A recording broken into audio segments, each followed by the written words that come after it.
they meant for it to be confusing and ambiguous, like so many other things. I think it's just kind of a poor choice of words, though.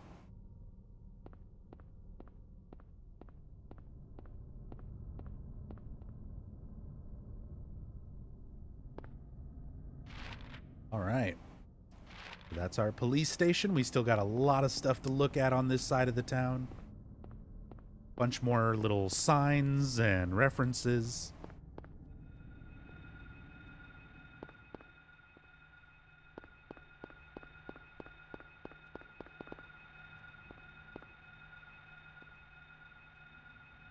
Some fans.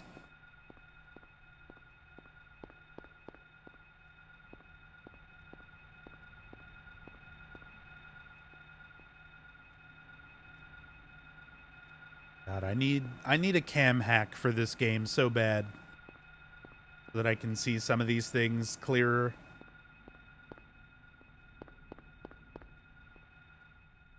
We'll have to go back through this game with Neko Run at some point to look at all this stuff a lot clearer. Because it's like, I just want to see that sign, but the tree's in the way.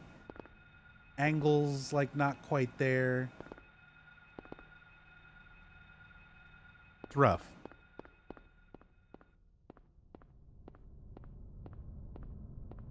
Hey, Pterodactyl.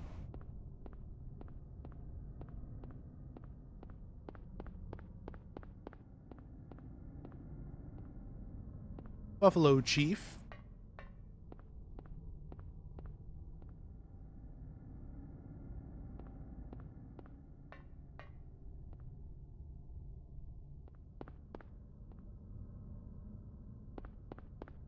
Storefronts.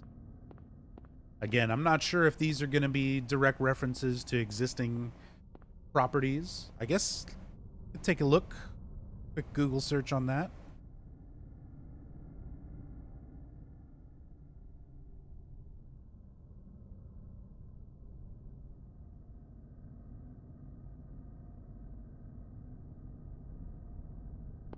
That was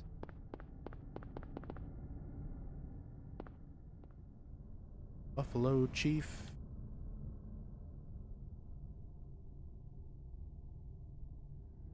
Be like a restaurant.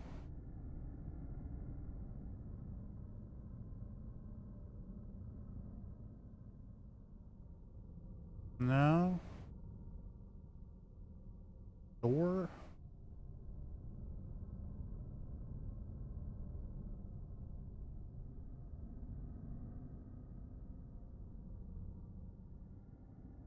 It's a little too generic to find anything real specific.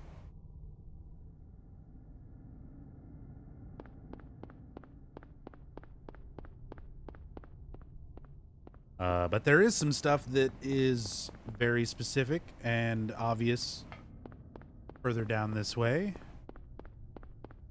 Yeah, they could just be places that don't exist. Oh, excuse me. They could just be places that don't exist anymore. There's lots of information about that too, especially in the later Silent Hill games. Like with Silent Hill 2 and Silent Hill 3, there's a lot more information on like the references. So there's all these stores and shops that are around like San Bruno, California, that were the signs were used in Silent Hill 2, where they are actual places and stuff that you could see and you could visit. Even though some of them are not around anymore, they're well documented. So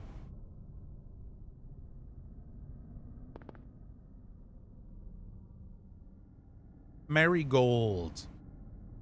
We've got a reference here.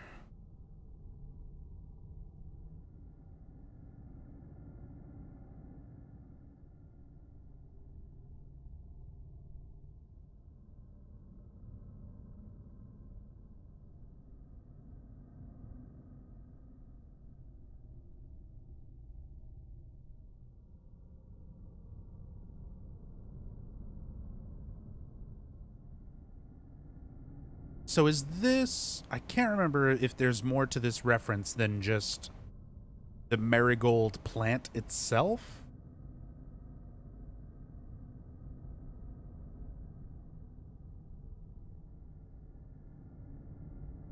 Because the marigold itself is a plant that's somewhat similar to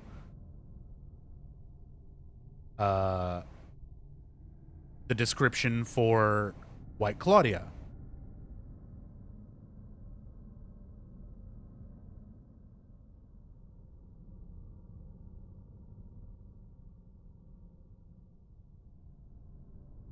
Because it is also a perennial flower, a perennial herb, the same way that it's describes White Claudia.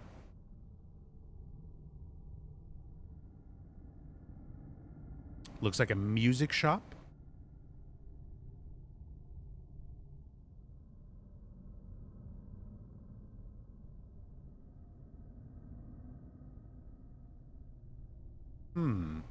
There is a marigold music.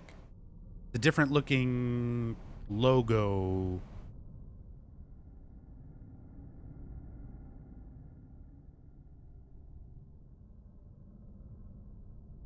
Yeah, don't worry. We're going to look at the posters. Just making my notes here on marigold.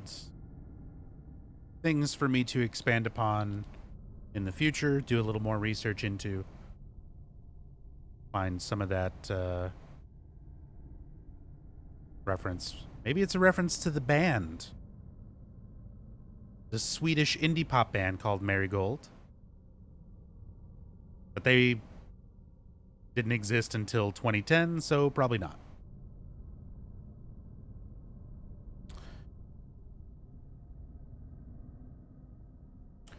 But we got some other posters to look at. So we have the Portishead posters, pretty much the exact same ones that we saw in the diner in the beginning of the game, except for whatever reason this texture is different. It replaces the P, the very visible P logo on the top left with an R. But the ones that you see in the diner, it's very clearly not altered. Like it's the P for Portishead. And it still says the band name at the bottom of the poster anyway, unaltered, so there we go. I have no idea who this is or what this is a reference to, but hype.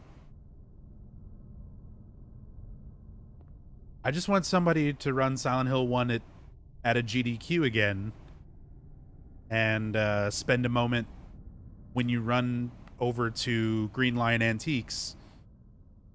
Take a moment and stop and look at the hype face man. Gotta love hype face man.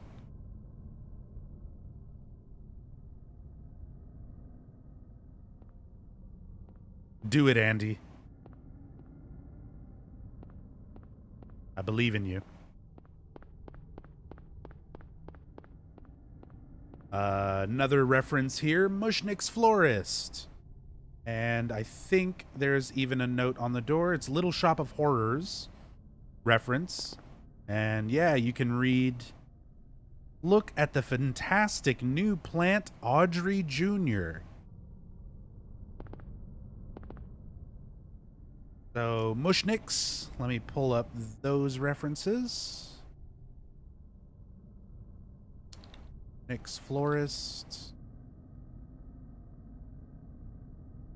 Little Shop of Horrors.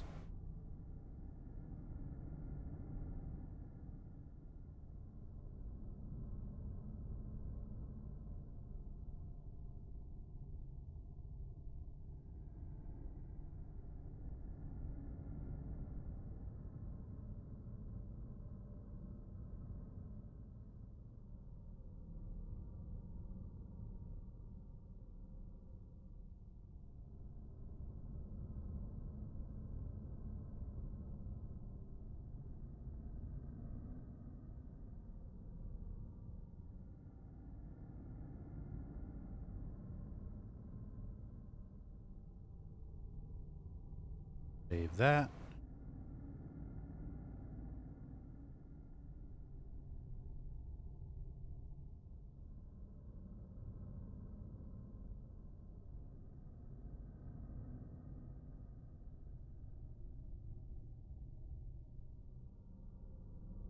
Boom. So there we have good clear shot. See the storefront in this screenshot from the film. Mushniks. You can see they actually spell it differently. They spell it Nick,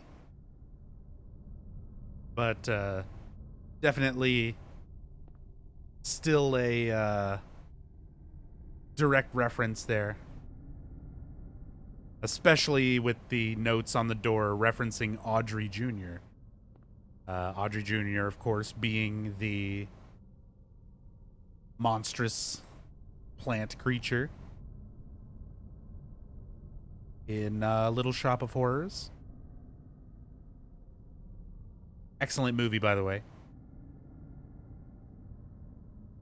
Classic Rick Moranis.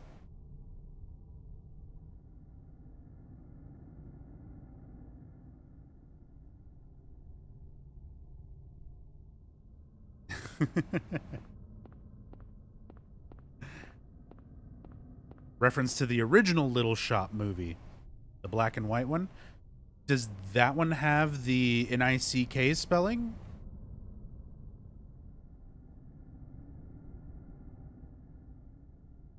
Honestly, I'm way less familiar with the original. I mostly just know the remake, the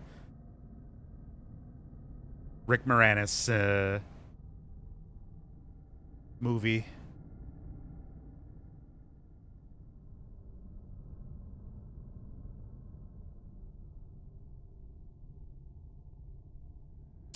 Ah, the sign is definitely closer. Yeah.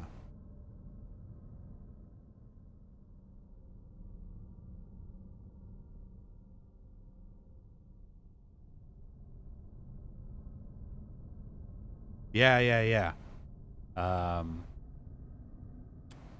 Trying to see if I can pull up a good shot of it here. But good call, Yoshio. It's much closer, and it is spelled in the black and white one, Nick, Mushniks. So they only changed it for the Rick Moranis movie. They removed the C.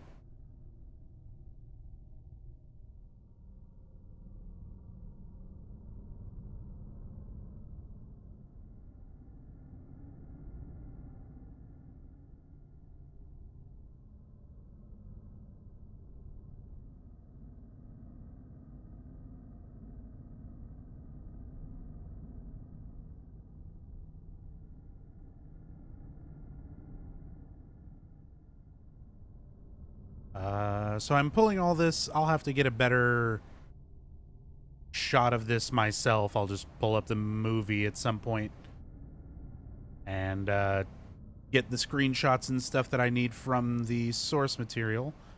But just for comparison's sake, here is the preview image.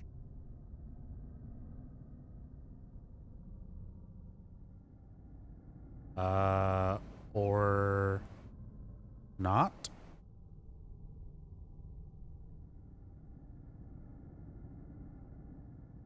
What are you doing, OBS?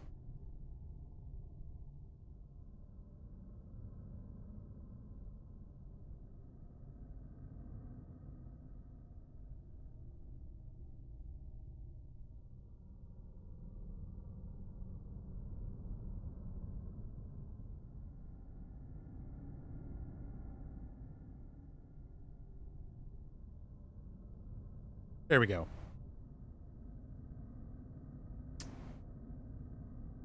So you can see much more clearly there. The Mushniks florist with the same spelling, the more basic text for the sign there. much closer.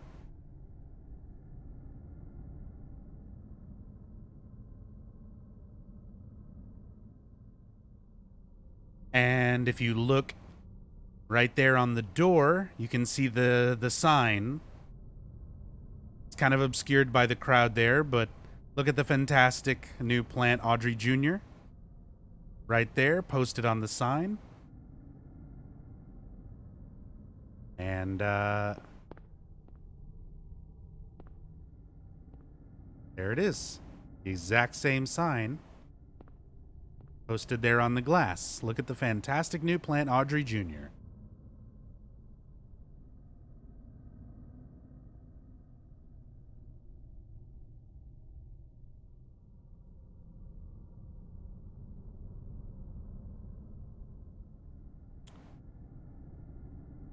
But thank you again, Yoshio, for the clarification on that. Definitely a more direct reference to the original. As I said, I've always been more familiar with the musical, the Rick Moranis movie, so I always just kind of always like, oh, it's that, and didn't think too much about it. But that is a much closer reference. Can't quite make out what these blue and red ones are supposed to be.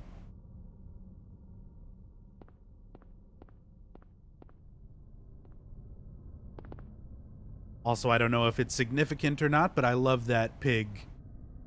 I love that picture of that pig there. The F, like next to the FAA thing.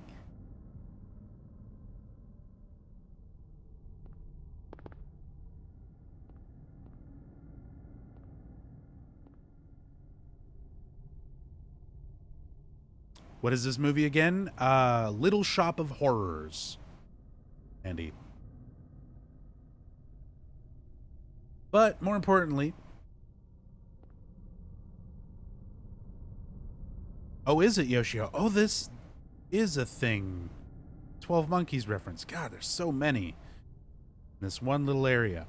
FAA.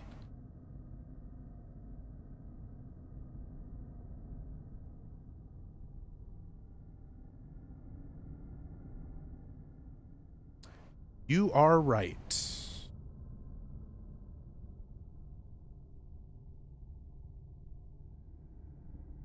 Um, 12 Monkeys, filming locations. So this is an actual place in Philadelphia. It was a filming location in 12 Monkeys, which is how the team, how Team Silent would have been aware of it.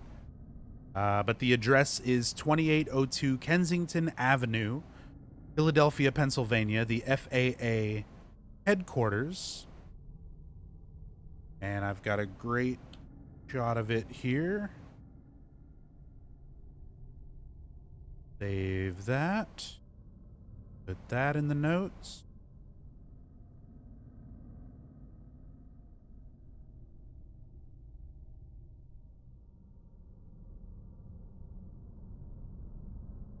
And FAA headquarters from 12 Monkeys. You got the FAA sign, you got the 3D pig. You got the pig face right up above the door.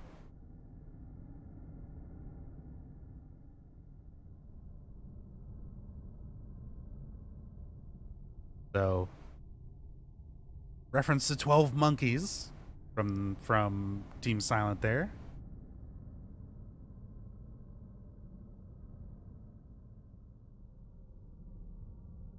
That's great.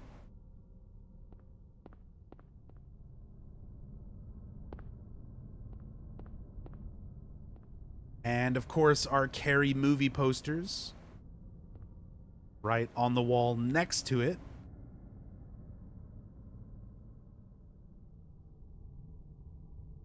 Original Carrie theatrical poster.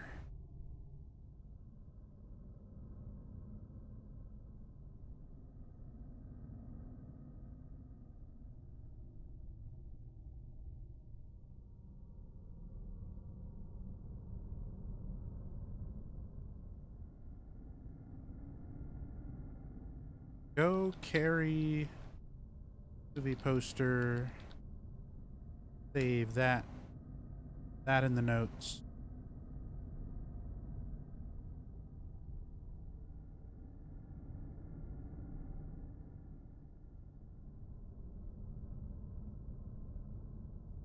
So, of course, there's already been tons and tons and tons of references to Stephen King. This one, much more blatant, much more relevant. You can see there. That's the original Carrie theatrical poster for the film. Of course, based on the book by Stephen King.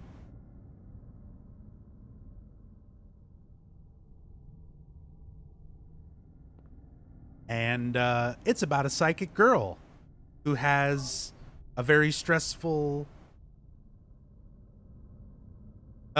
experience that causes her to use her psychic abilities that starts a fire. Psychic girl, under stress, abusive mother, starting fires. Sounds familiar.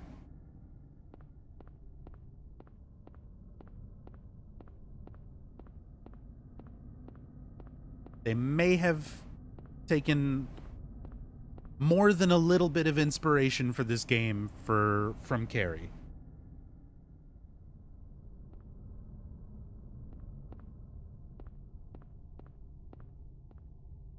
And over here we got Green Lion Antiques. We still got so much stuff. I can't remember. Green Lion, I think, is also a thing.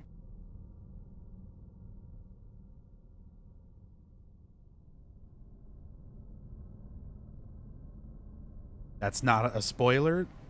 I mean, the movie came out in 1976. You had your chance, chat. Had plenty of time.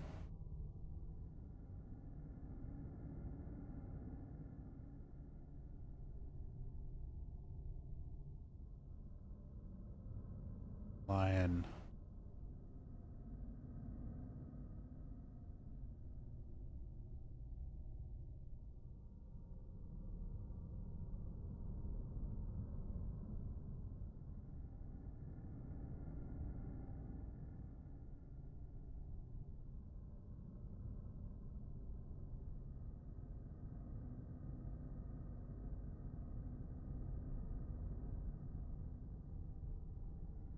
Talking about Silent Hill spoilers? Oh, well. Psh. Even more so. We don't care. Not a thing here.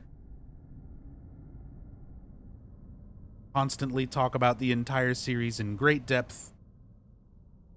If you haven't played the Silent Hill games by now, the series has been dead for 5 years. You've had your chance. Go play them all.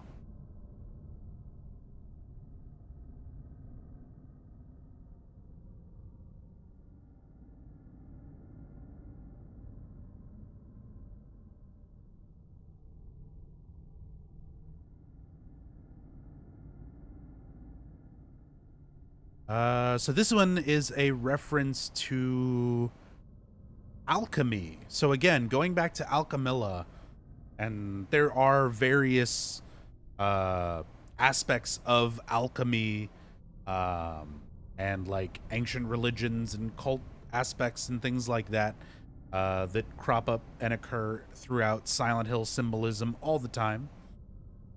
So for Green Lion, it's a common alchemical image. Usually the Green Lion devouring the sun. And I think that's what's actually happening exactly there. In fact, that's literally the image that is on the Wikipedia entry. So let's pull that up and save it, because that is the exact texture being used in the game.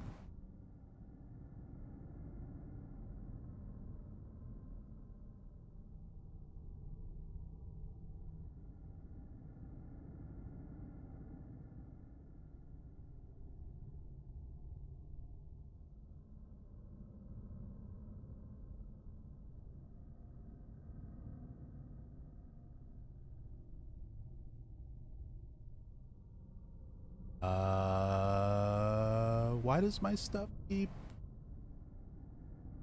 into the wrong folder?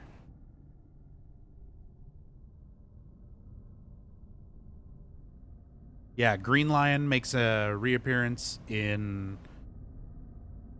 Origins, and Shattered Memories. It's a pawn shop.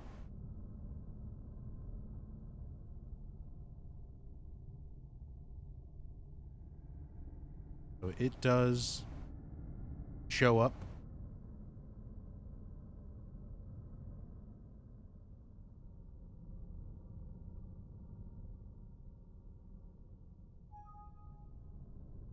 Fuck you, computer. Do the thing. Thank you.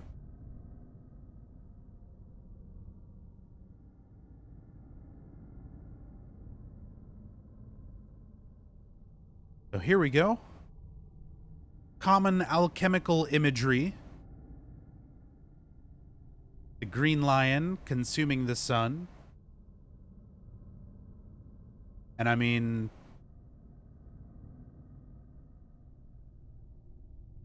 look at the sign.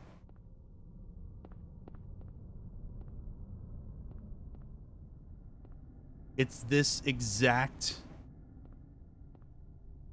image.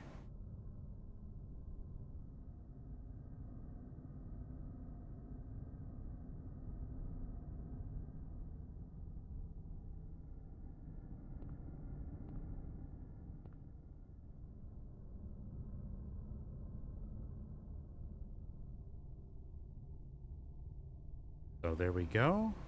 Reference to alchemy.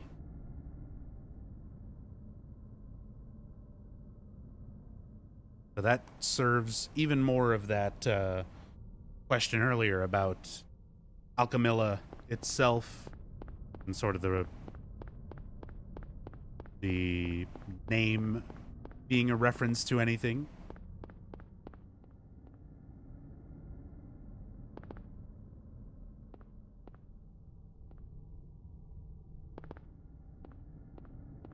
Like, oh, there's like a mannequin in there.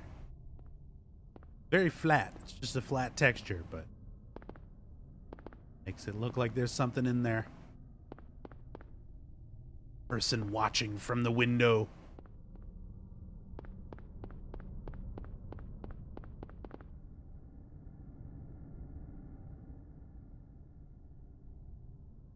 Don't know about Green Lion also being in Origins. I thought you could see it in Origins. I don't think you go in. Sort of like Just Cats. You can, like, see it. Let me see. Pretty sure it was.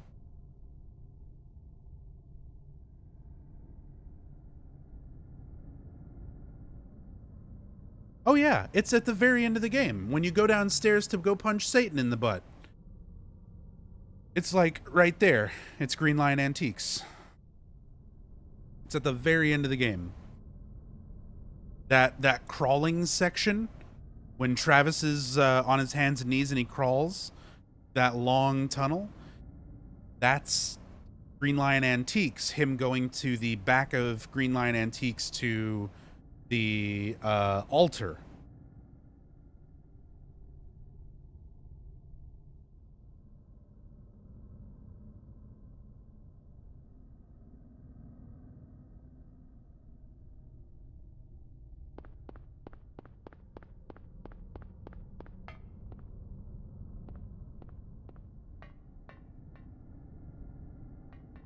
That.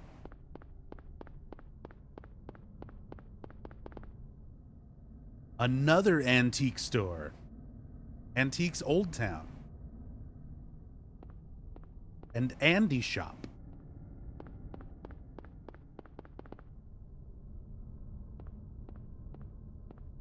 Bivra. Just a bunch more storefronts and things.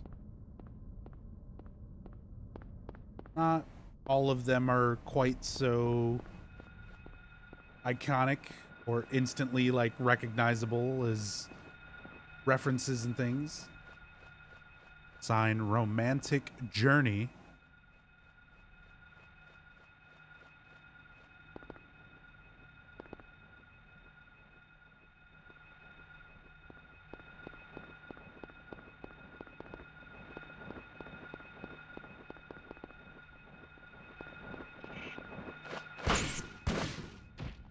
Did you just pronounce that vivra?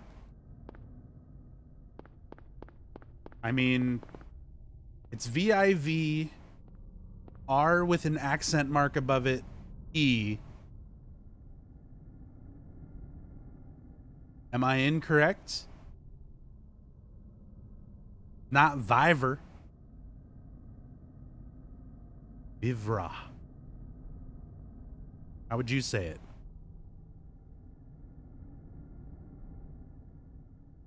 French.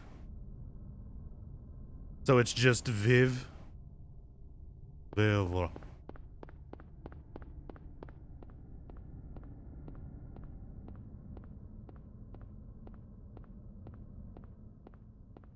Yeah, sorry. I suck at French. I'm sorry. The Mirage.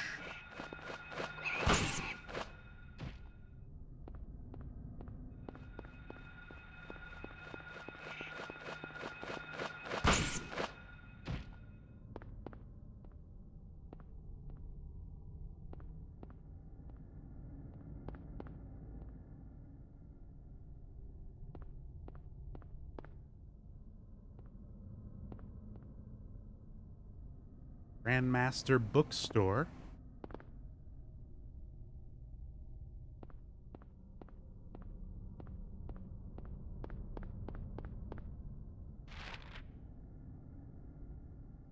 Still got the rest of Simmons Street, and then I'll go through all the stores in the center area. Got the Star Wars font.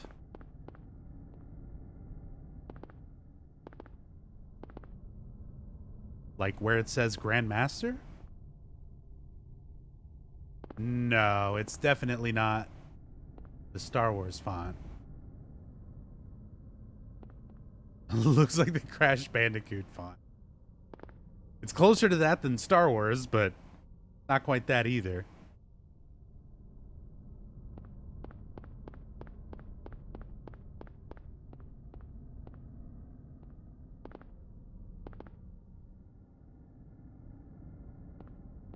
The tea room.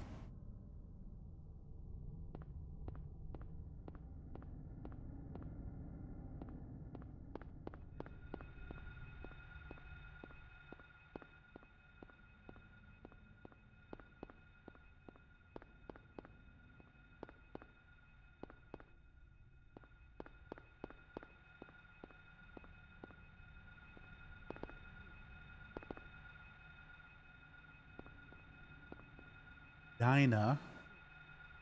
Can't quite make out the other text. Take me higher is the top thing.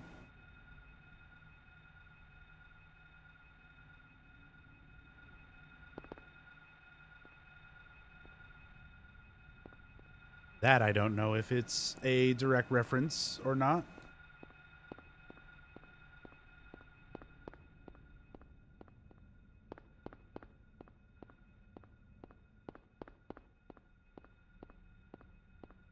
Eyes are bad. I mean, when you're trying to like make sense of PlayStation 1 textures super close, it's jumbly pixels. It's not necessarily just your eyes.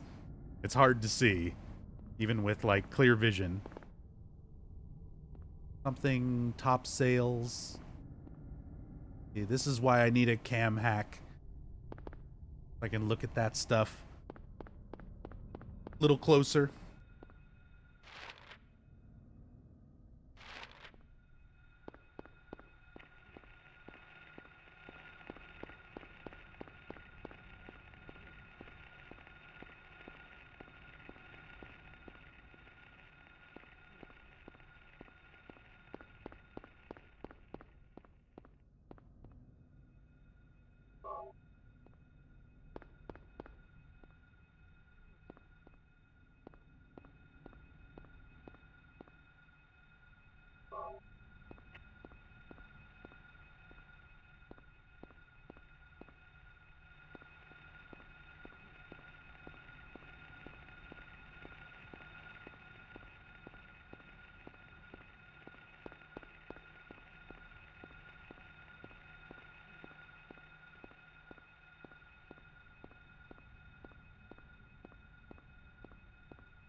This 4:3 or 1:1?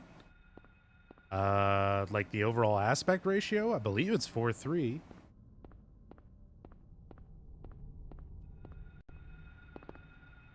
Green Pharmacy.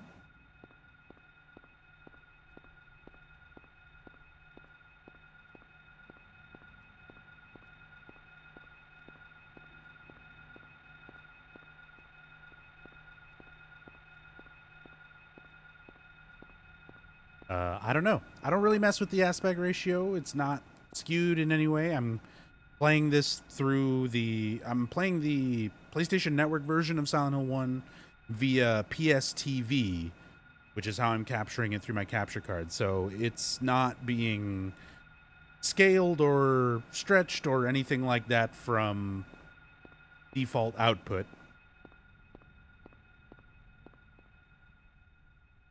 The ambulance.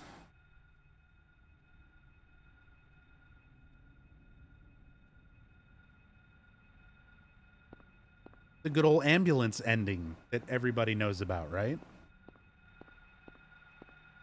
One of the like oldest Silent Hill misinformation things to exist. Like predates the internet. Not really, but damn old fan nonsense that's spread around forever.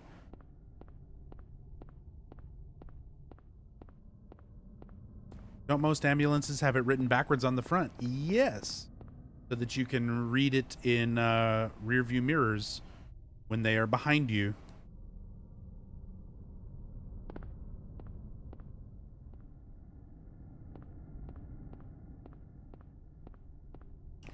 What's the ambulance ending? Literally nothing. It does not exist. It's a made-up ending that fans literally started talking about. It's one of the first Silent Hill rumor things I've ever seen. So it's got to date back to like 99 or 2000. But it's just a lot of nonsense. It's literally all made up fan bullshit that just got spread and spread and spread and perpetuated over and over. And then somebody made a YouTube video that completely rekindled it and brought the whole rumor around again because somebody faked a whole YouTube thing for it. Like they faked an ending for it. So it's all bullshit. It's all from that time period when not everybody had the internet and not everybody could confirm information immediately. So people would spread just dumb misinformation about video games and stuff, you know? Exactly. It's like how to fight Sheng Long, how to find Mew, you know, even though there actually was a way to get Mew, there was all the bullshit, get strength, push the boat, you know, like that type of just video game fans fucking with other video game fans. But it's all lies.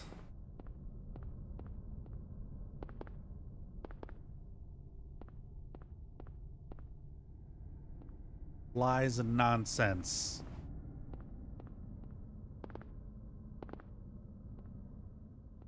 Hobby America.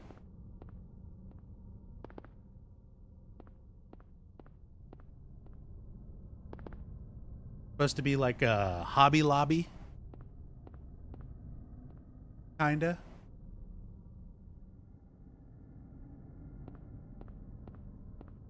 That was one of the first jobs I ever worked. At a place called Hobby Lobby.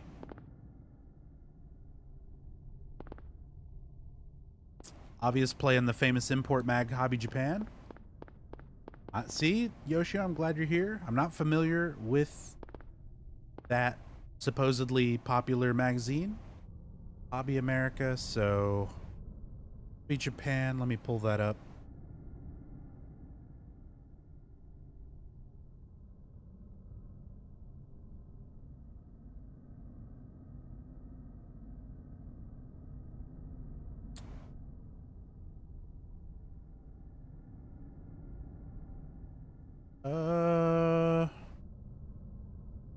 Did they change their logo? Because the newer ones I'm seeing...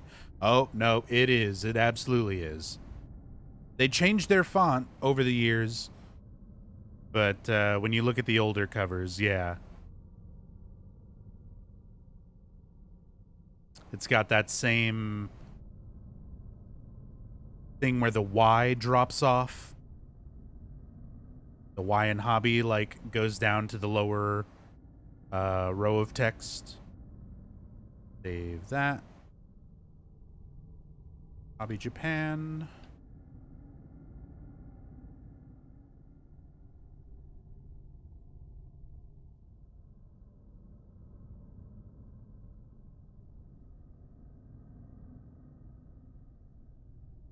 We haven't even gotten to Harrison Ford yet. I'm like working my way around the block, just trying to get to the movie theater. We haven't gotten to Harrison Ford and Bruce Willis yet.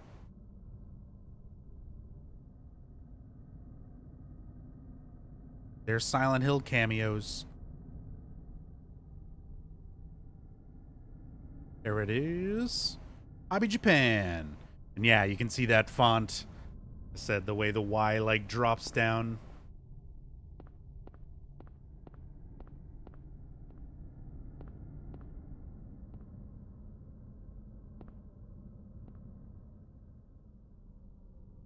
That's great. Thank you, Yoshi.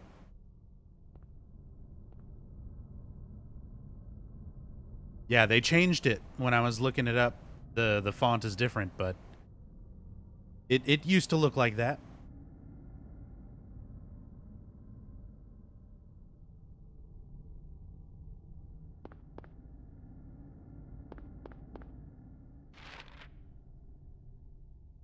All right, so we made it back over here.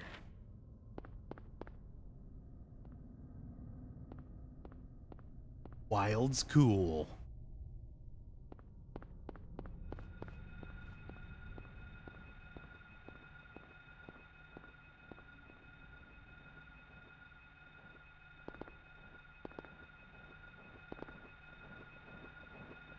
Chinese art goods? Hey.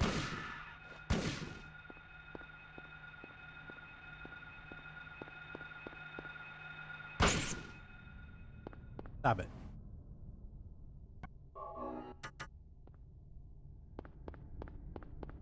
Here's, of course, one of the most important places to go and stop at. It's Konami Burger. I don't even need to pull up a reference image for this one, I think. It's Konami Burger.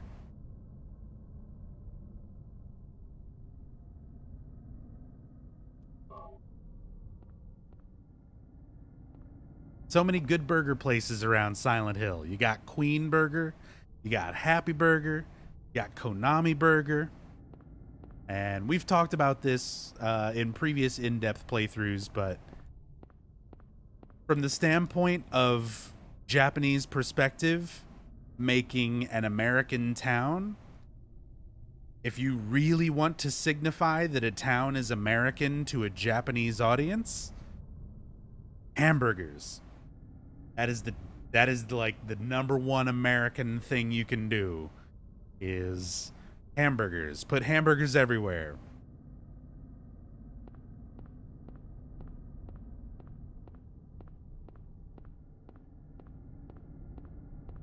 Yeah, burgers and guns.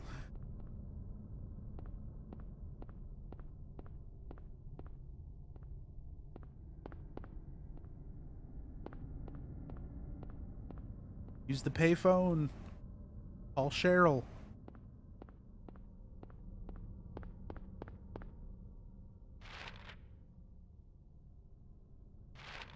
All right. Keep going up Crichton Street, but I don't think there's much more over here.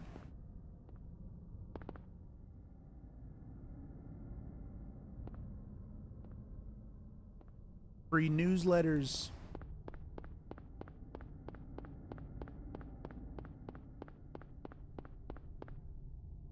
Oh yeah, we're about to go see Just Cats. So that's everything on this side. So now let's get the inside blocks. All these storefronts. There's some great ones.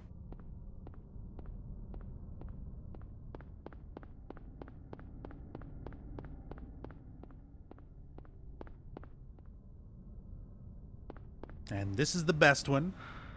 Just cats.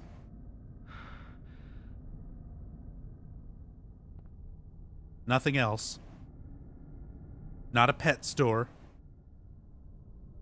Just cats.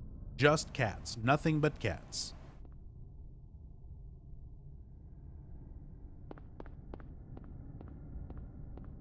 Let's go around this way.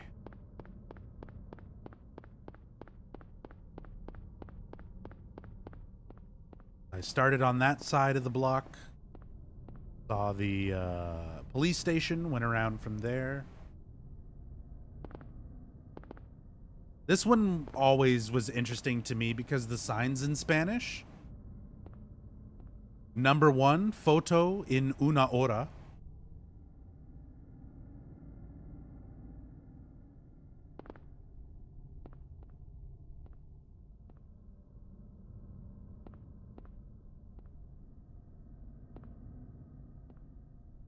It's a photo place. They'll develop your photographs in 1 hour. 1 hour photo. Just interesting that it's one of the only signs around that's like in Spanish.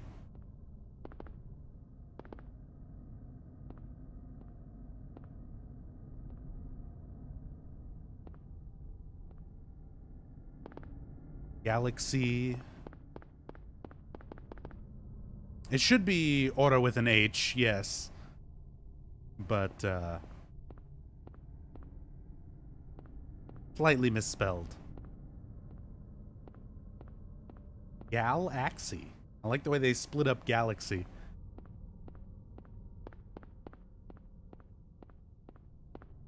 On like the smaller sign there. Market A.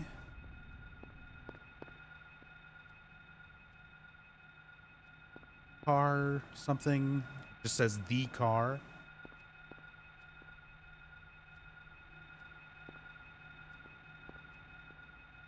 Sun Corp 386. That one was a thing, I think. Hold on.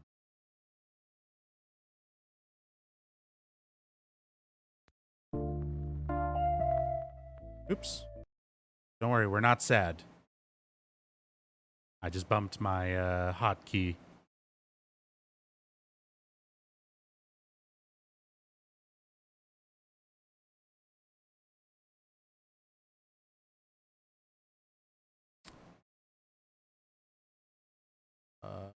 It's a real place in Albany.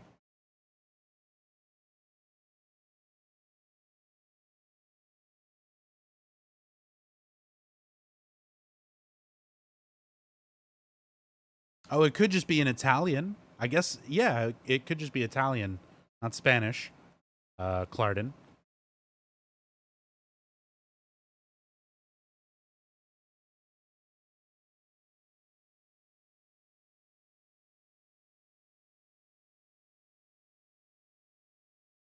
Corp. Downtown Albany.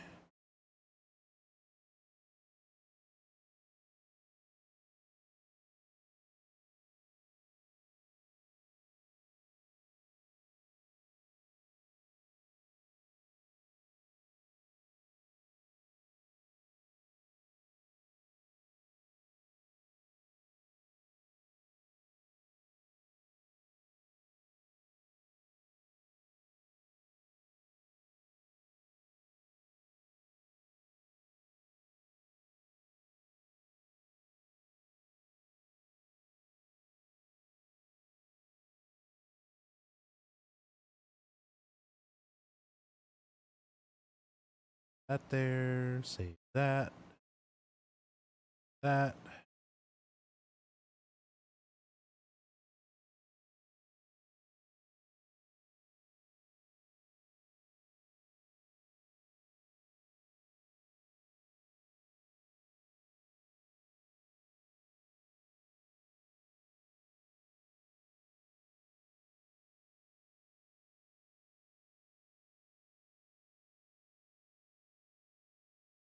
There we go.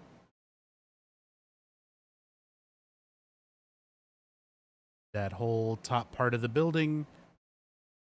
Just this part. Sign right there. Here you go. Sun Corp 386. Actual place. Somewhere in Albany. I'm wondering if, yeah, this may have been stuff that they referenced themselves. Because they've talked about going to different places and researching locations and stuff for different things in the game. Or if they just pulled these references from something else, like if they had a certain amount of stock photos or things that were submitted to them by other people that Team Silent then used for a lot of the signs and things that you find around the game. But there we go. That sign and storefront in real life.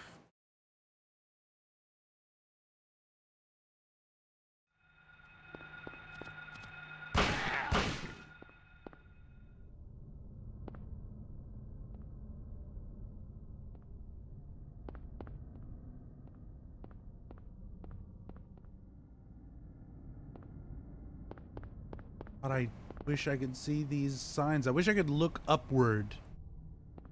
A movable feast. That's also a thing.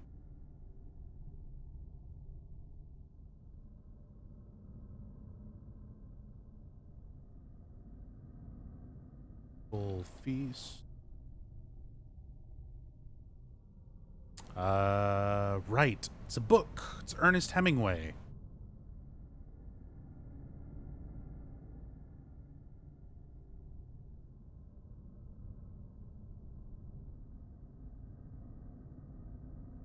Or rather, a memoir.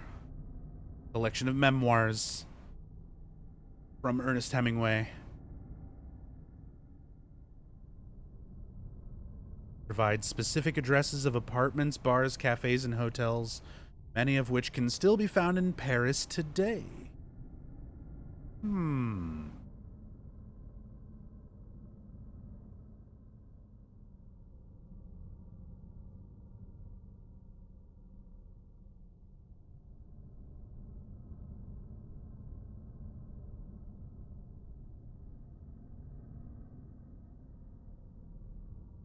That.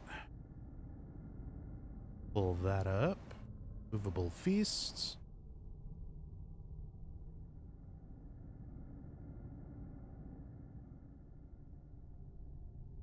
Wow. There we go. Solid reference on that. See there at the top. Name of the cafe. I like how even the font is the same color as the book cover.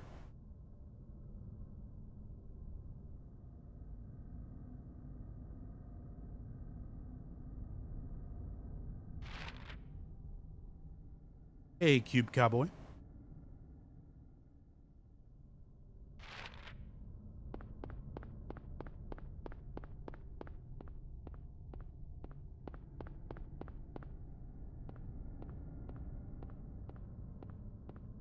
Perhaps they did find a lot of these IRL shops and magazines. Yeah, exactly. They could have just been exactly what Clarden said, looking at like travel guides and things like that just for references to random like storefronts and signs and American streets and anything that they could use to more accurately portray, these American towns and these sort of storefronts and the way things are laid out, the logos and design and look of things, to try to make it all fit very accurately. This is one that I really wish I had a cam hack for, but it's still fun to show off. So I need a reference image of Die Hard 2 movie cover.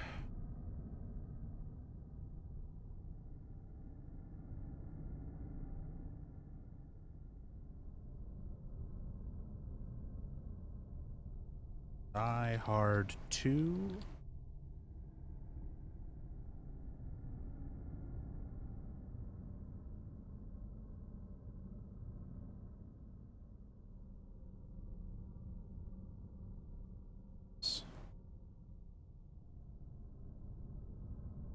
So we got some movies showing at the local Silent Hill theater. One of which you can see the poster just barely. God, I wish I could. I'll redo this with cam hack stuff at some point.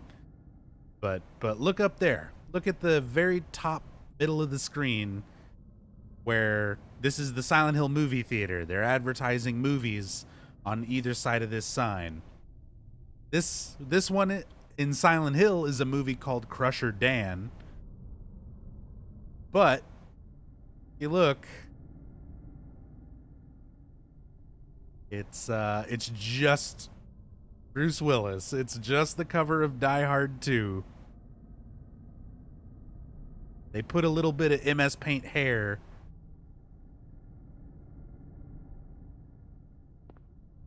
on like the top and the side. But there you go. So there is your Bruce Willis cameo in Silent Hill 1.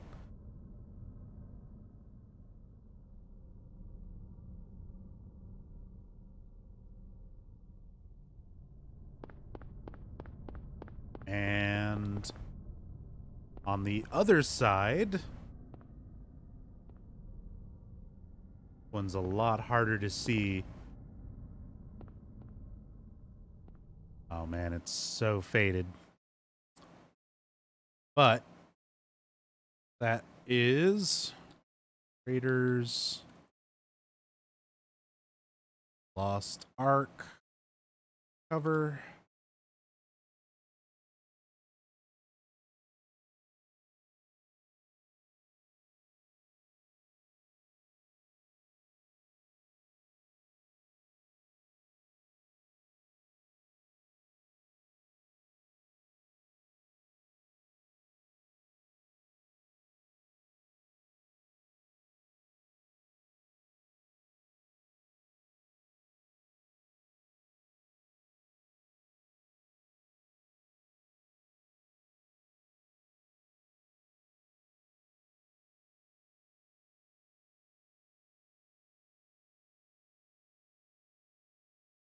So, the movie poster for Raiders of the Lost Ark. And in Silent Hill, the movie is called Shoot. But there you go. As said, it's super faded in the game video without a good cam hack on like the emulation and stuff. It's super hard to see it in game. But there it is at the top of the screen for comparison. It's just Harrison Ford. Just Die Hard 2 and Raiders of the Lost Ark showing at the local Silent Hill theater. Except it's Shoot and Crusher Dan. Love it. Those are two of like my favorite references. The fact that it's a movie that's just called Shoot. I'm like, yeah, that sounds good. Sounds about right. I would watch that movie. All right, so that was everything on this block. There is still... No, I think that's it.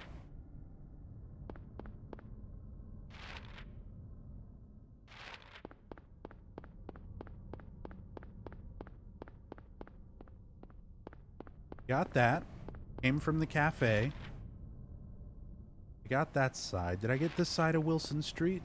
These shops? Yeah, that's Suncorp.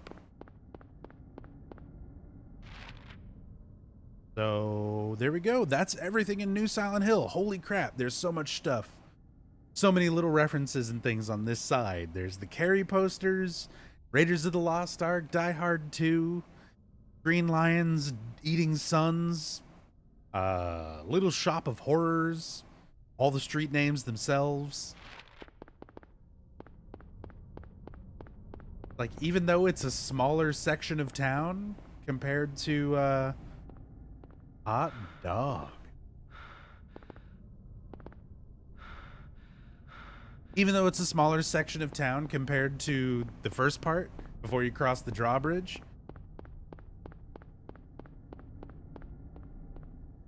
there's, like, way more references and stuff crammed in. Big dog.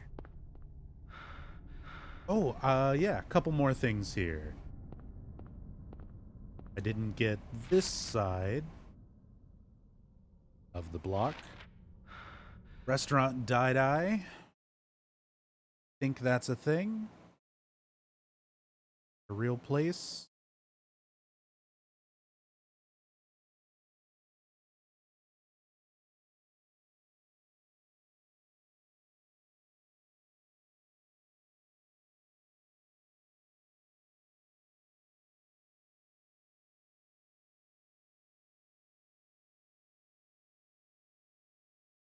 At least I thought it was.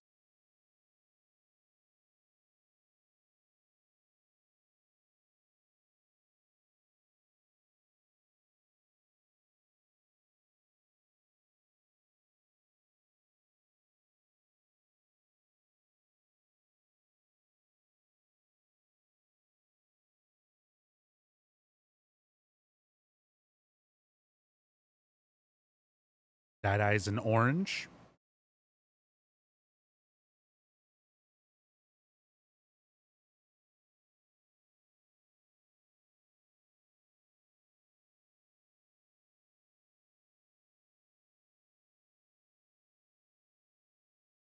Oh. Page not found.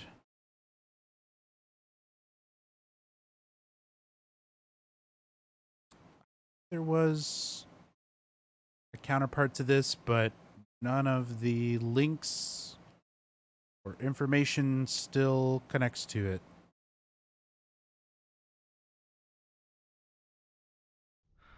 Okay.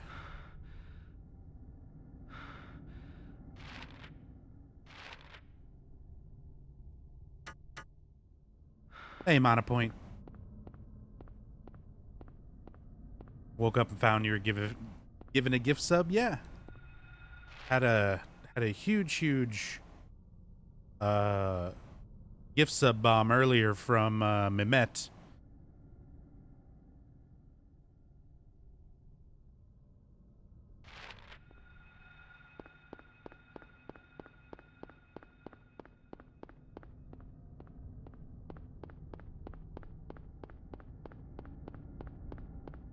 Green Pharmacy. I think we're good. I think that's it. I guess there is the post office itself. Oh no, 30 records? This stuff right here that I missed. 30 records. Take a look at that one.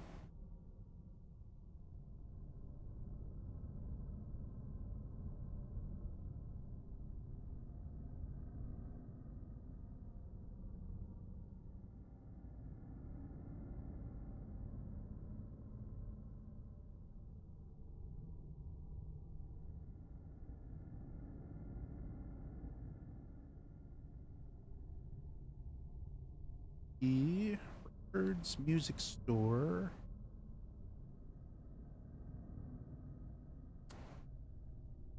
Indie label.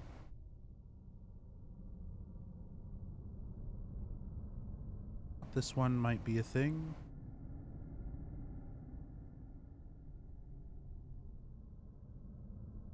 Maybe not.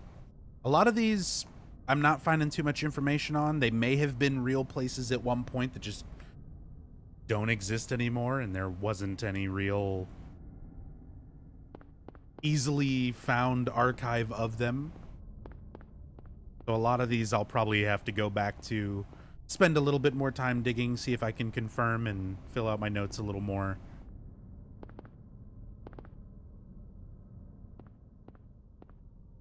But at least we're covering a lot of the main stuff, like pretty much everything else.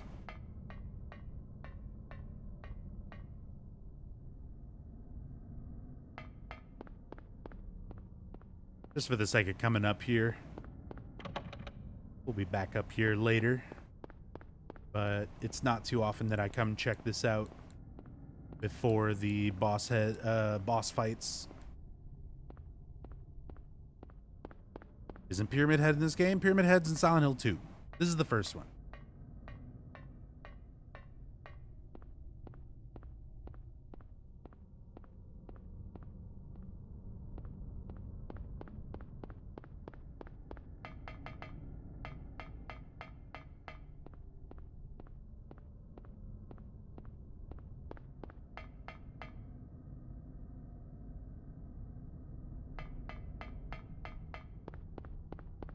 All right. To Alchemilla.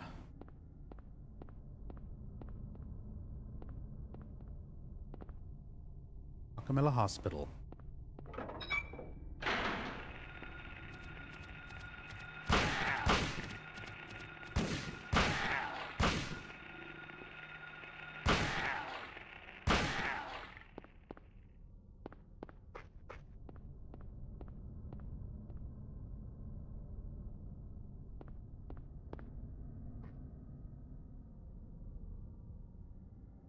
Would like it if Konami would just make a new Silent Hill game? Yeah, they're probably not going to do that, though. And I'm not so sure I would want a Silent Hill game that Konami is still in charge of anymore.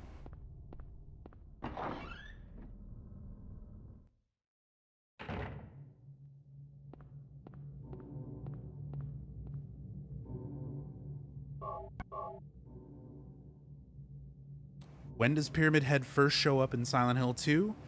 In Blue Creek Apartments.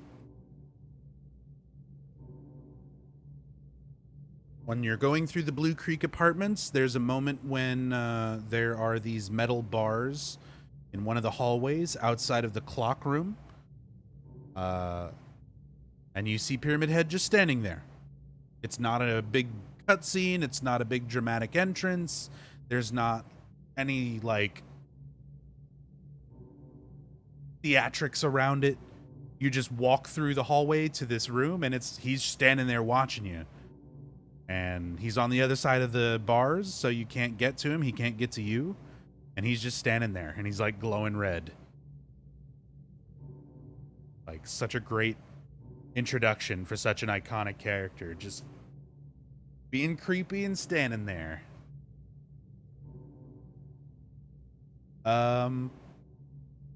So I definitely need to take a break. I've been going for 9.5 hours without stopping. I haven't even, like, stopped and gone to the restroom or anything. So we've covered a lot. We're getting into the second half of the game. At this point, we're going to be retreading through a lot of the town that we've already seen and stuff like that, so there won't be as much to talk about, but there's still a lot to talk about and cover before this is over. So gonna take a few minutes here, grab a drink, stretch my legs, use the restroom, and then we will continue on with Alchemilla Hospital and the rest of Silent Hill 1. I'm going to really try to get this done all today, though. But we still got a lot to go. It's already been 9 hours. So yeah, I'm going to take a break. I'll be back in a couple of minutes, and we will do some more in-depth Silent Hill note compiling, reference saving, yeah, learning and going through the game. So, back in a bit.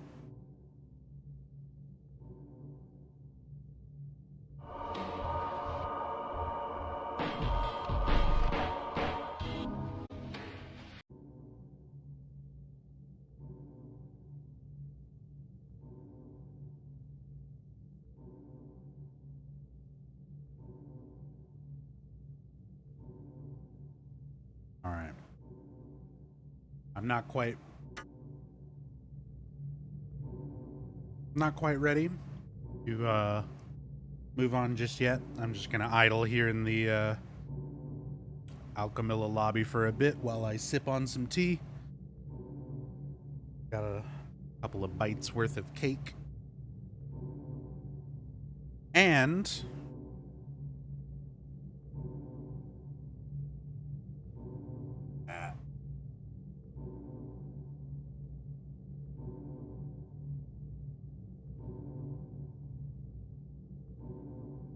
so yeah.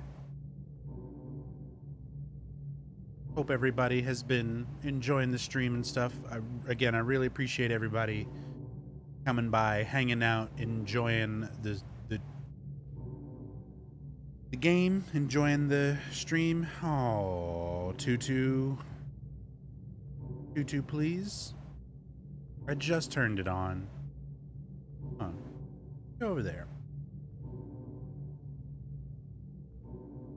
Come on, Tutu. Here. He's interested in my cake, and you don't want this. You don't want this.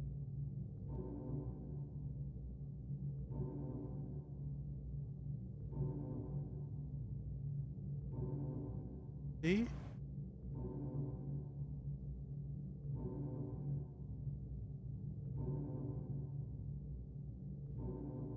A little bit of pound cake. I don't want it.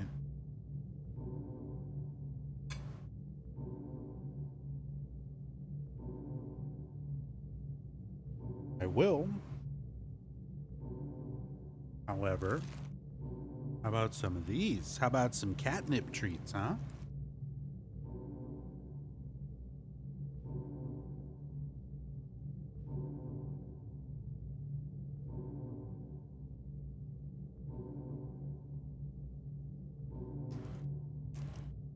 There you go.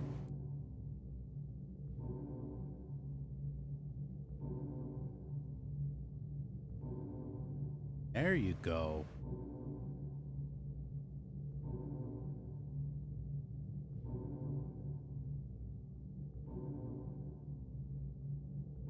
But yeah, Harry was here earlier. This is his fluffier brother Tutu. And he's gone. Eat the treats and bounce. I see how it is. Well, he blessed us for a moment with his presence. He might come back later.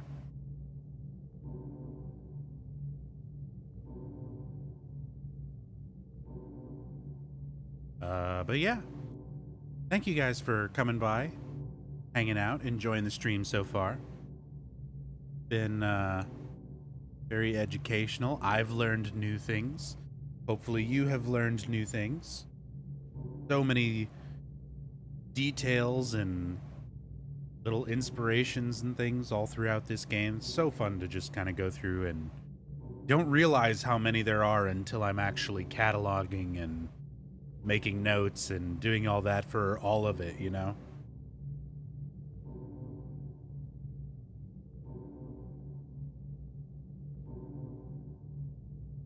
Oh, what do you want, Harry? You also just want my cake. But you guys...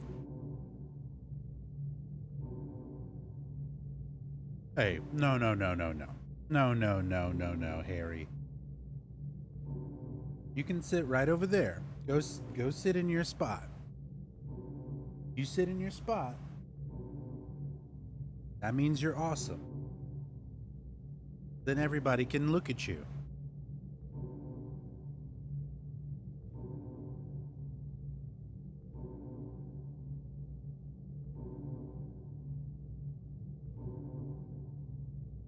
Harry Mousen.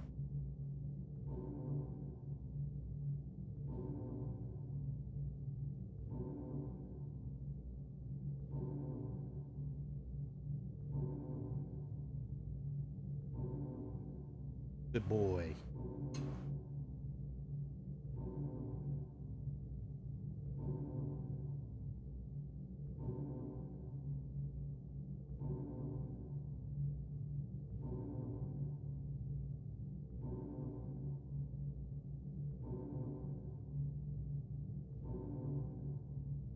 Why, dude?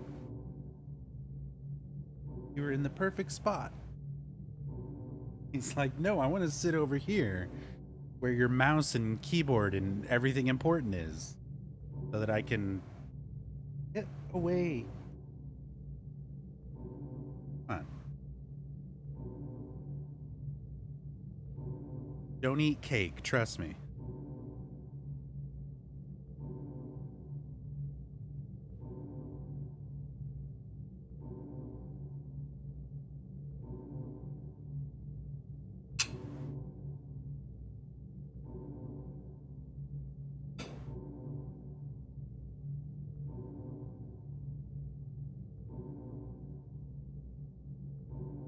Go my tat? Yep.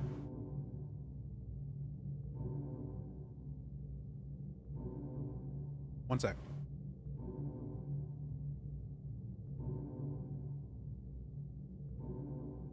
It's nothing super fancy. I've met so many people who have the same or similar tattoo.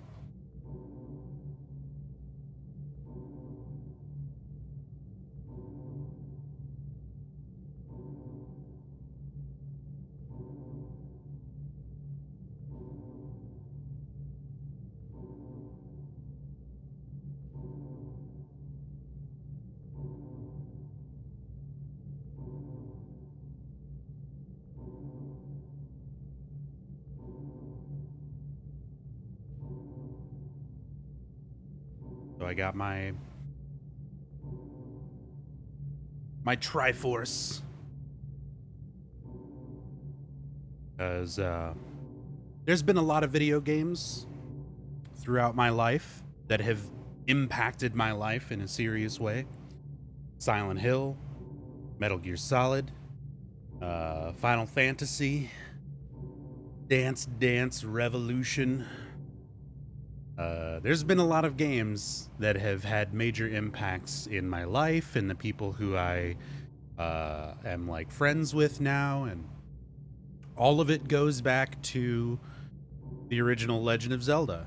It was the first.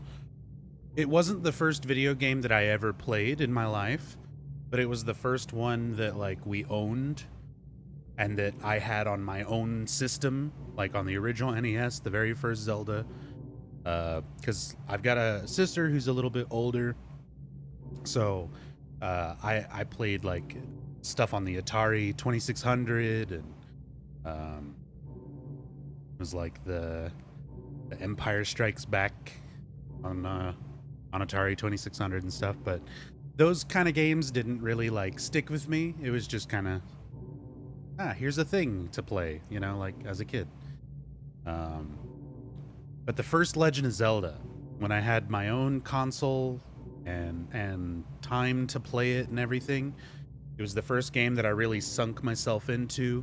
I mean, I was so little, I was basically learning to read while I played the game. Like I was still learning to read the text on the screen. You know, there wasn't a whole lot at that time with like the original Zelda, but it was enough to where you're like reading the shop and reading what the characters are saying. I would draw my own maps. So every screen I had graph paper, stuff like that for drawing and for like Dungeons and Dragons. So I would take each sheet of paper and draw all of the segments of the original Legend of Zelda as I would explore the map and find things. So that was like one of the first video games that I really played, you know. It's the video game that I consider that like got me into playing games all the time, like regularly as a hobby, you know. So that was the tattoo. You know, I don't have a whole lot of tattoos. I literally just have two. I've got the Triforce here to kind of signify where all that started, that original Legend of Zelda, kind of making me a gamer. And then the other tattoo that I've got is on the back of my On the nape of my neck, just below my or above my shoulder, on the left side, is just a small star. My Joestar birthmark. I'm a huge fan of JoJo's Bizarre Adventure. I originally started, I got introduced to it through the fighting game on Dreamcast. Would have been like 2000, 2001. As my introduction to it. And then I found, you know, the manga, and I had friends that imported the manga and stuff for me, and started reading it, and found eventually the first animated OVA. It's crazy to me how big JoJo's Bizarre Adventure is now, because back in those days, like, nobody knew what the fuck JoJo's Bizarre Adventure was. There was that handful of people like me who kind of knew the fighting game.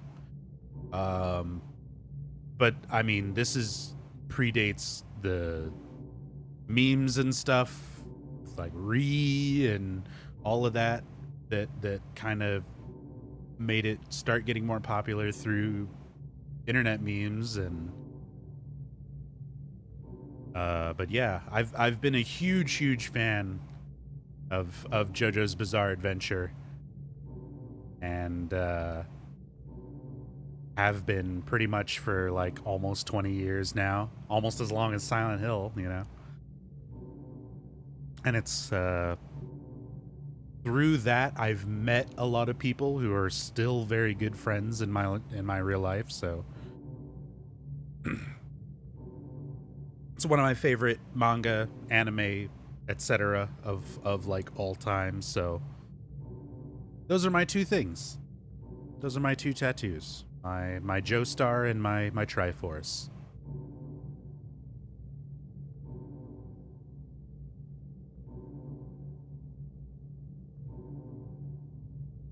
Who's your favorite Joe, bro?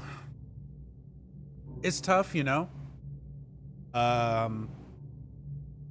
It sounds kind of boring, and I know a lot of people will disagree immediately, but I've always loved Jotaro.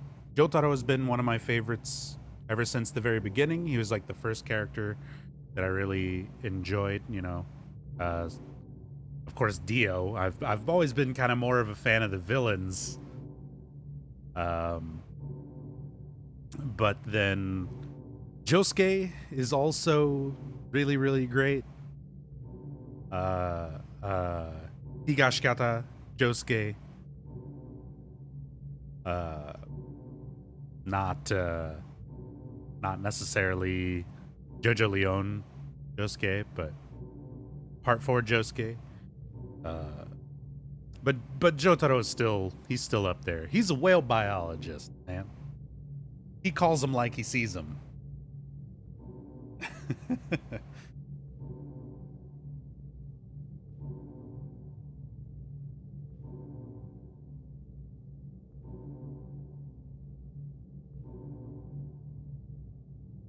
By the way, I cannot wait for Part 6 with the new animation. Now that Part 5 is done, it's like, all right, how long we gotta wait before Part 6? I can't wait. I know. It's gonna be a while. They're gonna do it, but it's gonna take some time. That's gonna be a painful wait.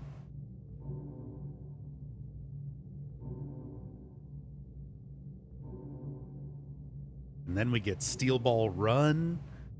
I'm excited.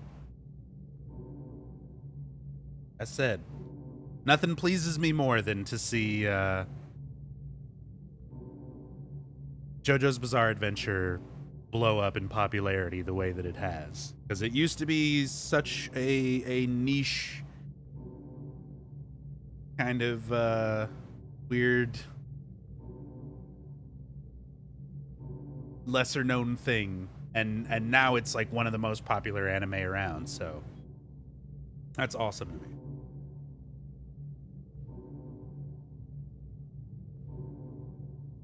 Do you have a favorite Silent Hill? Silent Hill 2. And you can type !faves in chat if you want to see how I rank all the games in the series.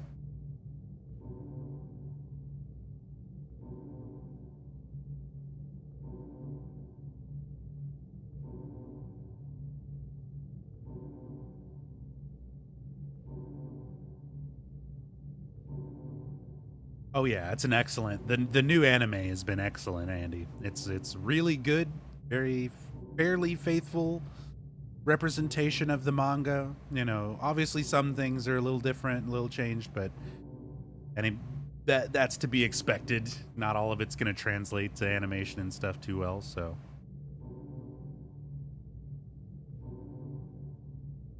But I've been really happy with it. Been really, really good.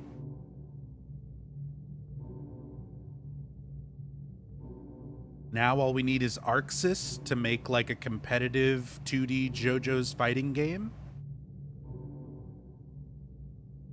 I can die happy.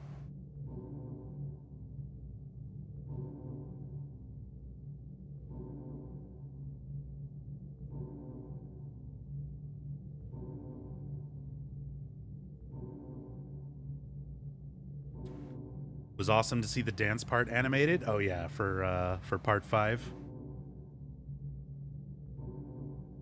Again, for anybody who's just now joining us, I've been streaming for almost 10 hours. This is my first break in 10 hours. So I'm just kind of chilling, hanging out with my cat, Mr. Meowson, sipping on a nice hot cup of tea. Taking a few moments before we get back into it. Again, want to welcome and thank everybody for coming by, hanging out. The amount of support and love today has been absolutely incredible. So thanks, you guys. I'm glad everyone's been enjoying the stream. It's definitely been a while since I've done a super long stream, super in-depth type of stream.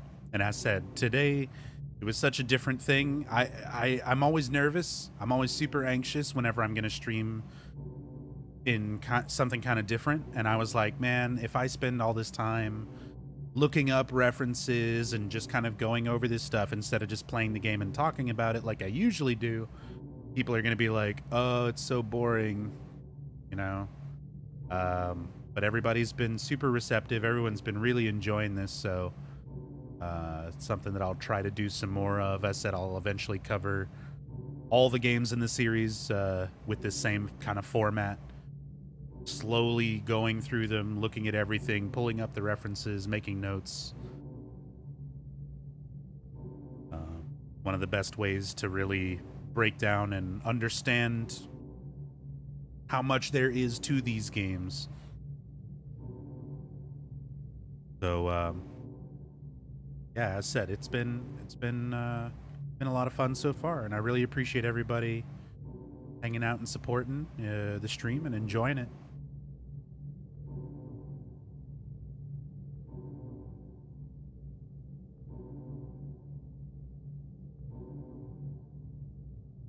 Just can't shut up about Harry's chonkiness. Harry, are you sensitive about your chonk?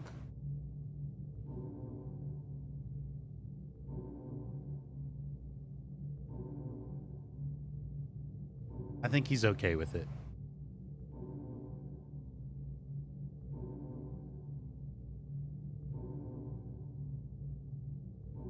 He's comfortable in his skin.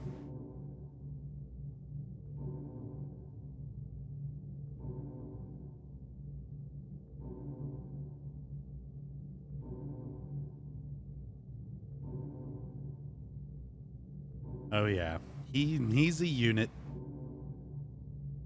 That's mostly my fault. I live in a tiny little apartment. I don't have hard to keep him active and like exercising. And he eats a lot of his brother's food.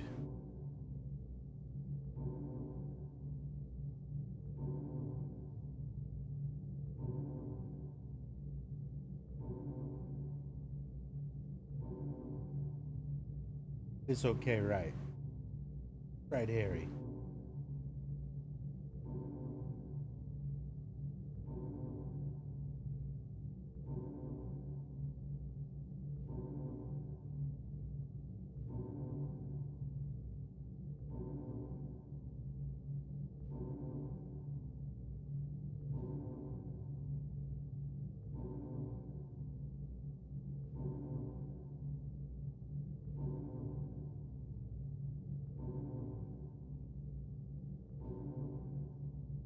He's a good boy.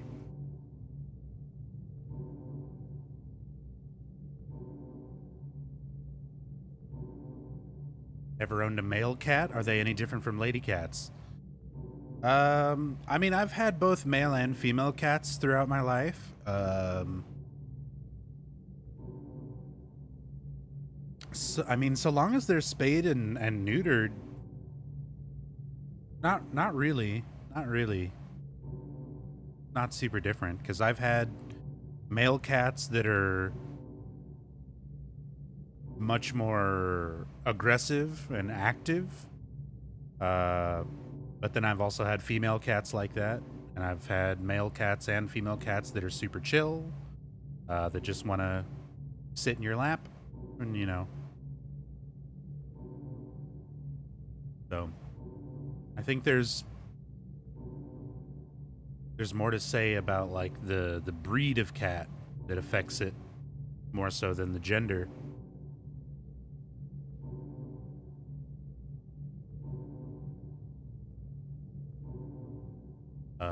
Might be wrong about this, but aren't the nurses in this game look like the one nurse in Jacob's Ladder?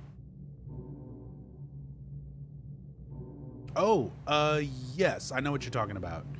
So this is the game with the what are referred to as puppet nurses and puppet doctors, where it looks like kind of a normal human nurse and a normal human doctor, but they have this parasitic growth on their back.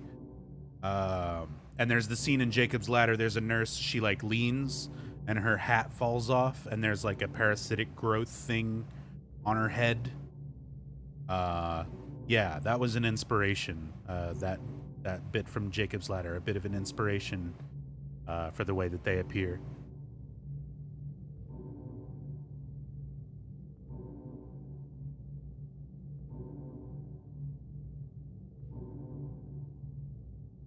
All right, got some tea, water.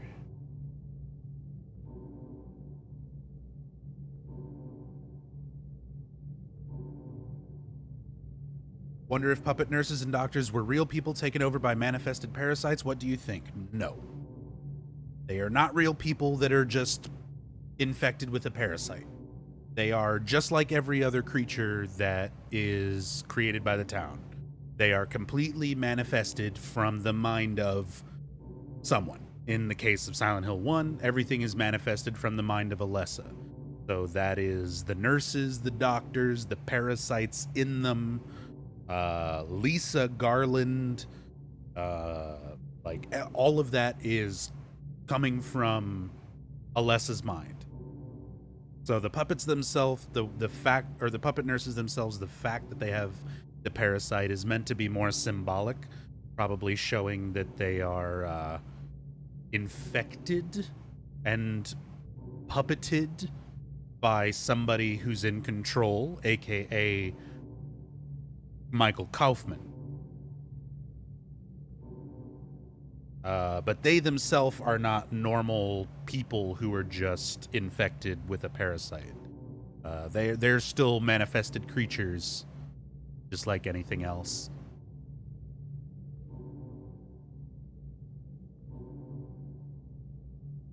Speaking of Michael Kaufman,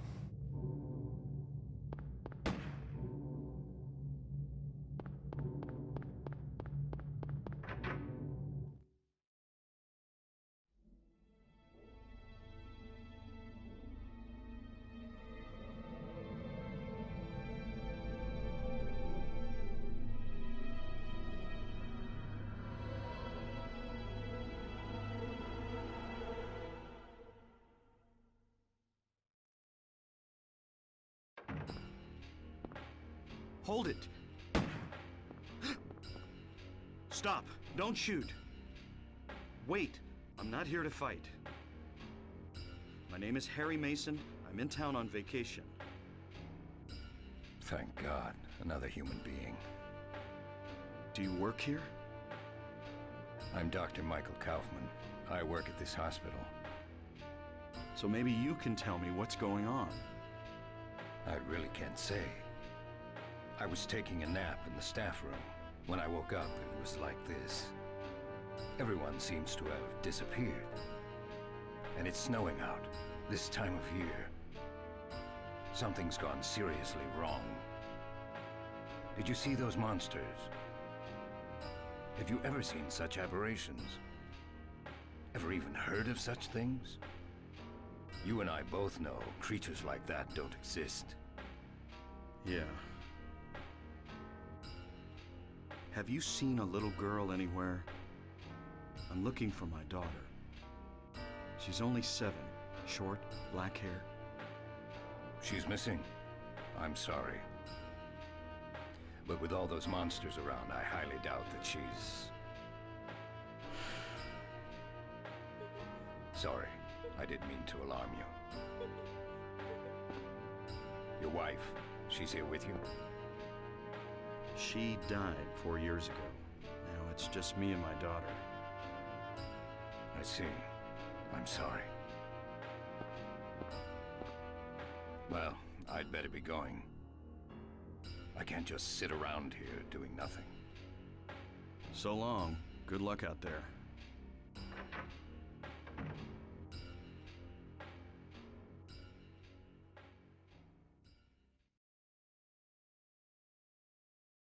So there we go. We had already a lot of discussion, people commenting on it earlier.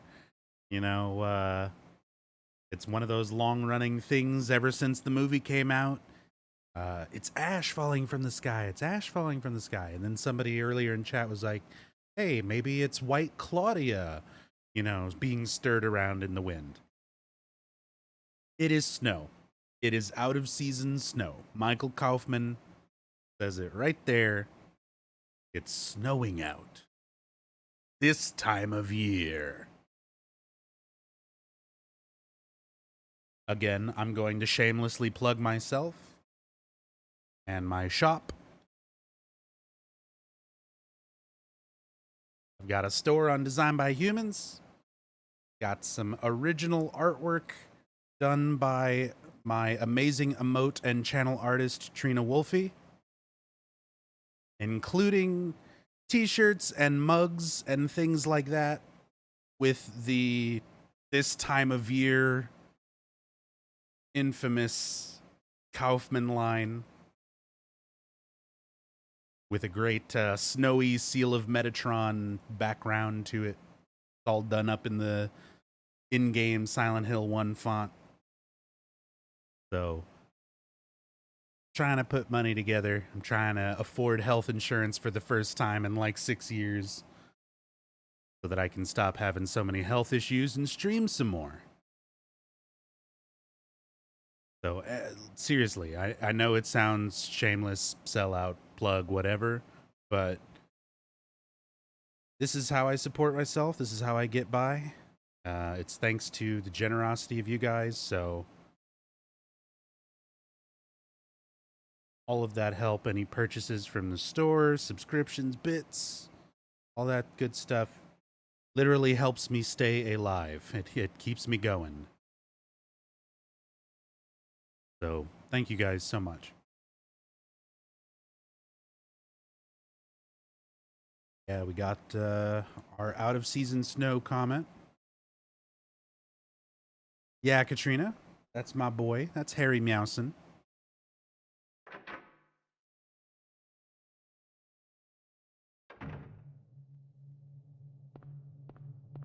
There's some Harry Meowson merch on the store as well.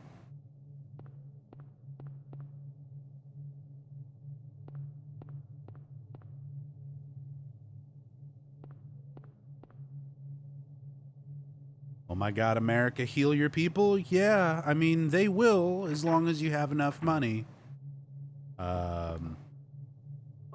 I just haven't had enough money. And going to the hospital without insurance is just not a good idea.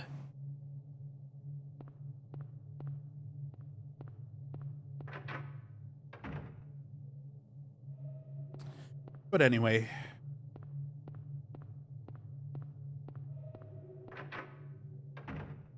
Alcamilla, the hospital itself. All right, so it's time to bring up something we were talking about earlier. There's a newspaper. This article's been clipped out. So this article that's being referenced, that's been clipped out, is glitched and missing in the North American release of this game. Even in the digital versions and stuff like that, in the NTSC versions, release versions of Silent Hill 1, this article is bugged. It is literally glitched and does not show up when it's supposed to, despite being in the game files. In the PAL version and the Japanese version of Silent Hill 1, where the game had come out in North America first, and then there was feedback about bugs. Team Silent went and fixed some of those bugs before releasing the PAL version and the Japanese versions, including this bugged article. So the article shows up just the way it's supposed to if you're playing the PAL version or the Japanese version. I am not. So it's an important article. Let me bring it up.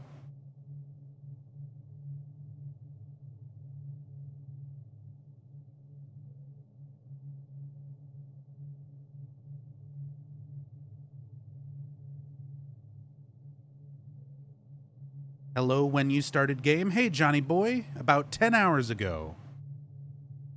So you've only missed the first half of the game.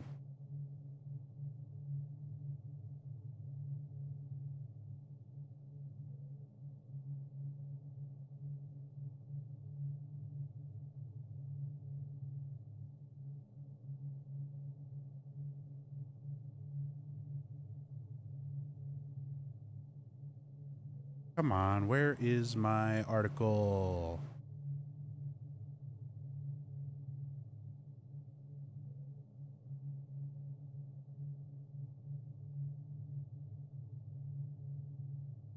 Hey, there it is.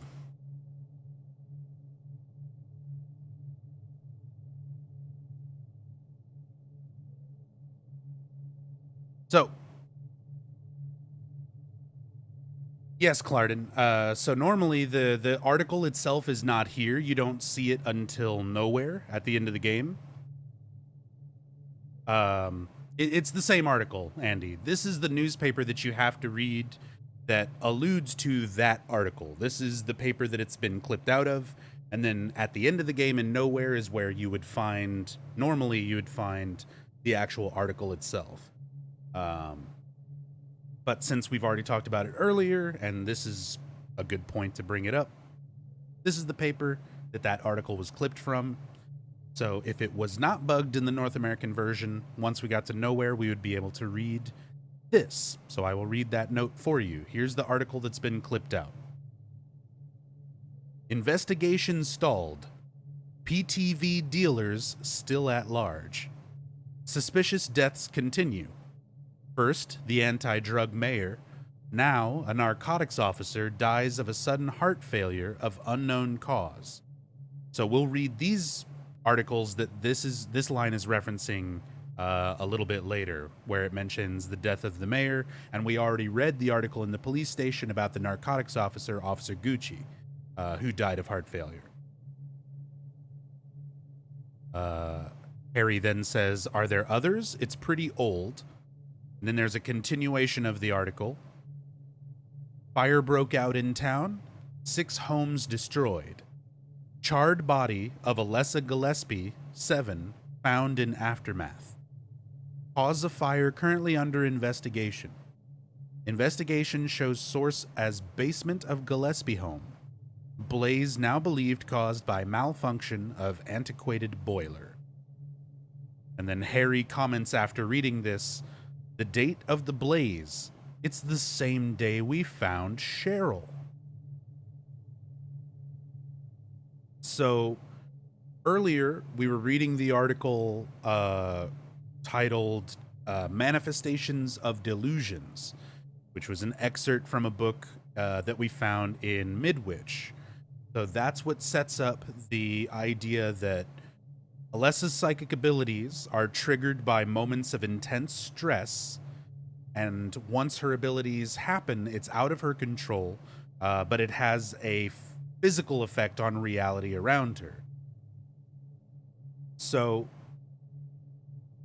basically, Dahlia took Alessa to perform the impregnation ritual in the basement of her own home, of the Gillespie home, which we see at the end of the game in sort of a real-time flashback thing. During this impregnation ritual, Alessa's stress was heightened, obviously, which triggered a reaction from her latent psychic abilities, causing the boiler in the basement of the Gillespie home to explode, resulting in a horrendous fire. Again, this may have subconsciously been something from Alessa basically hoping to die in the flames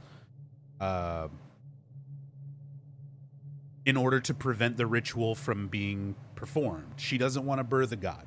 She doesn't want to be impregnated. And that stress level went off. Her psychic abilities acted. The boiler exploded. It caused the fire, burned down the Gillespie home, severely burned Alessa. And even though it did not kill her, it did give her time to split her soul. So at the very least, while she was still being held by Dahlia and by Kaufman, who were trying to finish this ritual, they wouldn't be able to complete it as long as her soul was separated. So her soul separated, Cheryl was created from that soul splitting, which is why you get Harry Mason's comment at the end of that note saying the date of the blaze is the same day we found Cheryl.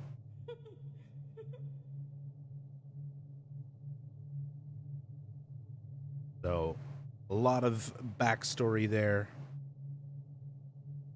regarding the burning of the Gillespie home and Alessa herself, the initial impregnation ritual, and where it was taking place. All this information that is unfortunately just bugged that very important article missing from only this version of the game, only the North American release.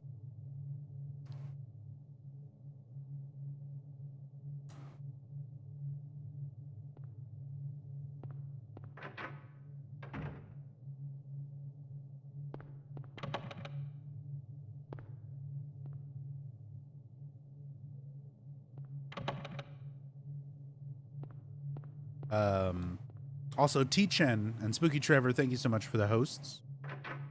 Very much appreciate it. And take it easy, Andy. Thank you for coming by, hanging out. Take it easy. Have a good one.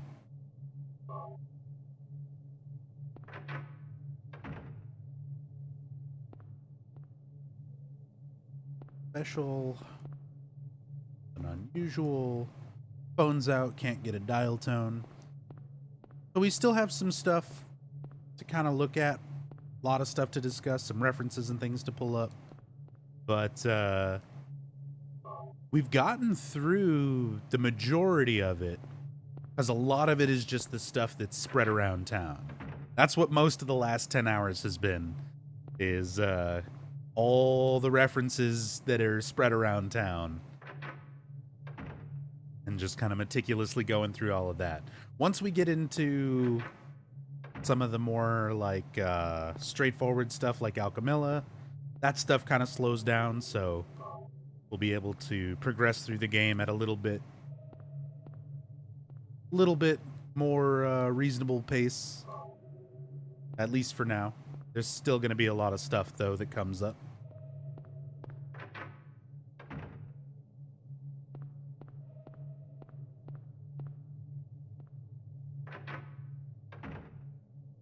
Again, I'm going to be going for the good plus ending, the best possible ending. So we're going to need a sample of a Glophatus, which we get right here. A little bit of context for this room. The shelves are all messed up. Who did this? It was Dahlia. Dahlia trashed this room. And if you look at this room on the map, this is the director's office. This is that guy's office, Michael Kaufman. That guy who shot at us and was fucking a pterodactyl. So, this is the whole reason that Dahlia trashed it. Because he has this red substance in a glass vial hidden in his office. It's not just broken, it looks smashed on purpose. So this is a Glophatus. A very particular substance. And we'll get a little bit more information on it later. But let me go ahead and pull some stuff up now. A Glaupahotis.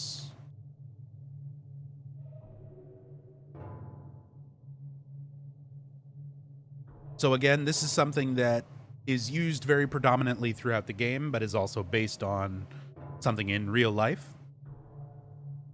So this is from the Wikipedia, overall, not the Silent Hill wiki, the real Wikipedia on a Glophatus. A Glophatus is an herb mentioned occasionally in works on occultism. References to a Glophatus and to Olierbos, both of which are said to be magical herbs, are made in the Simon Necronomicon.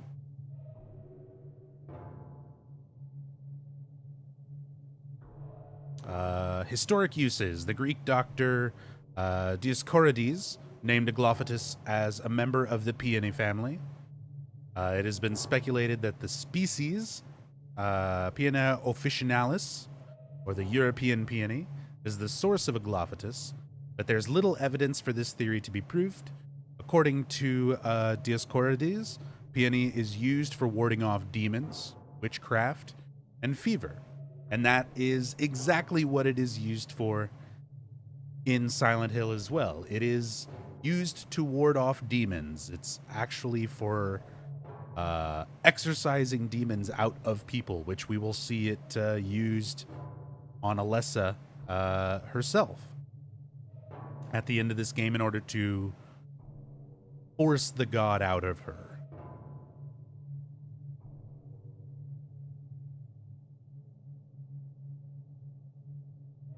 Let me save these notes.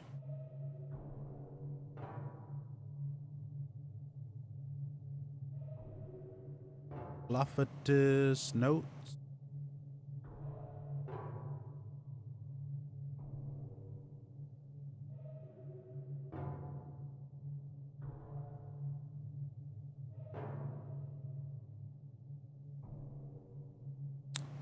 There we go.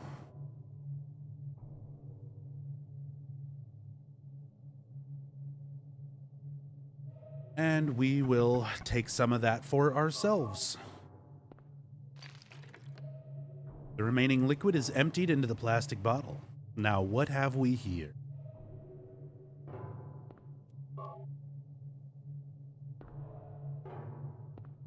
So, again, going back to the context of Dahlia Gillespie trashing this room. So, Dahlia knows about a Glophatus. She knows that it is a substance that can ward off demons. And in the case of her god, she knows that it could be used to essentially ruin her plan of birthing God through Alessa. So, Kaufman, very smartly, very intelligently, has enough agglophatus to split it between two different vials. He leaves one vial here in his office where he knows Dahlia will look for it, which she did. Came through, she opened up all these shelves, left books everywhere, trashed his office, found his vial of agglophatus, and destroyed it. Kaufman planted it there intentionally for her to find it and destroy it, so that Dahlia would think that Kaufman no longer has a way to stop her ritual from, her god from being born. And Kaufman would be able to keep his other vial of agglophatus kept secret away from Dahlia. She would think she destroyed all that he had. So that way he would have his own sort of ace up his sleeve. And that's very lucky for us.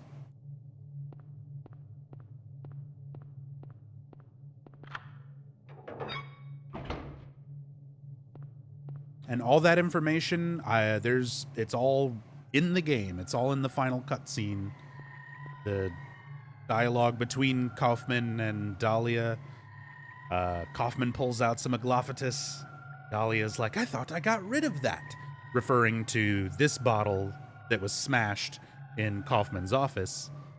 And Kaufman's like, you're easy. Like, knew that he could fool her that way. And it worked.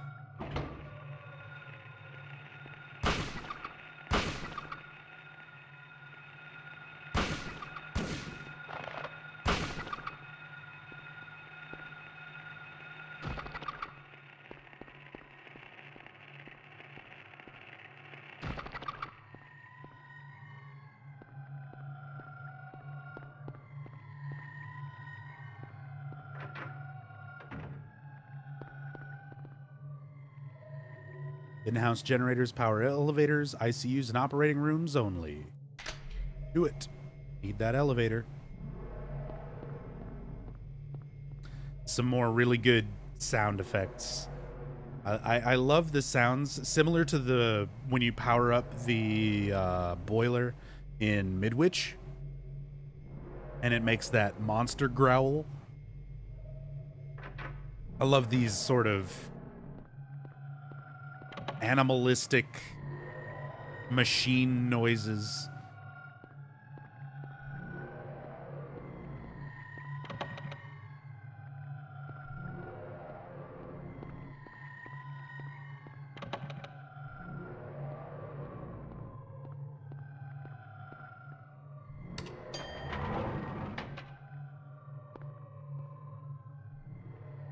All right. So we came in on the first floor. We went downstairs to the basement, finished checking all of that.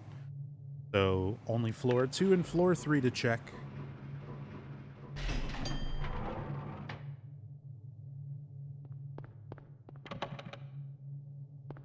Okay, that's it for floor 2. Floor 3.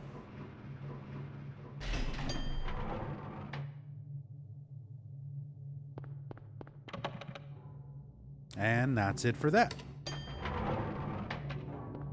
And of course, now, the mysterious 4th floor.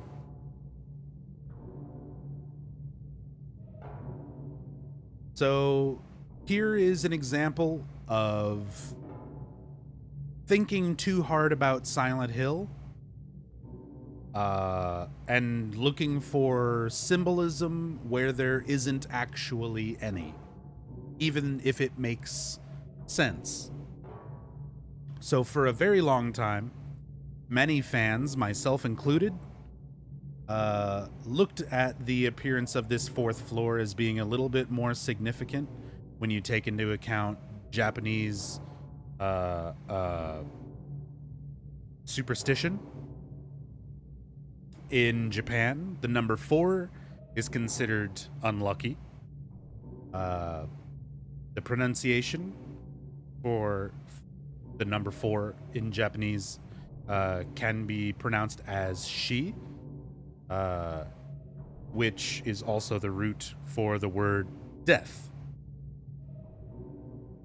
So because of that connotation between the number 4 and death, 4 is often seen as an unlucky number in a lot of Japanese culture and a lot of Japanese superstition. So I figured there might be something to that. Like that's why it's specifically the 4th floor that appears and exists that way.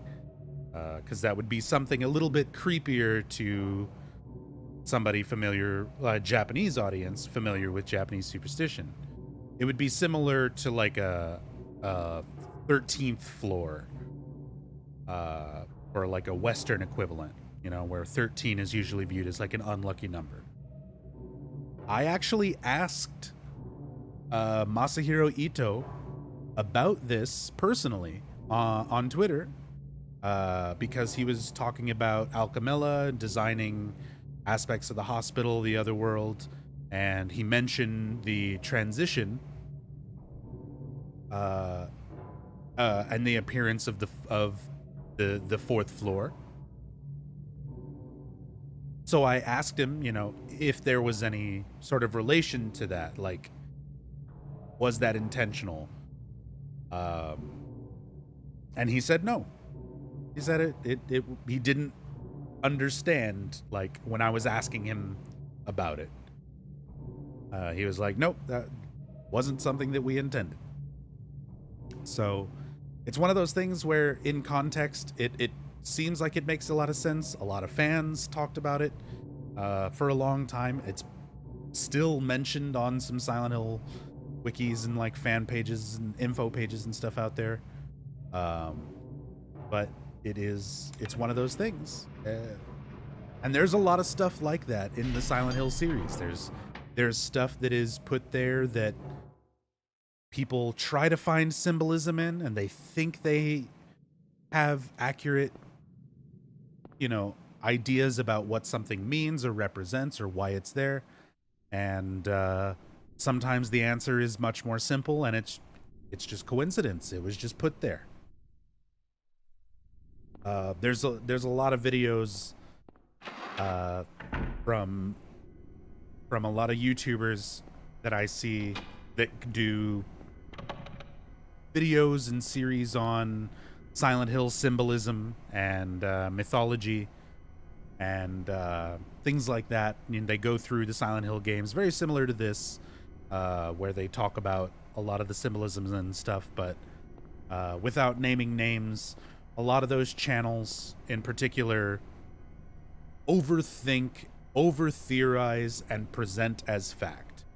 And that's a big reason why I'm doing this playthrough and all of this note gathering, and more importantly, finding citations and sources for all of the information and references and things that are in the game that can be confirmed, rather than dwelling too much on things that are just speculation or theory. Because if it's not confirmed by anything in the game, it's not confirmed by anything from the developers, there's a good chance that it's something you're just thinking too hard about. And there's a lot of good examples. If you watch, there's a great interview on YouTube. What channel is that? Is that The Great Debate? Let me make sure, because I want to credit the correct person.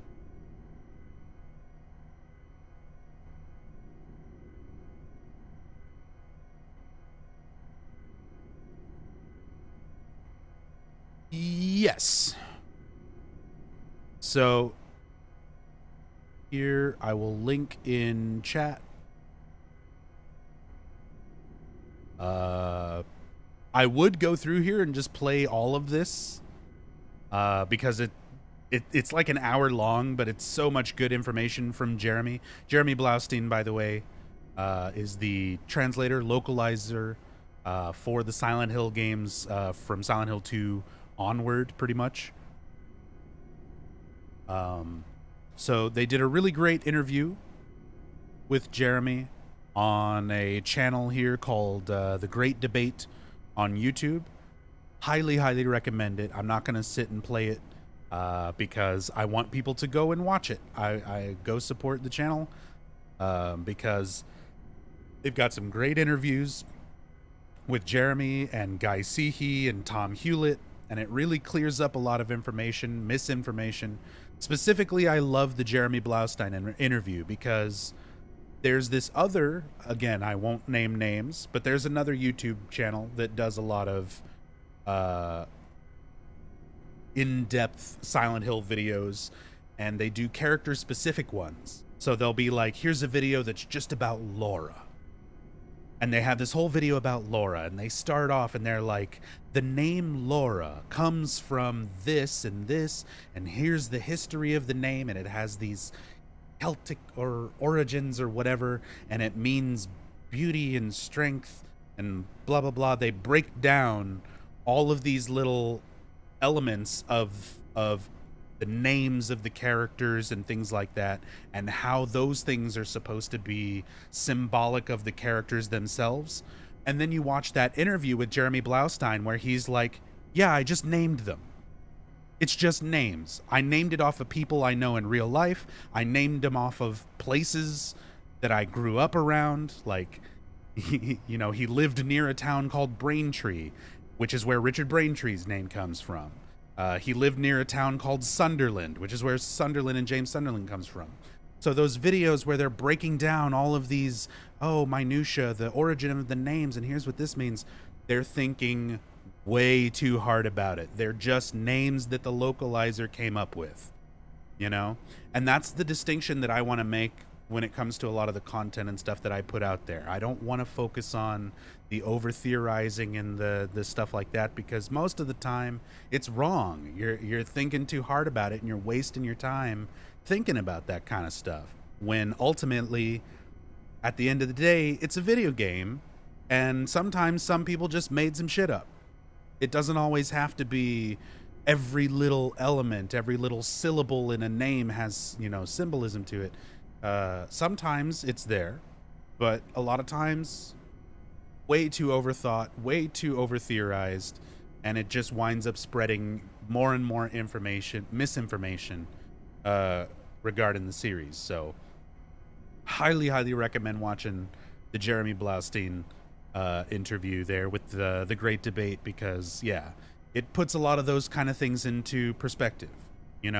As beautiful as these games are, they're works of art. They're extremely detailed. They were made by a very dedicated team. They're not perfect, and not everything is there intentionally, Some stuff is just, they needed a name, so they came up with a name. They didn't think that hard about it.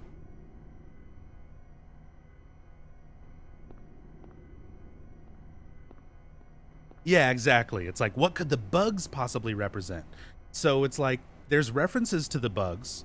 You have the note, Lisa's diary, about the bugs keep getting in to spite her and that kind of thing. So the bugs do have a relevance to Alessa, but that's pretty much where it stops, Bugs are creepy, and Alessa and Lisa didn't like them.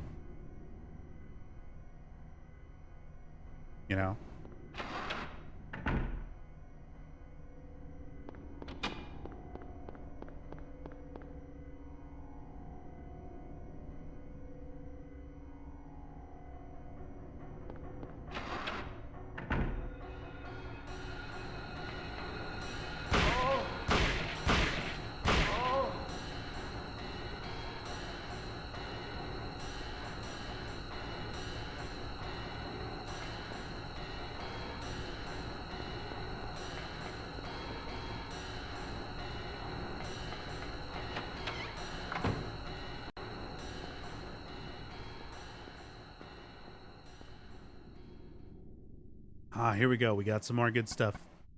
Play to the turtle. So we got going back to a topic we were talking about earlier with Alessa, everything that the town is able to manifest and create and shape reality is all based on what it can draw from Alessa's mind. So we had the initial key puzzle, the keys to the eclipse at the very beginning of the game, where it was represented by characters from Wizard of Oz. We had the split lizard, which was a fairy tale that Harry knew and most likely told Cheryl, which is why when Cheryl reunited with Alessa, Alessa would have, you know, memories of that. So all these sort of fairy tales and storybooks and things that Alessa knows, the town draws from that, and it's where we get some of these puzzle items and things that we're picking up. So we've got the plate of the turtle, a blue plate with a picture of a mock turtle. So now we're looking at Alice in Wonderland references. Or more specifically, I guess, Through the Looking Glass, but same difference.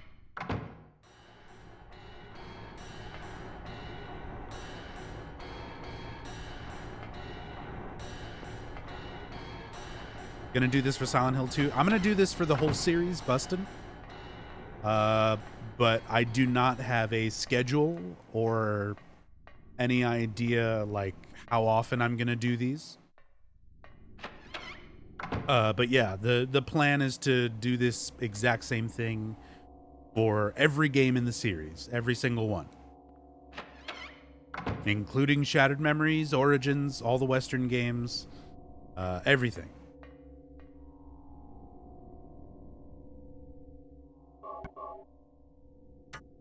Oh, by the way, look at that save point. Look where we are. It's room 302.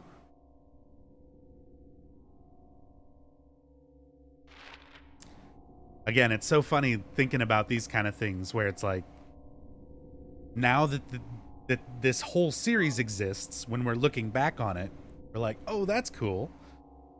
Room 302, just like Silent Hill 4. But then you read those interviews with the developers where they're like, they had no idea, like, nobody knew Silent Hill was going to take off.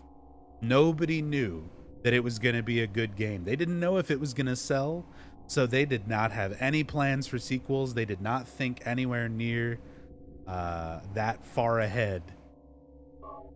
So it's interesting to see that as time went forward, when they start working on the later games, Silent Hill 2, 3, and 4, that they would look back at little things here and there on the older games and sort of retcon it, make it work for other things, other significance.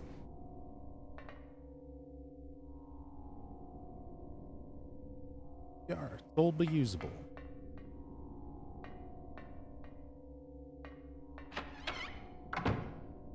Compiling the notes into a slideshow similar to how Orifine does it? I don't know yet. I'm not good at preparing things and presenting them in a pretty way. That's why I don't do YouTube. I don't edit videos and put things together with like properly recorded dialogue, and I write out a script of what I'm gonna say. I suck at that. What I'm good at is sitting down on a couch and playing a game with a friend and talking about the game with that friend. So that's pretty much how I format my story playthroughs and stuff like this. So once I'm done compiling all these notes, I'll probably drop them on like Google Docs for people who just want quick references and things like that. But probably not going to do slideshow, probably not going to do produced videos or anything like that, because I'm lazy and I'm not good at it. So I would much rather just do the streams and talk about it as much as I can, cover as much as I can, and that's kind of the extent of it.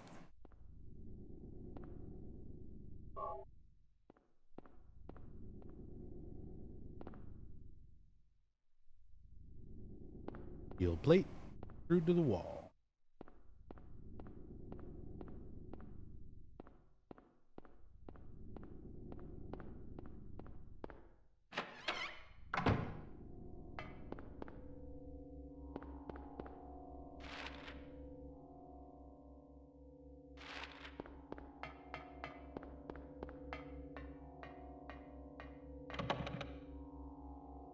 In-depth Silent Hill pachinko playthrough. I love it. I love it when people think that it's going to be a funny, witty comment. Yes, an Eternal Enigma owns the Silent Hill Pachi slot. I've played it. At some point, I will probably visit him again and do a proper, in-depth playthrough of the Pachi slot.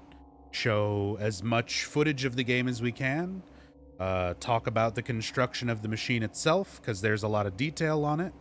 Translate all of the information on it, because there are character profile pages and all sorts of information that's only on the Silent Hill Pachi slot. So we can translate all of that and cover it, because there's information on stuff like you never learn the age of the characters in Silent Hill 2. There's never anything in Silent Hill 2 that tells you how old James is or how old Mary is. Do you know where that information is? It's on the fucking Pachi slot. So, yes, eventually we will do a proper in-depth breakdown of all of the Pachi slot stuff. Because it's not just a gambling game. Like, there's information in it. It's the most frustrating thing in the world. There is a lot of care put into that gambling game. There's more care put into that gambling game than any of the Western games.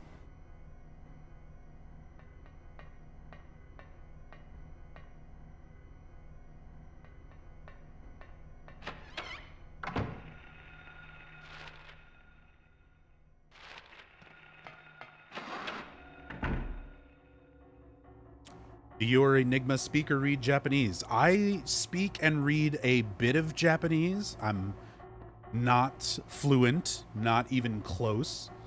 But most of the writing and a lot of it is hiragana and katakana, which is easy enough for me to read.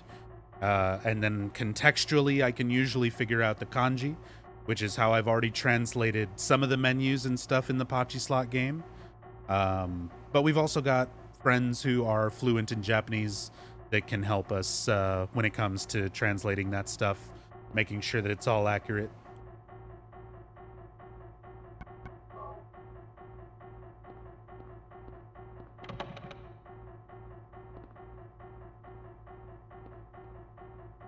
That's correct. Tasmanian Devil. There are totally new cutscenes and music and enemies and all sorts of stuff that was made just for the Pachi slot.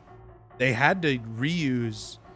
They reused some footage, a few scenes and stuff from the original Silent Hill 2, but they don't use any of the original stuff of James.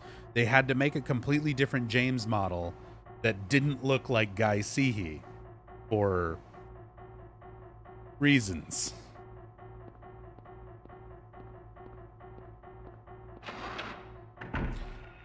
Pachi is short for pachinko, and the gambling game is legally referred to as a Pachi slot, because it has to skirt Japanese gambling laws. But when you play the Silent Hill Pachi slot, there is no Pachi, there is no pachinko element to it. You put in tokens, you pull a lever, reels spin, and that's it. You know, it is a slot machine. There's nothing else to it. It's just a straight up slot machine.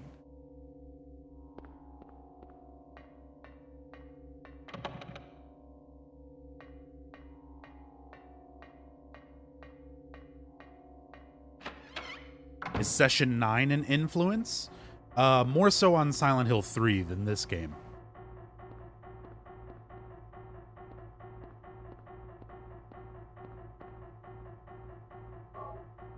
So here we go, another puzzle piece. We have the plate of the cat. So this one is the Cheshire Cat. So we've got the mock turtle, the Cheshire Cat. So again, more of these characters relating to Through the Looking Glass. One of those stories that Alessa enjoyed.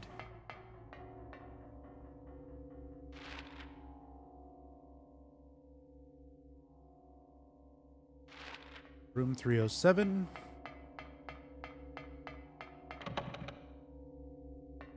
Unlock this.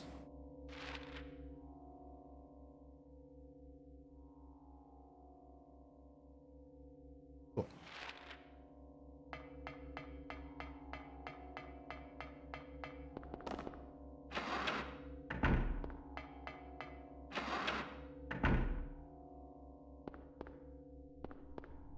Down to the second floor.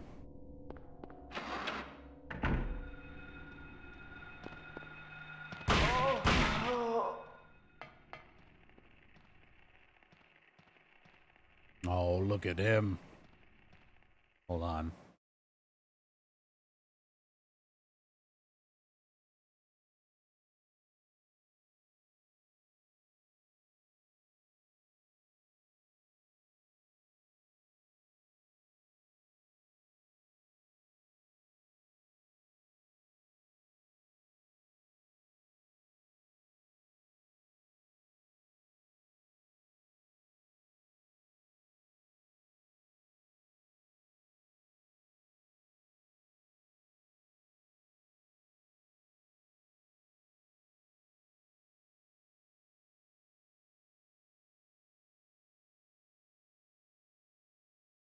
A good boy. Sleepy thick.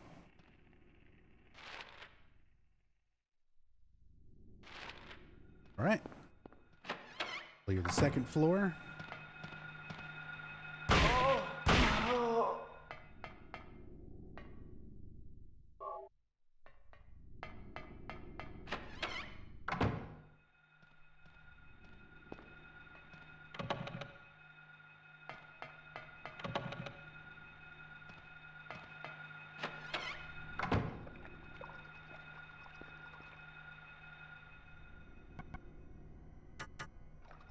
Before I use that, let's take a look at this. Like how you can get closer to it and it starts freaking out.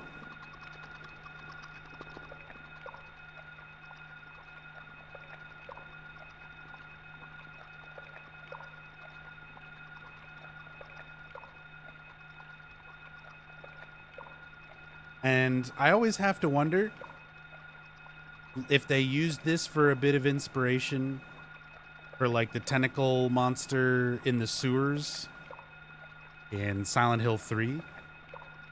Because we also see a similar looking tentacle in the fridge in Nowhere at the end of this game.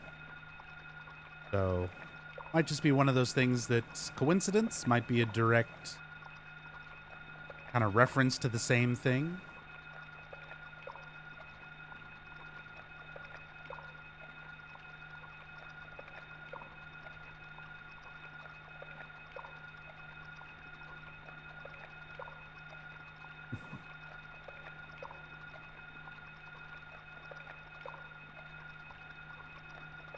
Sorry.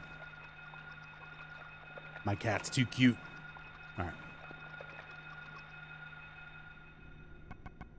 And, gotta give him some blood.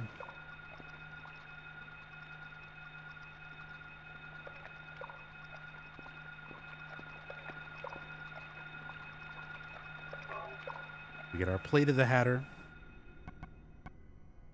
So our character list for Through the Looking Glass characters continues. The Mad Hatter, Cheshire Cat, Mock Turtle,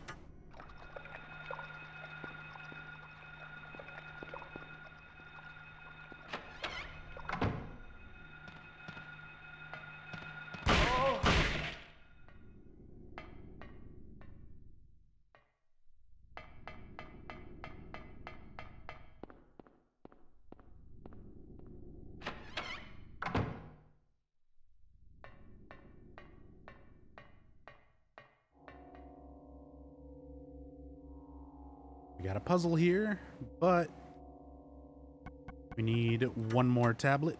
We'll come back to this. Yeah, Silent Hill 3 parallels, like, it does a lot of things to parallel Silent Hill 1. And that's very intentional. They copy a lot of stuff over so that there's a lot of comparison and a lot of parallels between the two games.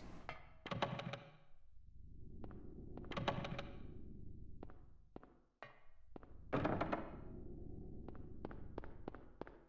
that's locked. That's as much as we can do on the second floor for now. Clear the first floor.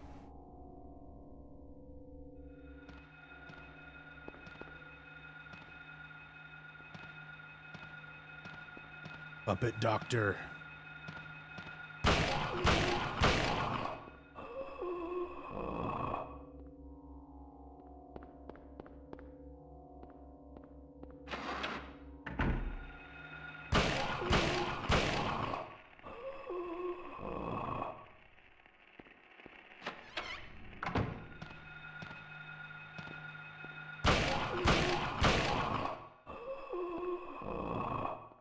So this is kind of interesting.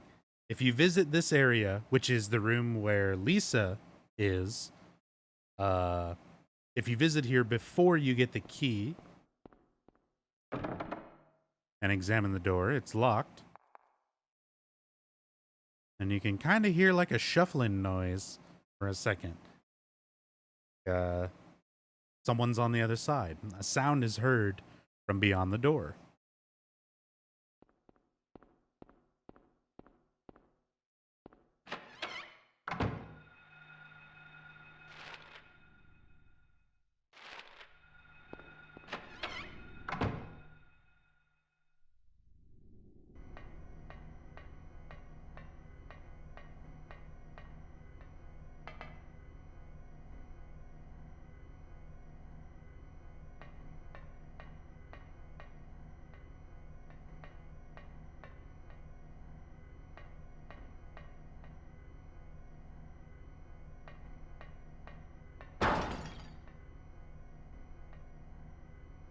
There's so many situations like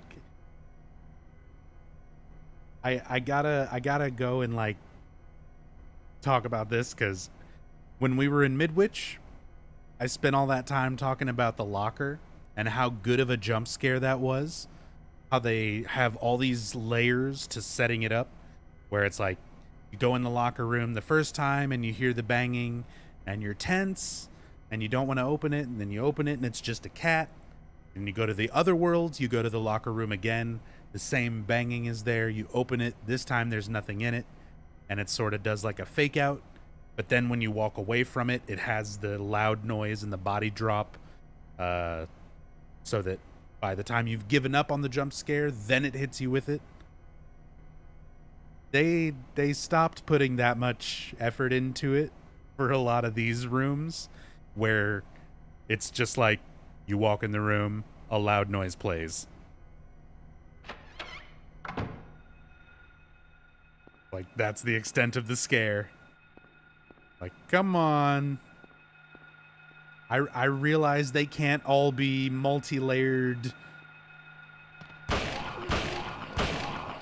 you know, scary setup experiences, but some of these they just turn into kind of your typical, like, cheap jump scare, like it's a loud noise. A loud noise in a room with nothing.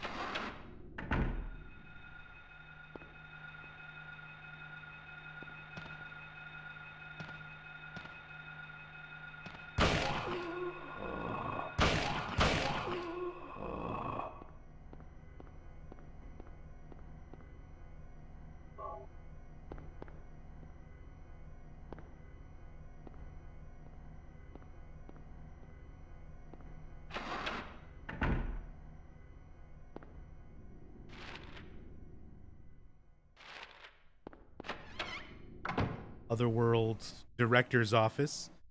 It's kind of funny, the contrast when you're here normally the first time. The room is trashed because of Dahlia. She went through and threw everything out of the shelves and smashed the bottle of Aglaophatis. Now that it's in the other world, like, the shelves are in order. It's one of the few rooms that's actually, like, cleaner in a way. Like, yeah, it's rusty and bloody, but, like, everything's put away. It's not as trashed as it is normally. The other world did a good job cleaning up. For once. We get our Plate of the Queen. And another jump scare noise.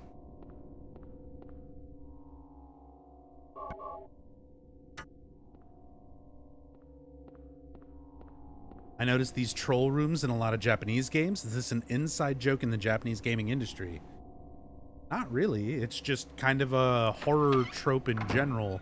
A lot of games make use of the same thing, Japanese and otherwise. Where it's just, here's a room, here's a place you don't actually need to be, and there's something scary there.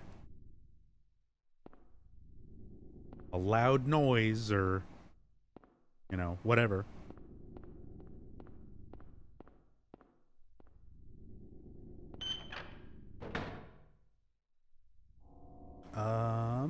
Okay, so I've got the fourth piece of that puzzle, the Plate of the Queen, Queen of Hearts. That's our final piece for the door puzzle. So we can go back to the second floor, do the Through the Looking Glass themed puzzle.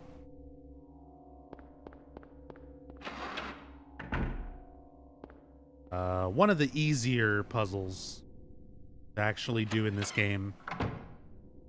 Like, the piano puzzle requires some thought in Midwich, like you really got to piece it together. This one I always felt was like very, very blatant. It's a list of things in a poem. And all you have to do is know the color of the thing. So, clouds flowing over a hill. Clouds are white. Sky on a sunny day. Sky is blue. Tangerines that are bitter. Tangerines are orange. Lucky four-leaf clover. Four-leaf clovers are green. Violets in the garden. Violets are violet. Dandelions along a path. Yellow. Unavoidable sleeping time. It's nighttime. Black. Liquid flowing from a slashed wrist is red. For blood. And then you have this, where it's just arranging them in the correct order. So it gives you the position of 4 of them. Clouds flowing over a hill. So you got white at top. Tangerines that are bitter is over there on the right. Violets are down at the bottom. Unavoidable sleeping time is on the left. So you're just filling in the colors in between the ones that it gives you. So, super simple, super straightforward.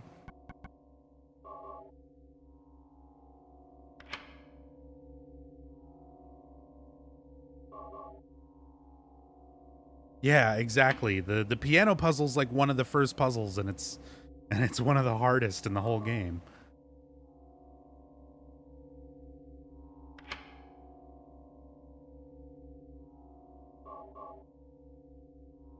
But that must be a Team Silent thing, because they seem to do that a lot when you think about it. Because the coin puzzle in Silent Hill 2 is one of the more difficult ones, and that's one of the first puzzles in the game. In Silent Hill 3, Your first puzzle's Shakespeare.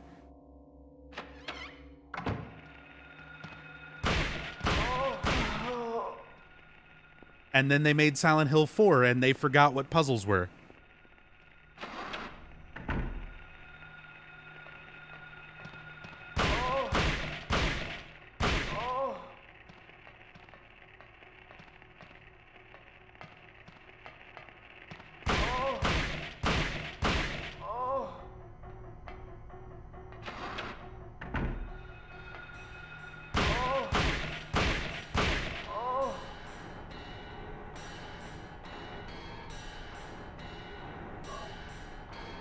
Yeah, that's that's exactly it, Clarden. Like, that's the extent of the puzzles and stuff in Silent Hill 4 is like, where's the chocolate milk?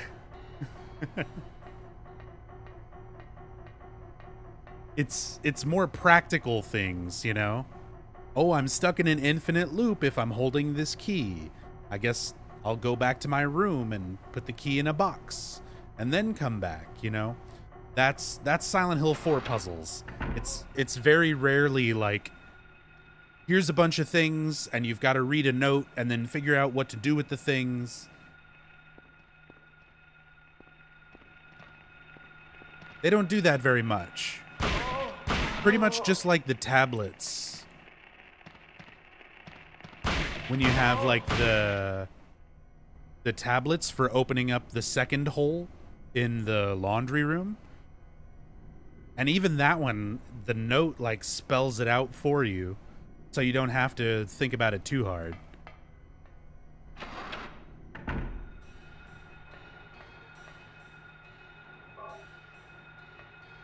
But yeah, a lot of it is just finding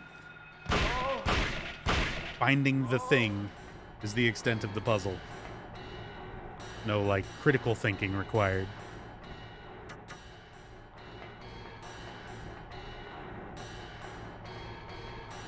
Silent Hill 4, the Fetch Quest. Fetch Quest escort mission. Don't get me wrong, I sound like I'm shitting on Silent Hill 4 a lot right now. 4 definitely is like lacking in a lot of ways that could have been much better, but 4 also is still really damn good. Like, Walter Sullivan is my favorite antagonist in the series. Because you get to learn so much about him. You get to know so much about Walter and why he is the way he is and what he's trying to do, what everybody means to him, and why his victims are who they are. Like, there's so much to Walter. That's like my absolute favorite thing about Silent Hill 4. He's such a good antagonist.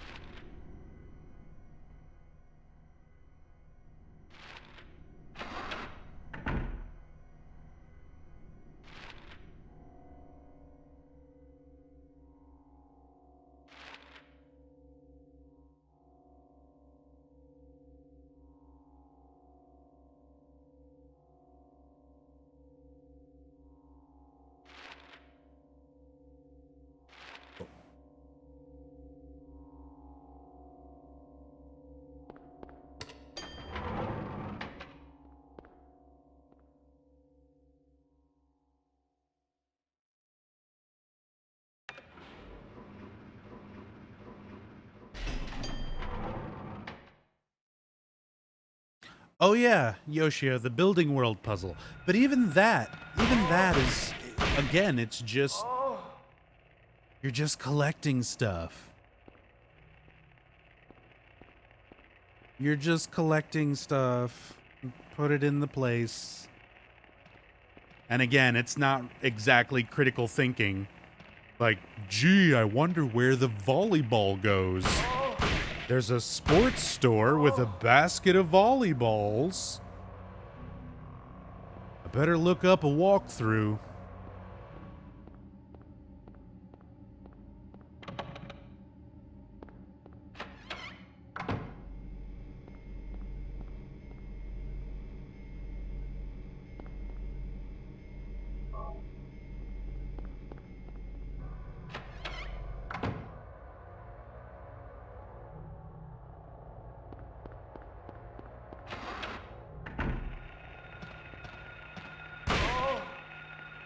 Ma'am? Ma'am?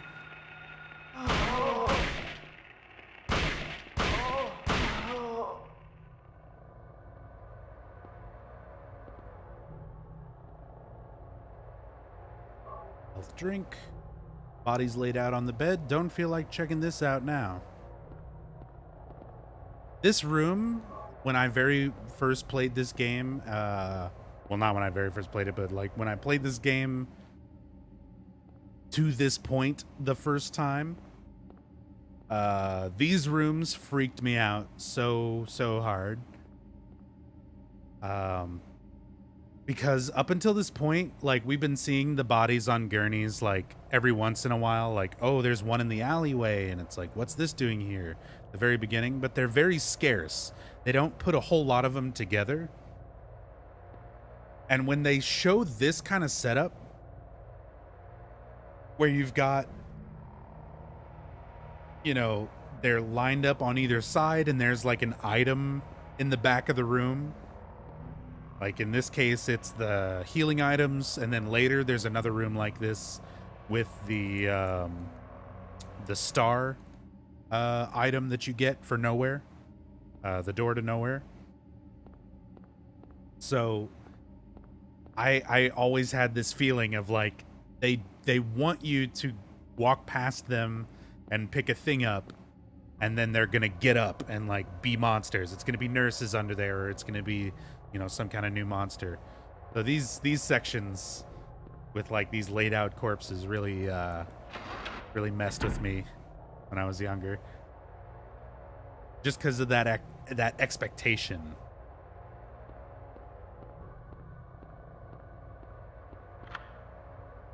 Silent Hill 1 deserves just as much praise as Silent Hill 2. There's a few things I think it actually did better. I think there are some things that Silent Hill 1 did better than Silent Hill 2, but I still feel like Silent Hill 2 is a better finished standalone product. I think it's a much better self-contained story. I like that it's more character driven, and that the town and the power and the supernatural aspect to it is kind of secondary to the character drama. So I mean, there's definitely things that 1 I think did better than 2, but 2 is still to me the overall better package. If you count Silent Hill 1 and Silent Hill 3 together, if you could take those 2 games and mash them together into one game, since 3 is basically the rest of the story of 1, it holds up a lot better. Like, having those 2 games together is really the way you're supposed to kind of experience the story, I feel. But again, for just a standalone, separate story, yeah, Silent Hill 2 fucking nails it.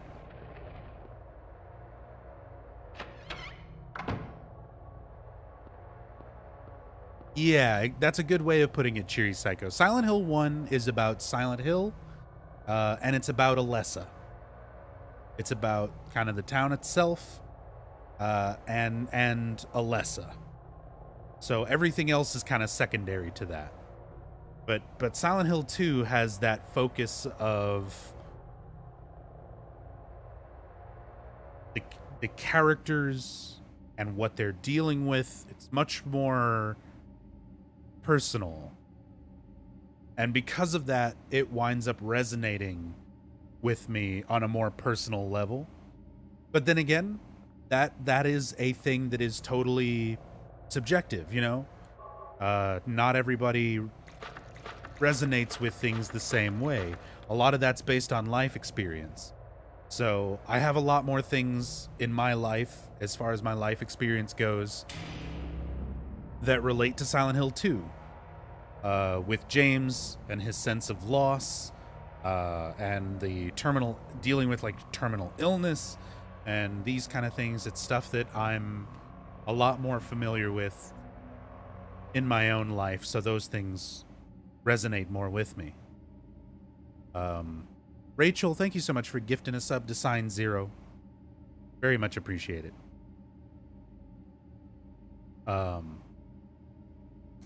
But that's just how Silent Hill 2 affects me, you know, on that kind of personal level. I'm able to relate more to the characters the way that they are. But for somebody who is a father with a young daughter, like, I don't have kids. So to somebody who could more put themselves into Harry's position, the idea of having this daughter that you've loved and raised for 7 years, and then is suddenly gone, and you're in a town that's unfamiliar to you, trying to find her. I've never experienced that. I've never had a child. I don't know what it feels like to lose your child for any amount of time. So for somebody who can relate more to that, Silent Hill 1 is probably going to resonate and hit a lot harder and be a lot more impactful to somebody with that kind of experience in their life.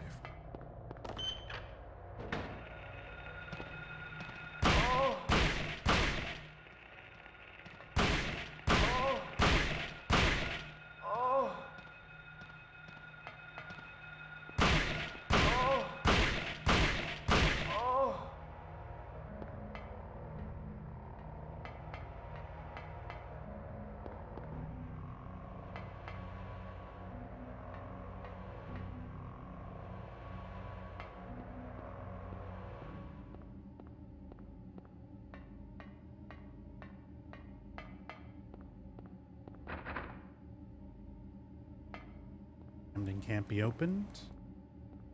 Another wheelchair down here. Allusions to Alessa being kept down here.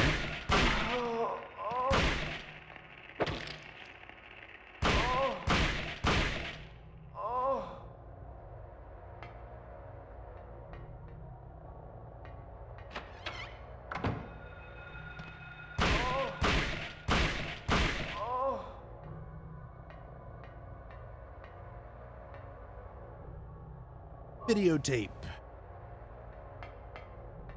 We're gonna go watch that.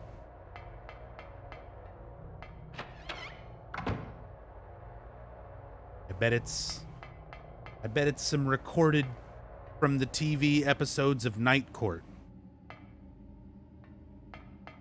We'll go back to the VCR. Go watch this Night Court tape. Berg here.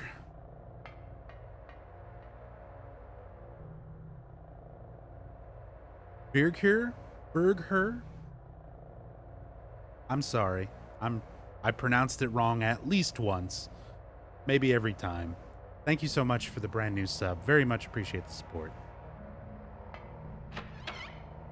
What's this? Burger? Perfect. I could say burger. Looks like someone's been here.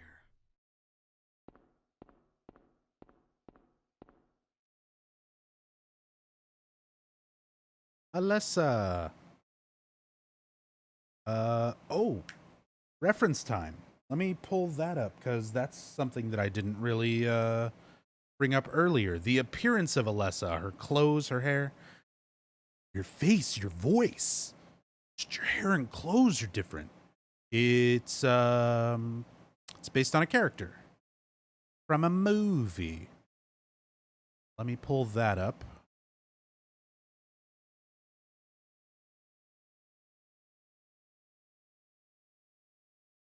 Legend of Hell House.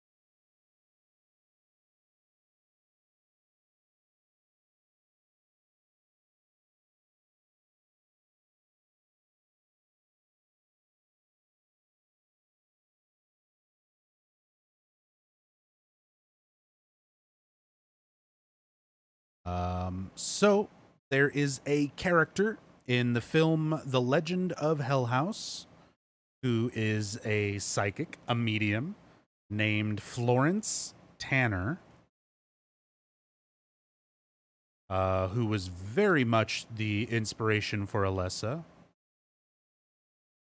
Florence Tanner house. Trying to find a good shot here. That's a good one.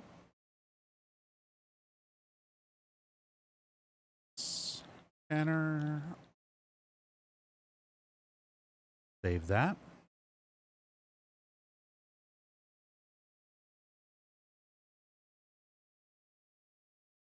Pull this up.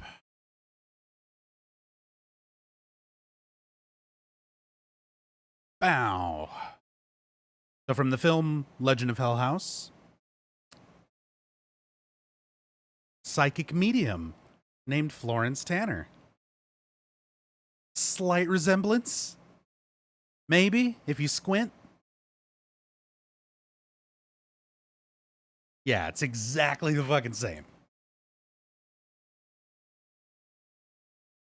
So, direct reference there.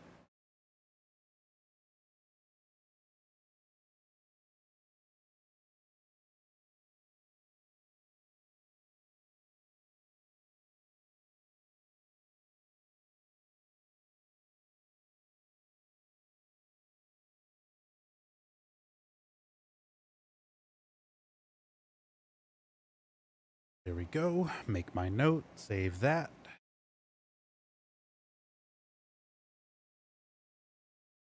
Alessa?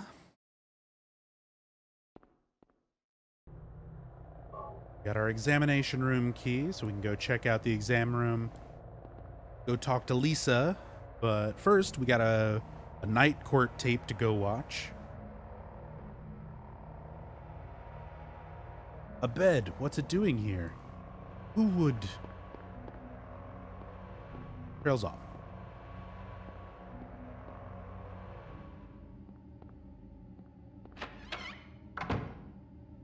Wait, who is that on the left? Florence Tanner from the film Legend of Hell House.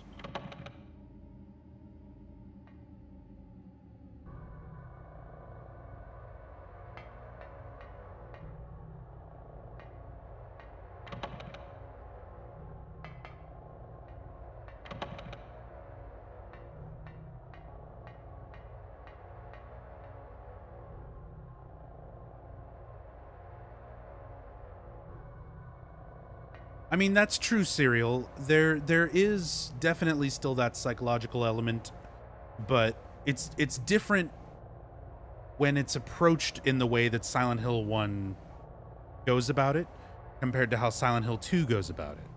With Silent Hill 2, because it's so reflective of the characters themselves, I feel like there's kind of a metagame when you're going through Silent Hill 2 of like looking at how things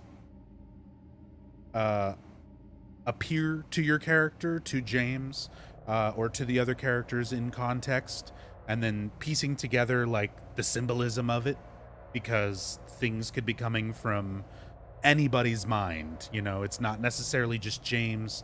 You're trying to figure out, oh, is this something relevant to Angela? Is something relevant to Eddie or to Mary? And you start trying to sort of piece those things together, and it's more of a driving force of the game as you go through it, whereas Silent Hill 1, it's just Alessa, you know? Harry doesn't matter, Kaufman doesn't matter, Dahlia doesn't matter, nobody else matters. Everything is just how is this relevant to Alessa? So that psychological aspect isn't taken quite so what's the word I'm looking for? It's just not as prominent throughout the majority of the game. Like, you definitely are piecing things together and how it's relevant to Alessa, but you're not trying to look at every little thing and be like, oh, does this mean something about Harry? Oh, does this mean something about Dahlia? You know, it's just Alessa. And because it's more focused, you know, there's less of a general psychological atmosphere to it. comparatively. It's still a very psychological, you know, horror-based game, but Silent Hill 2 definitely takes it way further.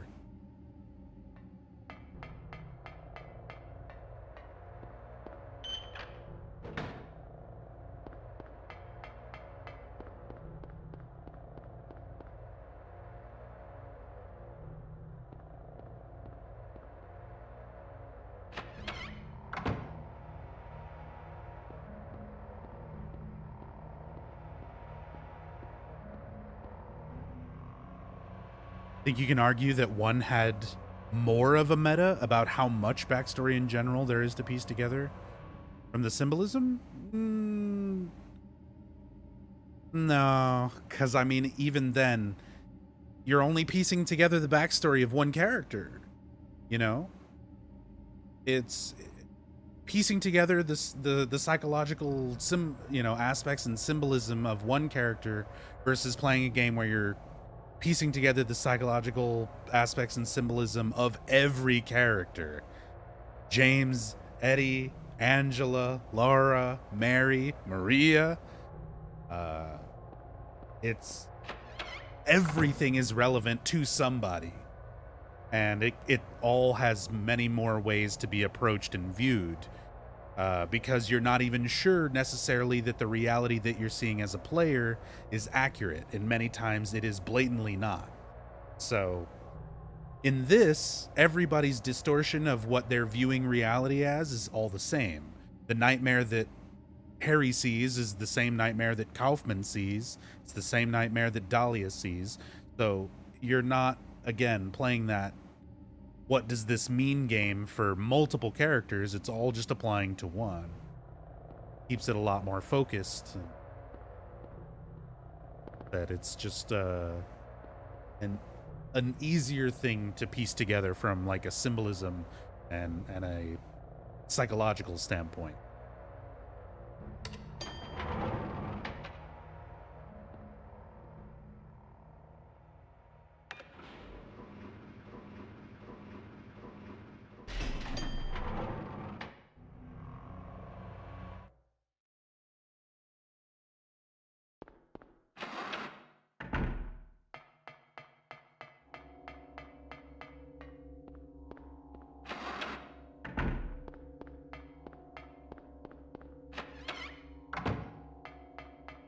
All right, time to watch Night Court.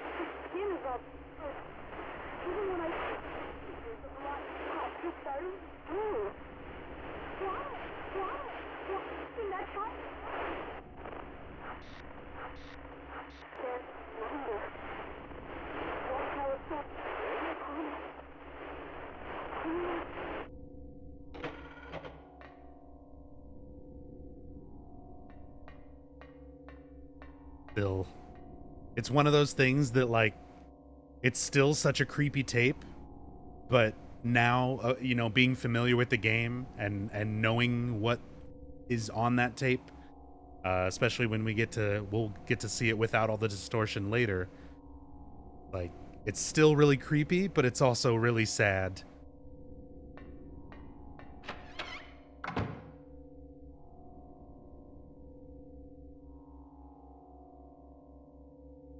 Lisa's actress was paid a flat $500 and never made any more money from re-releases.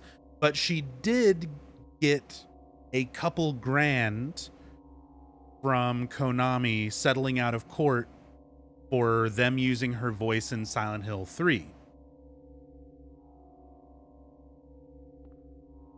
Yep. In fact, since we're talking about that, that's relevant to the game. Let me bring up that interview with Thessaly Lerner, since we did some other developer interviews. Let's talk about that, because I want to put that into my notes and stuff as well. So Thessaly Lerner interview.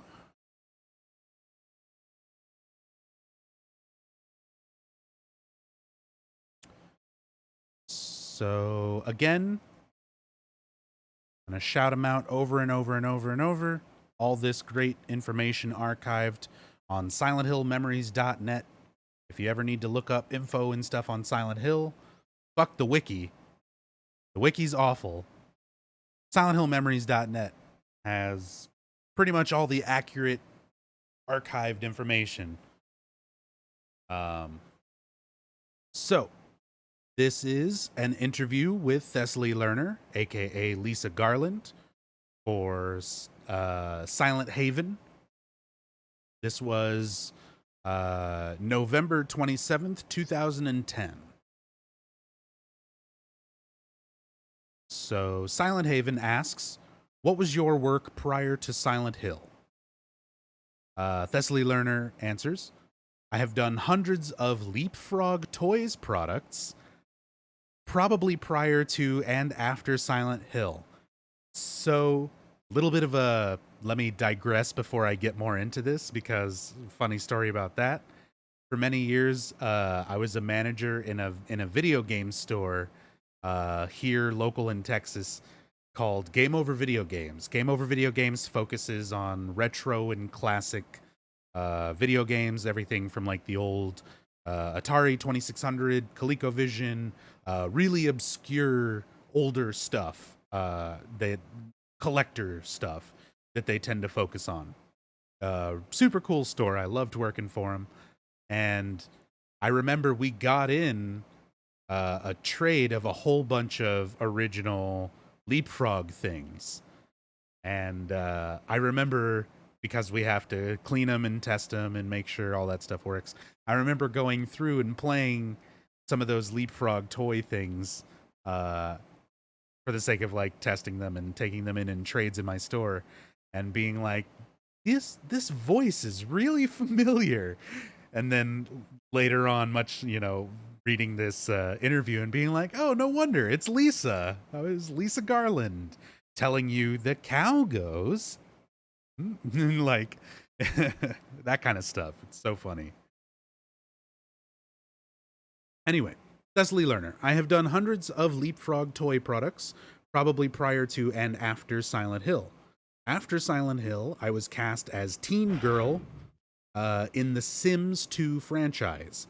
I've done hundreds of other VOs. My VO-focused website with my demos and credits is www.thessalylerner.com. Filler, thank you so much for the $5 tip. Very, very much appreciated. Thank you so much. Continuing with the interview, Silent Haven asks, have you followed the Silent Hill series since your work with the first game? Thessaly Lerner. Haven't followed Silent Hill, but discovered Konami used my voice without asking for Silent Hill 3. My agent sued them and got a mini settlement. Tiny, but something. I know Silent Hill is huge, and peeps love it. Silent Haven. Did you play the Silent Hill game after recording the voice for Lisa? If so, what did you think? Thessaly Lerner.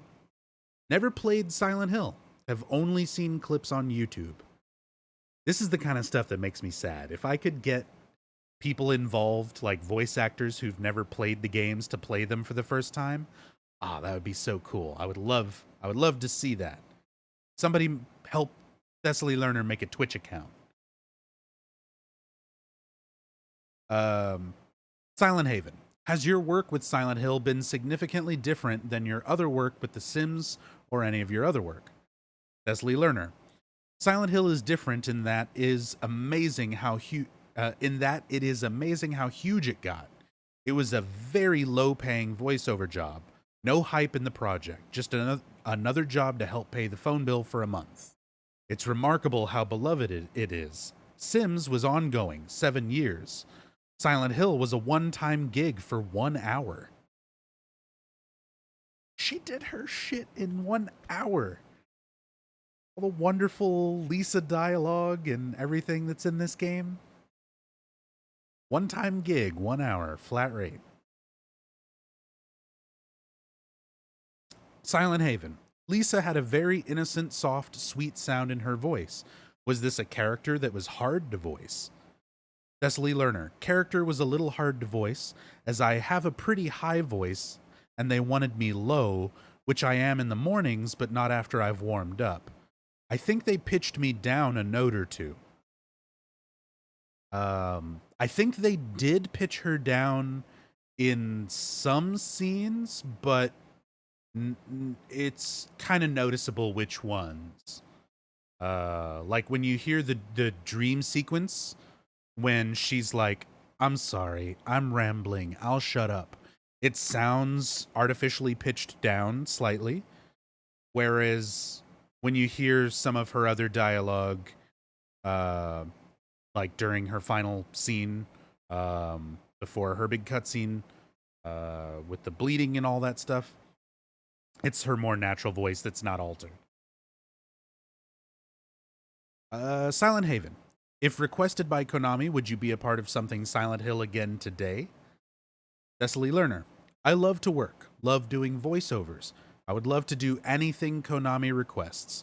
Please email me about any projects with a budget, no matter how large or small. So there you go. Cecily Lerner. Nice little interview with Lisa Garland.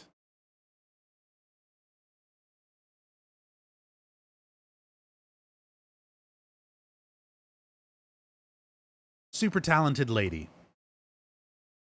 Definitely deserved better from Konami, but you could say that about fucking everybody who's ever worked for Konami ever.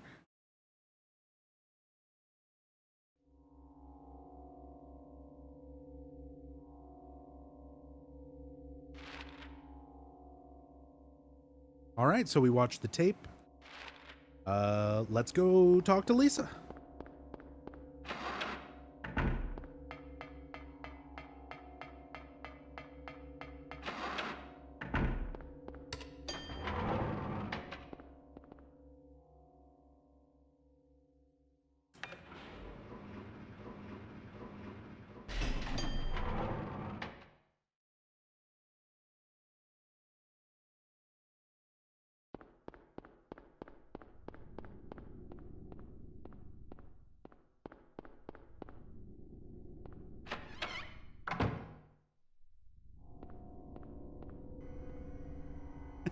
What?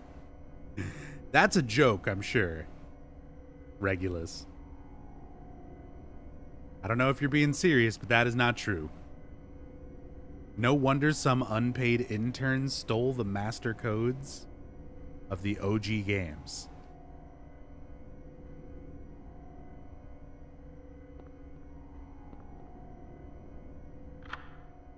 Konami just didn't keep source code. Nobody stole it or anything like that. Japanese companies very commonly just throw away source code when they're done with a game. It's another thing that Jeremy Blaustein talks about in good detail in that interview with The Great Debate that I linked in chat earlier. So even more reason to go watch that at some point.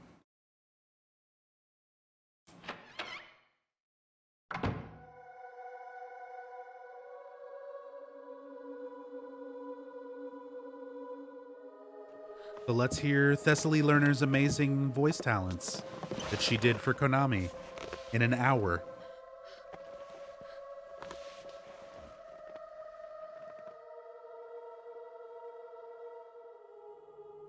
Finally, someone else who's okay.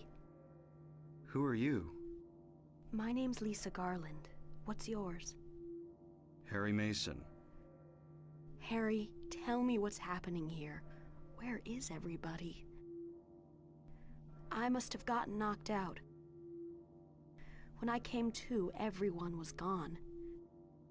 It's awful. So you don't know anything either. Great. I just don't get it. It's like this is all some kind of bad dream. Yeah, a living nightmare. Let me ask you, have you seen a little girl around here? Short, black hair, 7 years old. A 7-year-old girl. What, she's your daughter? Yes. A 7-year-old girl. I can't say that I have. I was unconscious all this time. I'm sorry. That's all right. Do you know anything about all that weird stuff in the basement? No? Why? Is there something down there? You don't know? Don't you work here? We're under strict orders never to enter the basement storeroom. So I really don't know. What did you say was down there? Well, it's... Damn! My head. What's wrong? Harry? Harry, let me help you. Harry? What's up, anime nerd? Sub alert should be working. It's been working for the last 11 hours. It's you. Yes, That follow alert just Dahlia worked. Gillespie. Thank you, KK&D. Tell me everything you know. What's going on? Darkness. The town is being devoured by darkness. Strength must overcome petty desire, childish sleep talk. I knew this day would come. What are you talking about? I don't understand a word of this. Believe the evidence of your eyes. The other church in this town, that is your destination. This is beyond my abilities. Only you can stop it now. Have you not seen the crest marked on the ground all over town? So that's what I saw in the schoolyard. You're a What does it mean? resub, anime nerd. It is the mark of Samael.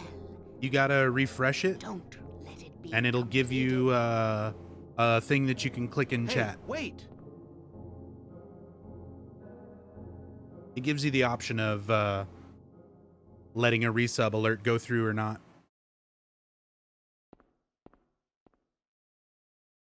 Here's the antique shop key. I've seen so many people, including myself, the first time I got to this part ever, where you get stuck at this part of the game. You're like, where the fuck do I go? What do I do? It's so easy to miss this key because Dahlia doesn't make a big deal out of it. She doesn't mention it. She's not like, here's a key to the Green Lion Antiques. That's where your answers. No, none of that. There's a very subtle animation during the cutscene where she sets it on the desk, and that's it. If you don't pay attention and miss that, and you don't see it there, and you don't pick up this key, you're just fucking stuck at this point.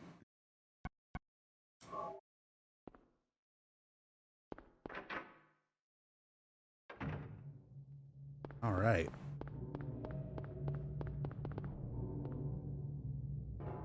So, on to Green Lion Antiques.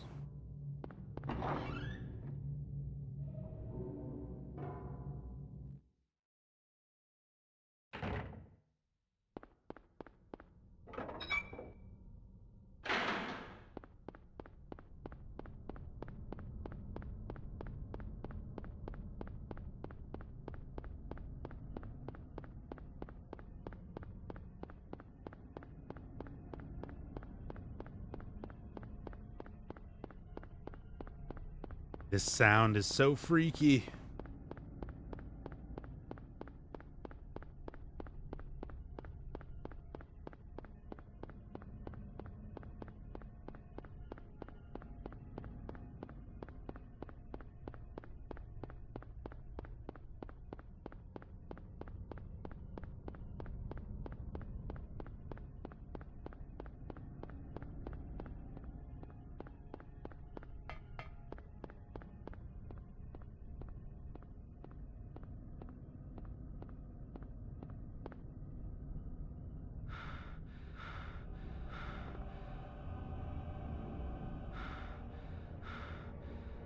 Interesting thing I just thought about, since we were pulling up the references earlier, the Green Lion antiques being a reference to the alchemical imagery of the Green Lion devouring the sun.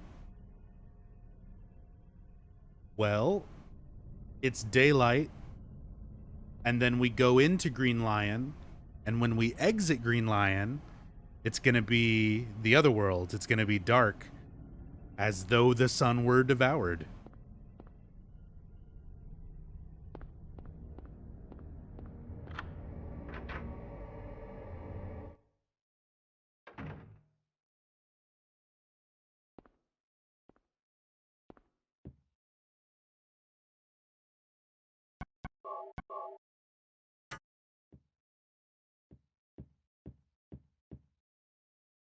None of this stuff's of any use.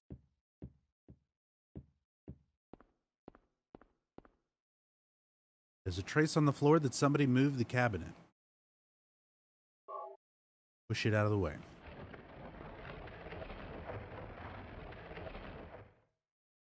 What's this? What's this? Harry! Sybil? I'm glad you're okay. I shouldn't have left you. Things are worse than I thought. It's nuts. What are you doing here? I thought you left town. I saw you go in here, so I followed you. I couldn't get out. All the roads out of town are blocked. Cars have completely stopped running. The phones and radios are still out too. What about my daughter? Did you see her? I did see a girl. Was it Cheryl? I only caught a glimpse of her through the fog. I went after her, but she vanished. I don't know about your daughter, but... And you just let her go? Where was it? On Bachman Road. She was heading towards the lake. Now don't get excited. It wasn't like she ran off exactly. There was no place for her to go. The road has been obliterated. What? So then Cheryl... It was like she was walking on thin air. Hmm?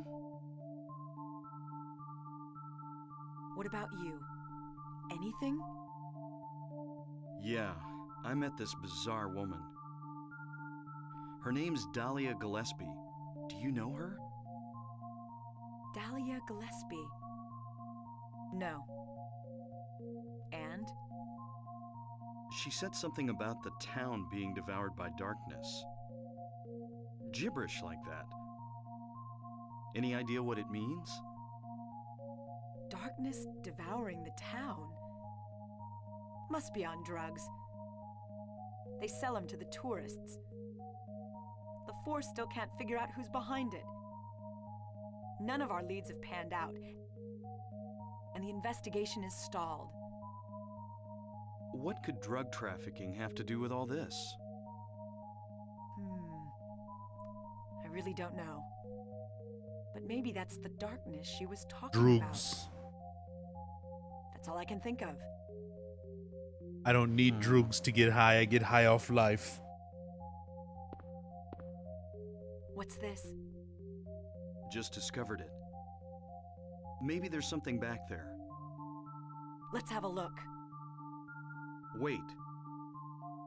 We don't know what's back there. I'd better check it out first. I'm a cop. I should go. No, I'm going. All right. I'll cover you from here. Be careful. If anything looks fishy, get back here on the double. Okay. Sybil, Yeah? do you know anything about... well, like some other world? It's like some kind of bad dream. What are you talking about? I'm not quite sure. I try to make sense of it, but then my mind goes blank. Everything's dark there. Worst and I hear cop ever? sirens Pretty in the much. distance. I met this nurse, Lisa. It's like I was there, but not really. It's all a blur. But who's the like best some kind of cop ever hallucination, in the you know? series? I have no idea what you're talking about, Harry. And why is it Deputy Wheeler from Silent Hill Homecoming? I was just wondering. Never mind. Harry, The Sybil you're tired. meets a stranger, gives him a gun, Yeah, maybe. talking about all his weird stuff, letting him go into dangerous situations. What does Wheeler do? He puts Alex in jail because he knows he's fucking crazy and takes all his weapons away from him.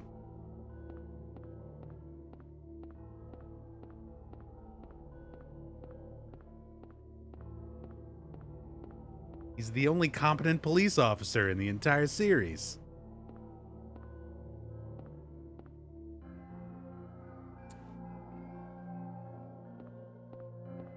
What's this? Some kind of altar. Never seen anything like this before. Maybe this is the other church.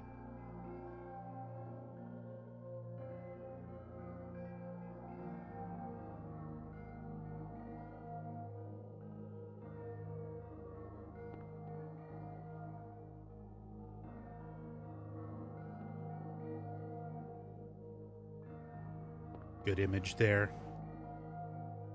Some kind of powder is left in the chalice. That's that PTV. White Claudia.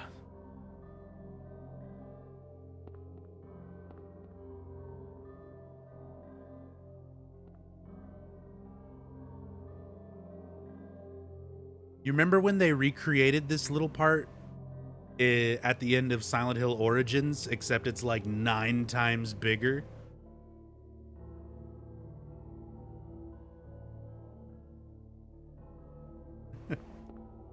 Like the proportions and everything are just super off.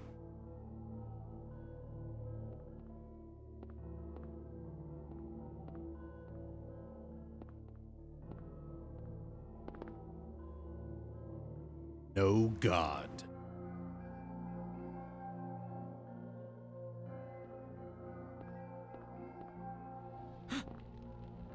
What the? They did a nice job recreating Alchemilla in Origins. That's about the only nice job they did in Origins. Harry? Are you okay? Harry?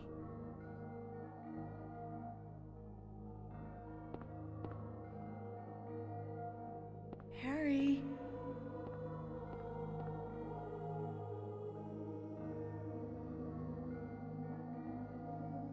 Oh, look at that. Maybe you should have gone first.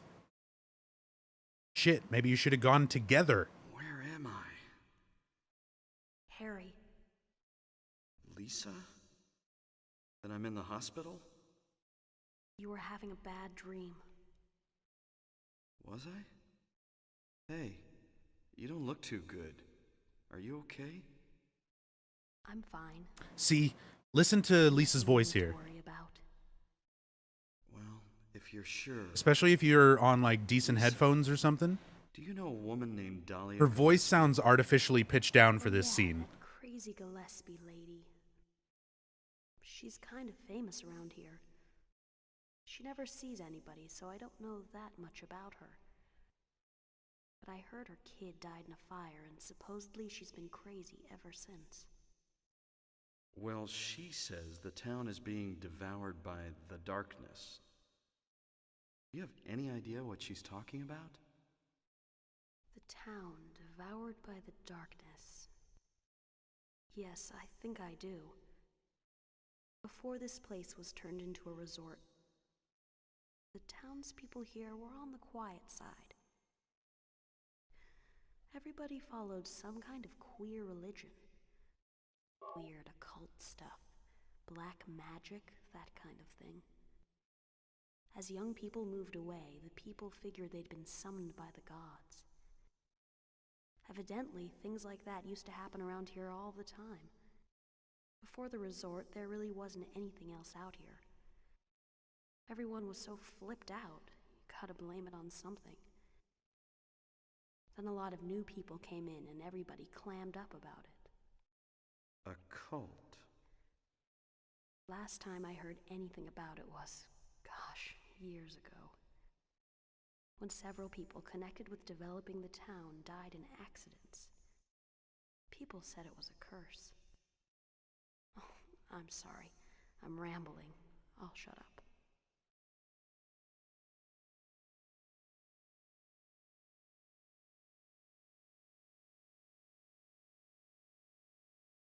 Was that another dream?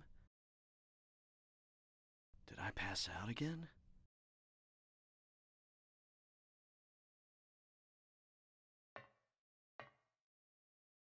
I don't want to think so, but maybe this is all just going on in my head. I could have had a car accident and now I'm lying unconscious, in a hospital bed. I don't know what's real anymore. Sybil said Cheryl was heading towards the lake, but the road to the lake is blocked. Aren't there any other roads? Lisa would probably know.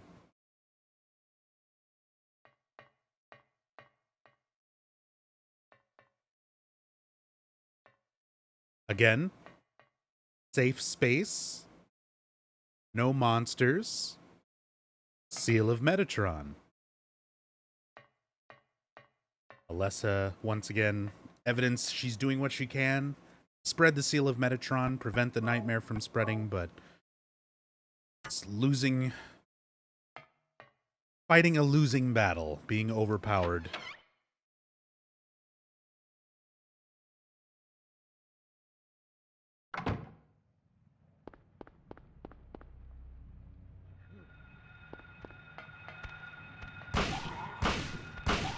Yeah, fuck you. This is for ruining all of my out-of-bounds attempts.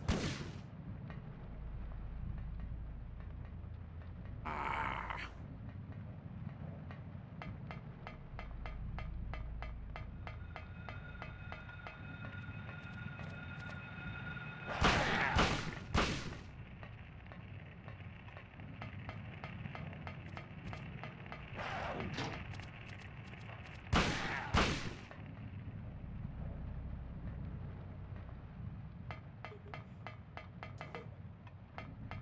Let's take a look around first before I go straight into the mall.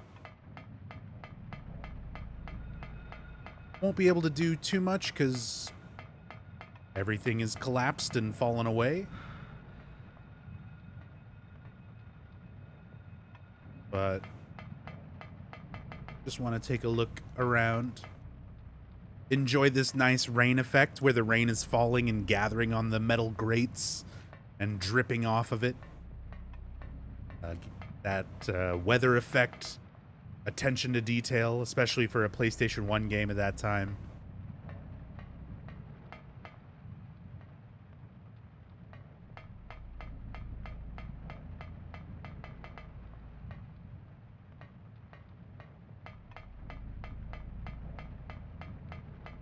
And all this is the same. Well, kind of.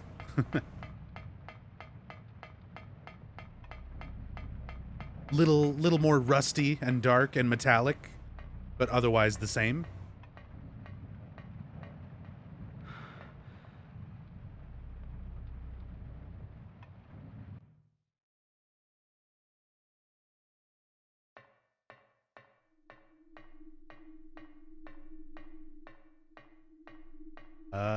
Oh cool. More stuff to pull up. The Vestal Giga Store. So we've got a reference here to a chain of stores called Virgin Megastore.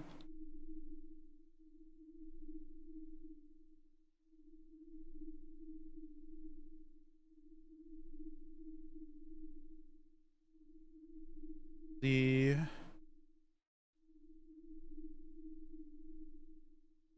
I can pull up.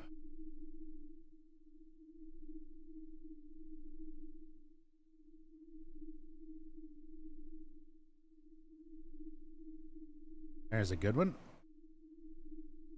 Save that.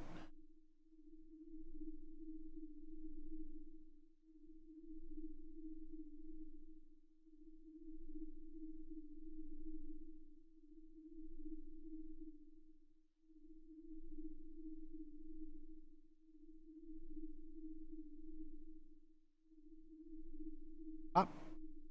So there we go.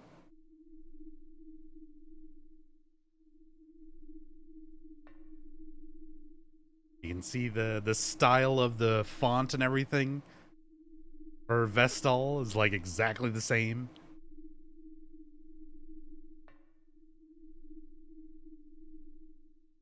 So, chain of stores used to be owned by Virgin. Virgin's still around. Yeah, they do internet and phone service. Do they still have megastores? They don't have megastores and stuff anymore, right? I'm pretty sure they stopped doing all that a long time ago. But the company is still around. They're still doing stuff.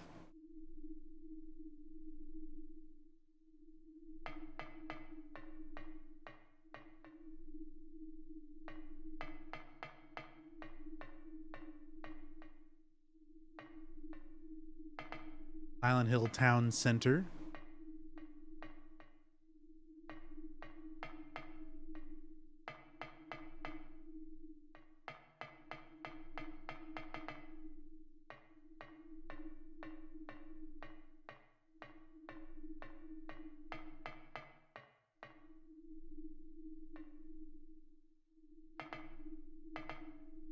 And if you look over here, Just Cats.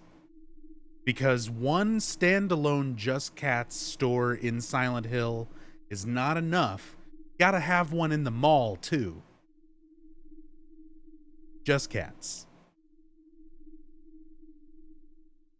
Just Cats.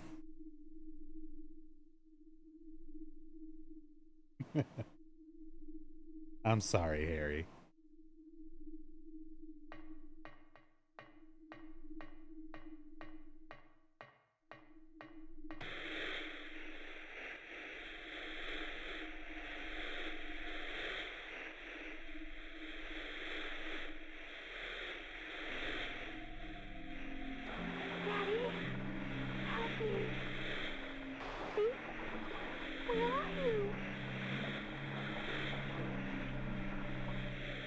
Cheryl!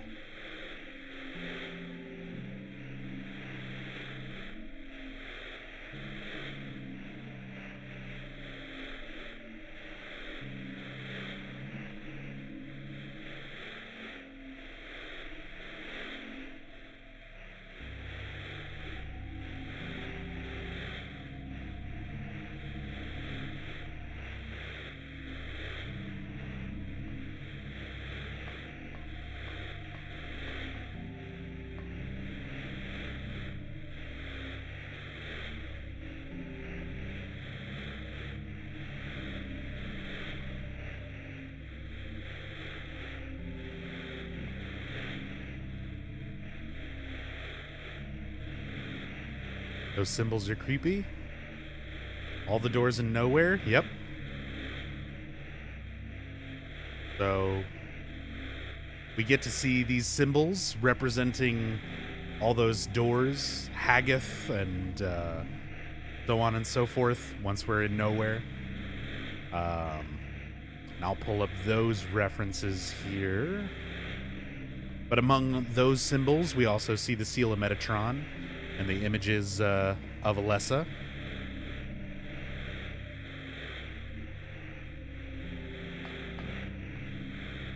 So let's pull up information on all those symbols.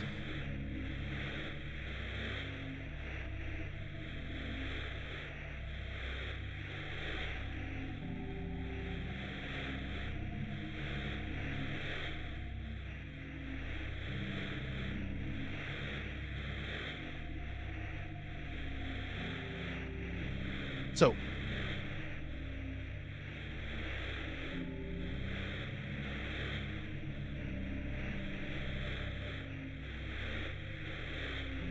find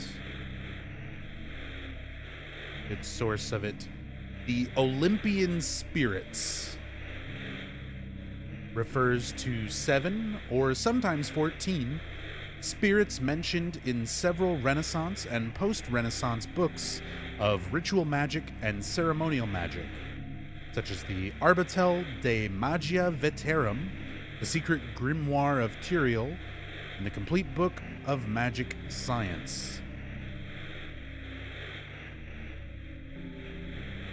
So the 7 Olympian spirits are Aratron, the alchemist who commanded 17,640,000 spirits, and represents the planet Saturn. Bethor, who commanded 29,000 legions of spirits, and represented Jupiter. Phaleg, the warlord, representing Mars. Ak, the alchemist, physician, and magician, who represents the sun. Hagith, transmuter of metals, commander of 4,000 legions of spirits, who represents Venus. Ophiel, who commanded 100,000 legions of spirits, represents Mercury. And Full, representing the moon, Supreme Lord of the Waters. So, all of this comes from actual information regarding the Olympian spirits. Here's a link to the Wikipedia article. And let me go through each and every one of these individually.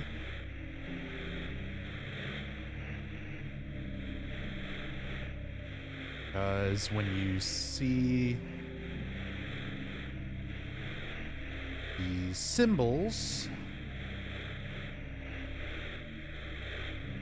for each of these,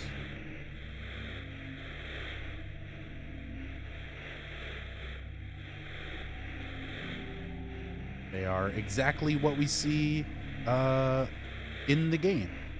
It's the symbols we see on the screens, which we also see later in Nowhere on each of the doors.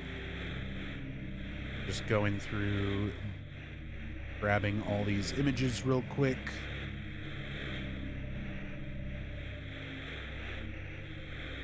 Agith, Ophiel, Ball.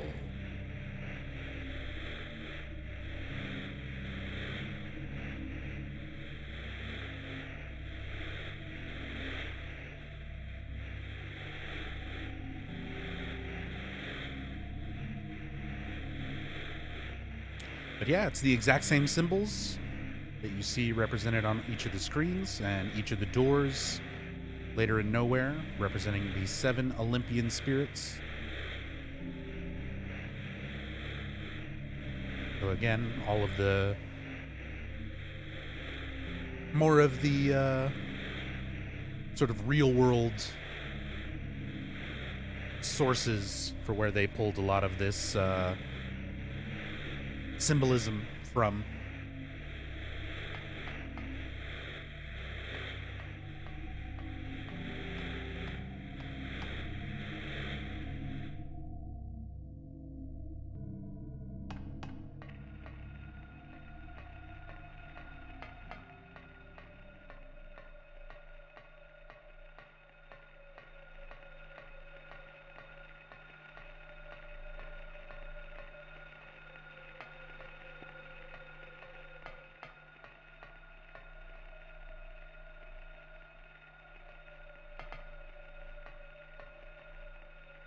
Cospa. I don't know what that's supposed to be.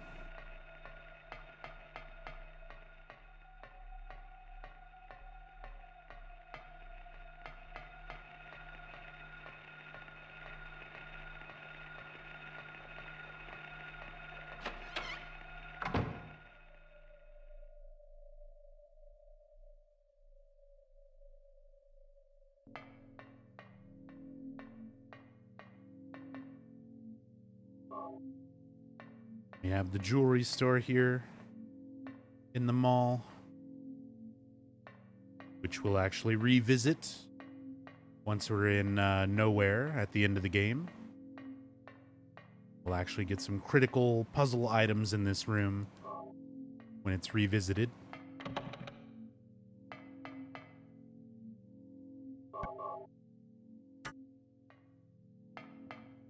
Yeah, I know. There's no walnuts. What kind of shitty jewelry store is this? Don't even have walnuts.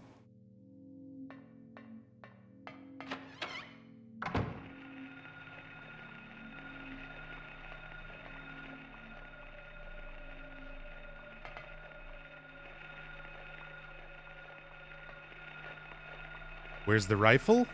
It's right down here.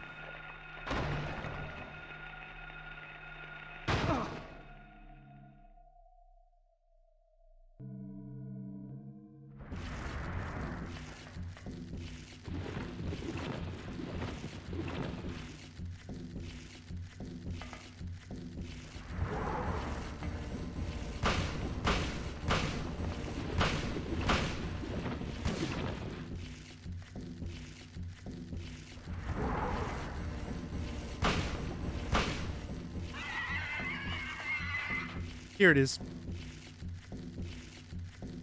A lot of people miss the rifle because it just drops you into this boss fight. So a lot of people are so focused on this boss fight when they get dropped down here, they don't really look around and realize, like, hey, hunting rifle over here. I definitely missed that on my first playthrough.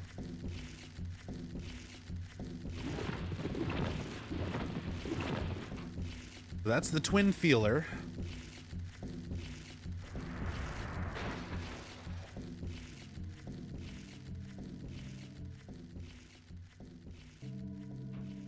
And notice you don't kill it. Come down here, you fight it, you shoot it. But then it just fucks off. So it's going off to make a cocoon over at the post office and evolve into a big moth. And then we're gonna have to fight it again.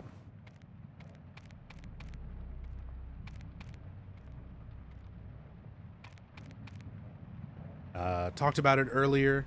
You guys you all know, except for a lot of the people who are new here. But for most of the regulars who've seen my in-depths and stuff, you know what I'm going to talk about here. We're going to talk about the rain. Talked about the rain earlier, but this is one of the best. This is the best point in the game to, like, look at the effect and see it in lots of different dynamic areas all right next to each other. So again, the amount of detail for 1999 for a PlayStation 1 game, the rain's falling down and it's hitting textures and it's dynamic based on the texture it hits. So it lands on the dirt and it leaves a little wet spot that fades away as though it's soaking into the dirt or the sand. Then right next to it, if it's hitting the asphalt, you can see it just splashes and kind of pools, and leaves those little splash marks where it's hitting it, more like it would on asphalt. And then right up here, the road fades away so that we have these metal grates. And you can see the water on the metal grate lands and gathers on the bottom side of the grate until it slowly drips off from there. So the fact that they took the time to make sure the rain reacted to different textures based on what it's landing on to give it a more realistic effect. Like, for PlayStation 1, for 1999, that is some crazy detail, you know? That's the kind of stuff that people were looking at on, like, the PlayStation 2 with, like, Metal Gear Solid 2 coming out, and like, oh, you got this dynamic rain effect as it's hitting the tanker, and you know, all these sort of details and stuff. Silent Hill 1 doing that shit on the PlayStation 1. It's like practically unheard of at the time.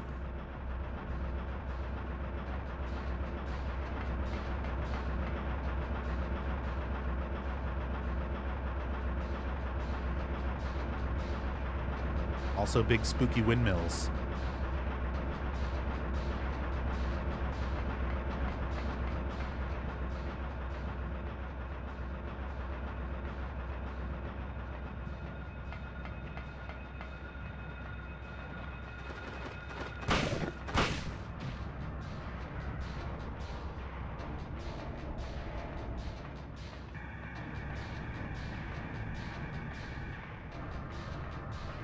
But there's no wind. That's why it's spooky.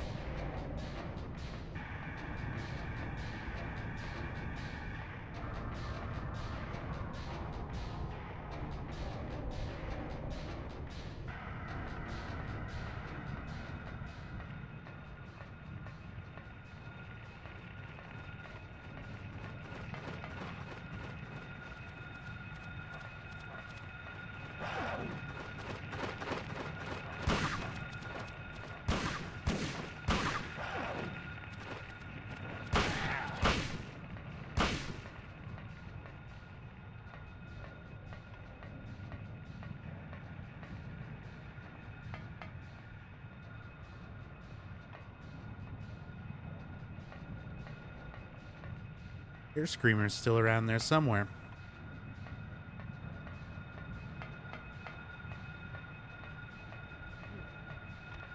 Pomper.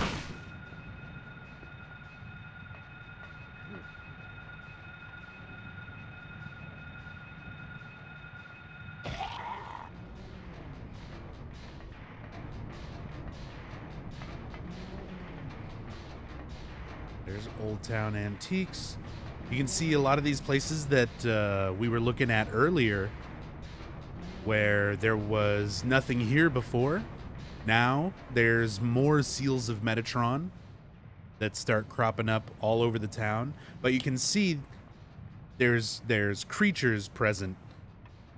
So you can get that sense that the overworld, or excuse me, the otherworld, the nightmare, the power of the town is essentially starting to win. It's starting to overpower Alessa's resistance.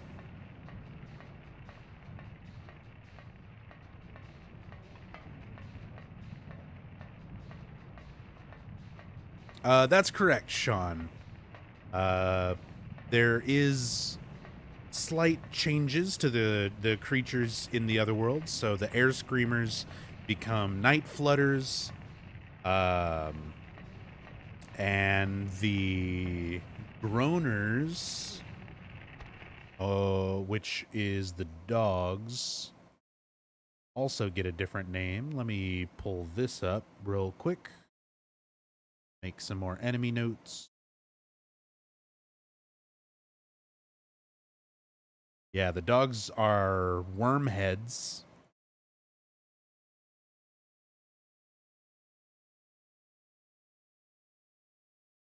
So, air screamers, groaners, mumblers, creepers, larval stalkers, rompers, puppet nurse, parasite doctor. Yeah, so in the other world, you have the night flutters, which is the variation on the on the air screamer. The groaners, which is the dogs, become wormheads. That's really it. That's the only one that kind of gets a change. We've only got a couple other creatures to encounter as well. Clawfingers, invisible mumblers, and scratchers in the sewers.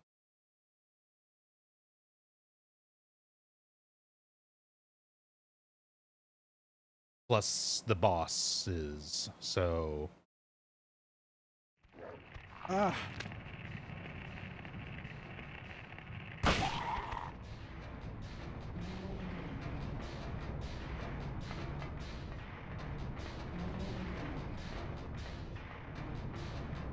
Always get confused if Alexa. This is so sad. Alessa, play Theme of Laura.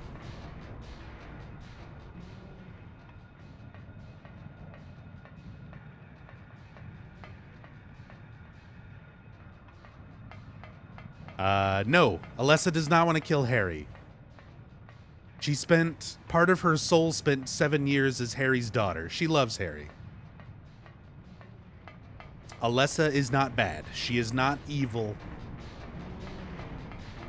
She's not in control of the nightmare. She's not sending monsters after people. She's doing her best to try to contain the nightmare so that it's not affecting more people. But the town is too powerful, and Alessa can only do so much.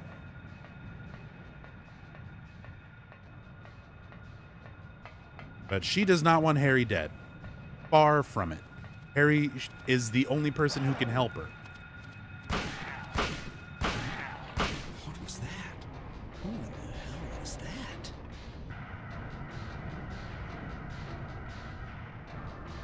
Noise created, thank you so much for the 17 months. Very, very much appreciated. Thank you for all that support.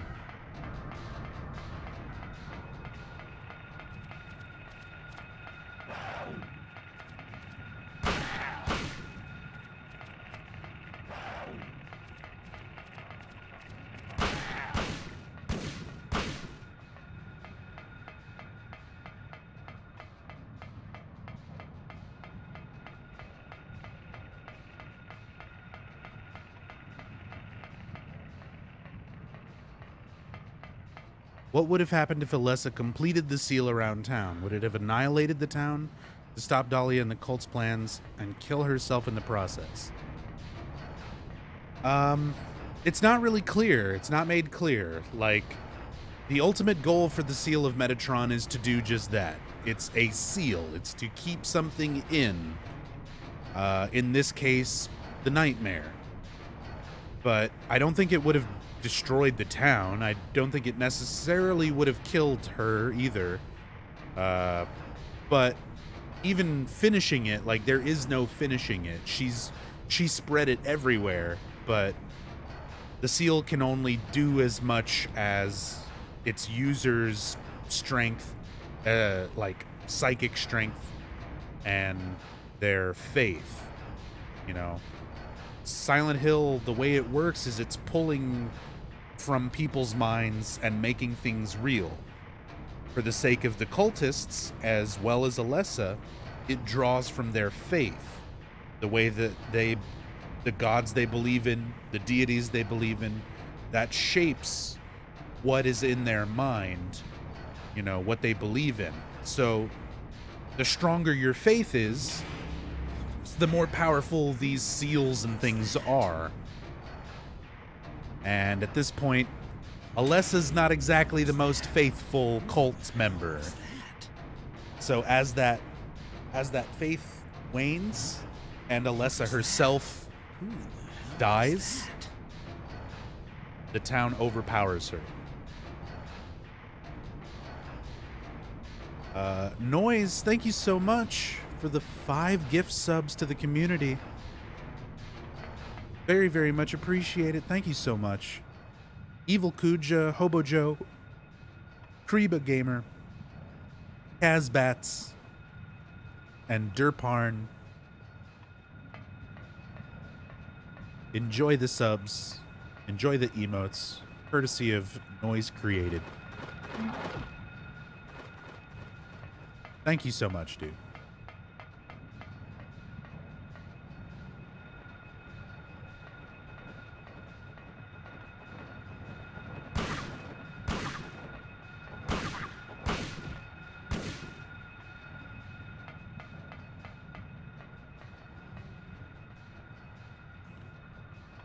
Would you agree that the town is hungry for the lonely? Not at all. What the fuck does that even mean? That the town is hungry for the lonely? No. I don't think, like, there's a lot of debate on that, whether the town itself is sentient. I personally do not think it is. The town is just sort of a passive power, you know. It's not even the town itself. It's just the spiritual power in the area where the town happens to be. So I don't look at it as being a sentient force that's intentionally drawing people into it. It's not looking for someone and going, hey, you look lonely. Hey, you've got some issues. Come on into the town. The town, I think, is a passive spiritual force that affects people who get to it, who get too close to it, who are involved in it in some way. But after that, it's purely reacting off of what is in the minds of the people that it's drawing from, you know?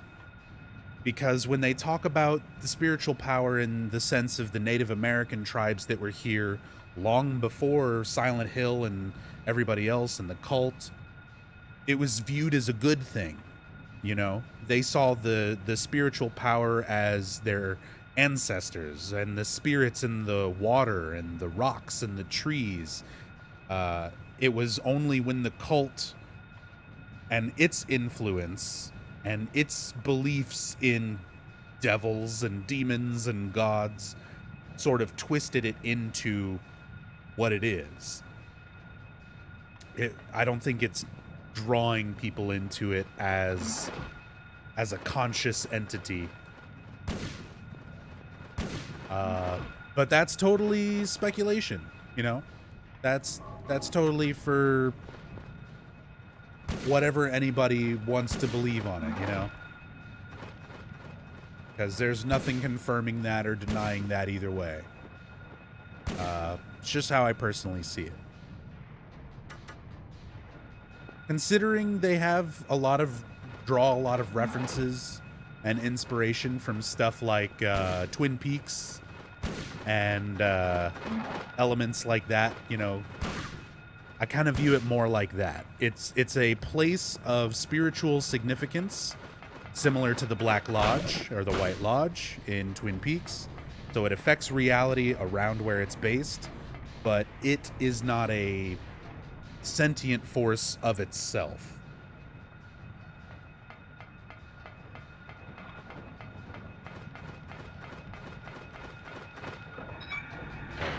So I don't buy the town is hungry for lonely, messed up people.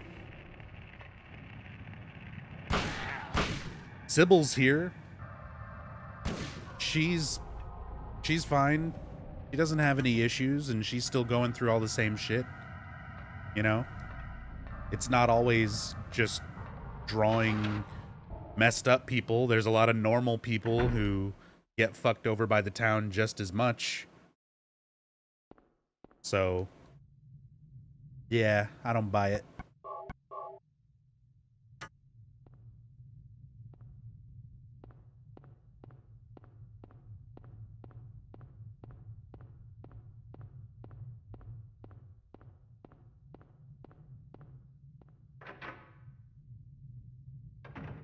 Harry! Glad you're okay. Thank God you came back. I was scared to be here all alone. I'm here now. I was worried too. I'm real happy to see you. Lisa, can you tell me how to get to the lake? The lake? You take Bachman Road. The road's blocked. Well, that's the only way out there. Are you sure? Although I agree with you, it's hard not to take it personally when the town starts pointedly communicating with James in the form of verbal torture. So, again, let me pose to you the scenario that I just explained. The town only reacts based on the people who are in it and what it can draw from their minds. James is torturing himself.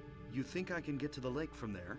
The town vocalizing that towards him is more James coming to terms with his own internal issues. The town's just making it direct, but it's still drawing it from James's mind.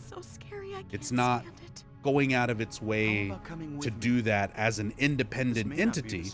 It's reacting to the way that James feels about himself, his guilt over what he's done. Somehow I feel I'm not supposed to leave this place. Oh, Harry, I'm so scared. I'm cold. Look, just wait here a little longer. I'll be back as soon as I find my daughter. Harry?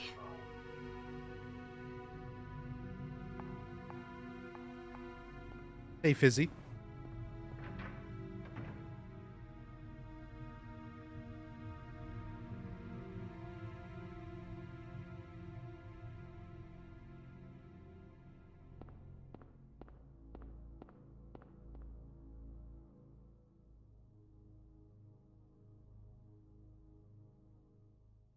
Hey, Contragent.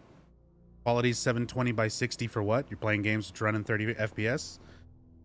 Because believe it or not, Silent Hill 1 is not the only game that I play.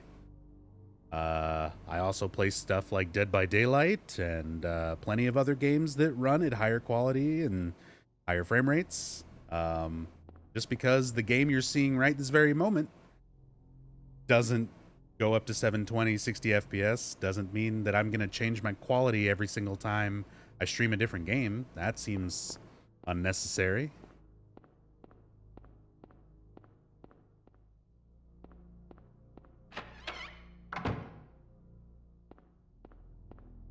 Also, Lisa's gone.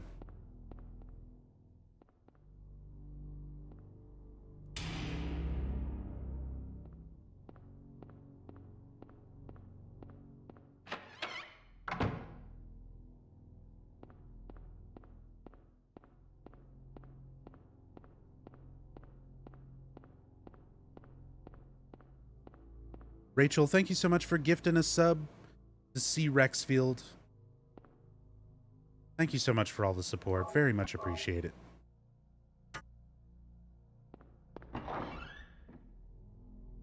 Let's go kill a big moth.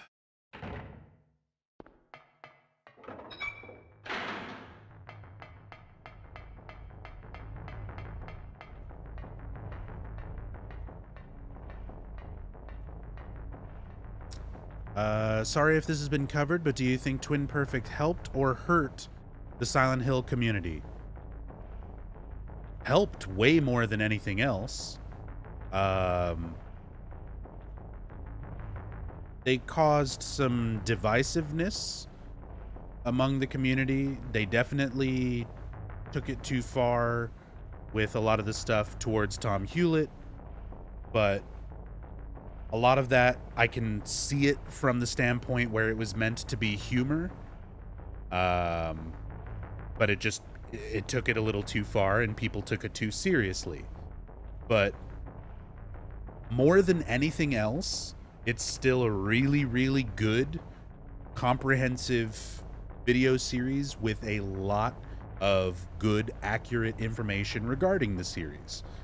So it educated people. It made lots of people realize how much misinformation is out there and gave a lot of people a better understanding of the series overall.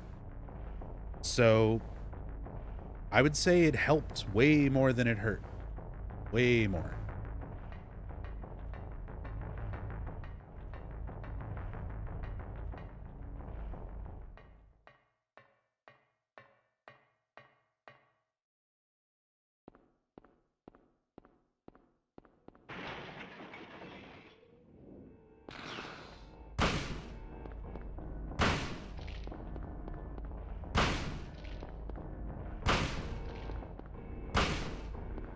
So a little bit of strategy for Float Stinger here.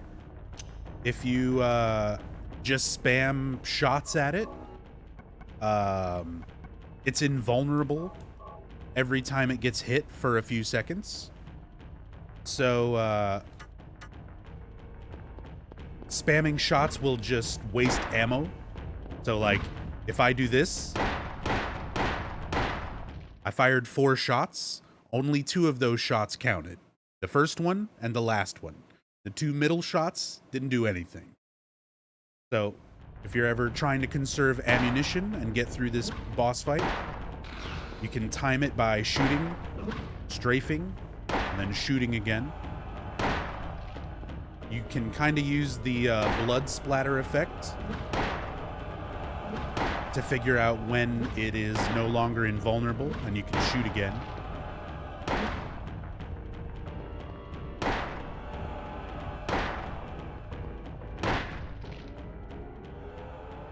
What does this boss represent? Alessa likes bugs. She collects bugs. She specifically really likes butterflies and moths. There's a little bit of symbolism there as well because of the whole rebirth element, that Alessa is sort of born again as Cheryl and then reunited and then born again into Heather. So the idea of that sort of change occurring, with like a caterpillar changing, being sort of reborn as a butterfly.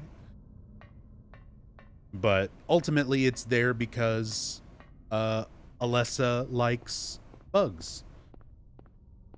He likes moths, he likes butterflies, and it's represented that way.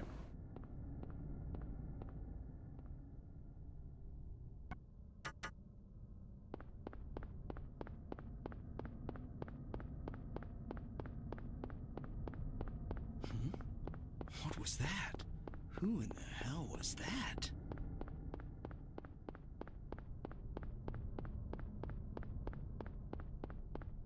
Freedom, thank you so much for the 27 months.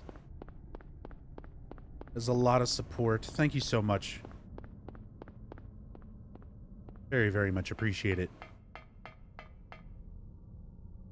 Oh man, only 12 and a half hours? We're just now getting to the sewers. We still got so much game. There's so much left. This is my longest Silent Hill 1 playthrough in a long time, you guys. But this has been good. We're covering a lot. We're bringing up a lot of references, getting all these notes back together. Feels good. This must be that waterworks Lisa was talking about.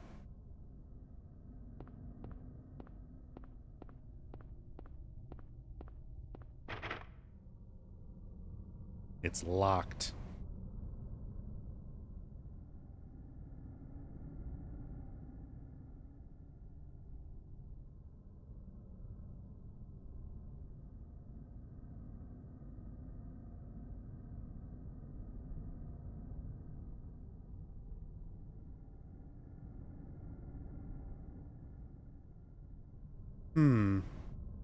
The lock is worn out. I may be able to break it if I hit it hard.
All right.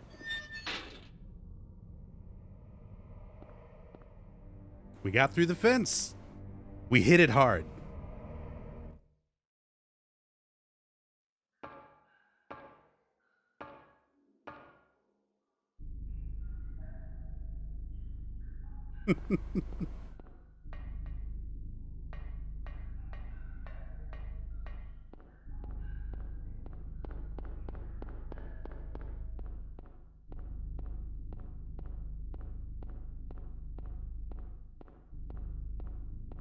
Why are the graphics all washed out and dithered? I mean, I'm not doing anything weird playing the PlayStation Network version on PlayStation TV.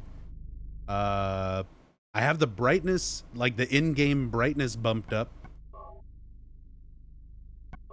So that tends to make it look a little more washed out, but I mean, it's that or it looks way too dark on the stream.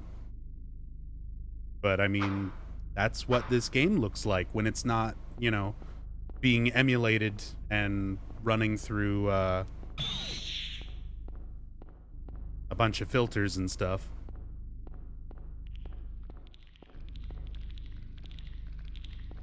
Scratchers! Salamira, thank you so much for the 50 bits.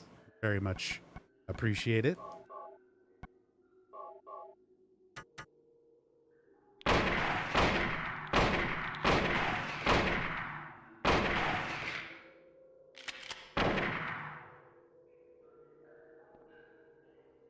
Our introduction to a new creature, the Scratchers.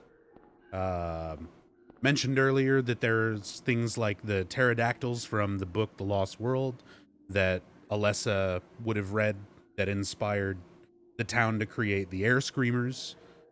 Similar thing with the Scratchers, where they kind of represent these like dinosaur, but they're also like kind of bug-like, kind of mantis-like, kind of lizard-like, kind of a combination of things.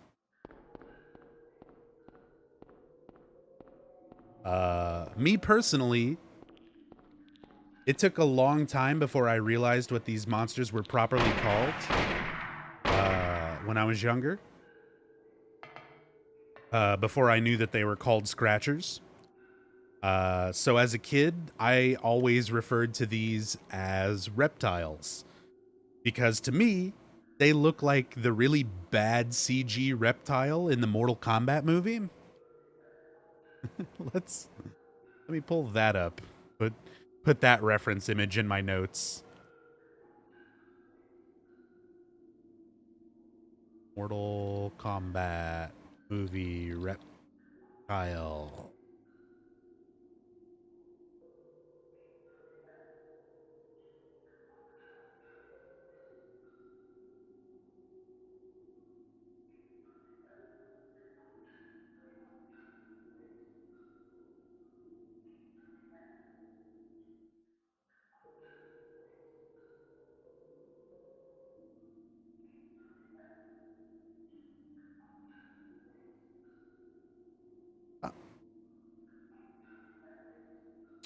So how's Blue Velvet and Lost Highway play into Silent Hill? Silent Hill 2. For everybody who's been like, Blue Velvet, Lost Highway, Jacob's Ladder, Silent Hill 2. It's way more relevant in Silent Hill 2. Most of that stuff does not play into Silent Hill 1 pretty much at all.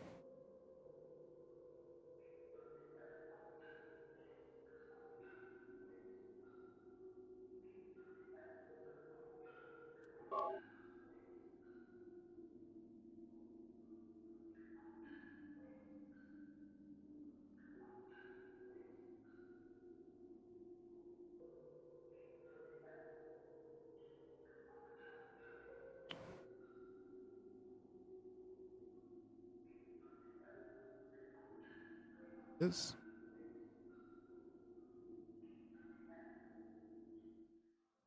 Silent Hill 2 is happening at the same time as this event, right? There is no definitive timeline for the games other than Silent Hill 1 and Silent Hill 3.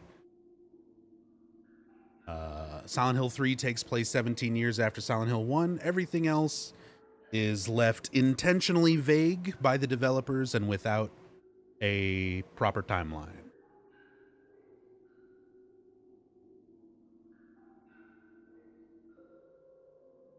Boom. Mortal Kombat Reptile.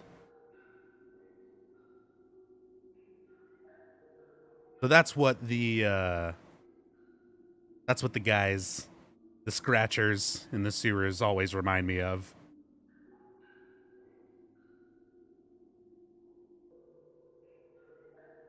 Did it really look that bad? Oh yeah. Oh yeah. Oh, if it's been a while since you've seen the first Mortal Kombat movie, uh, go back and give it a rewatch. Some amazing special effects.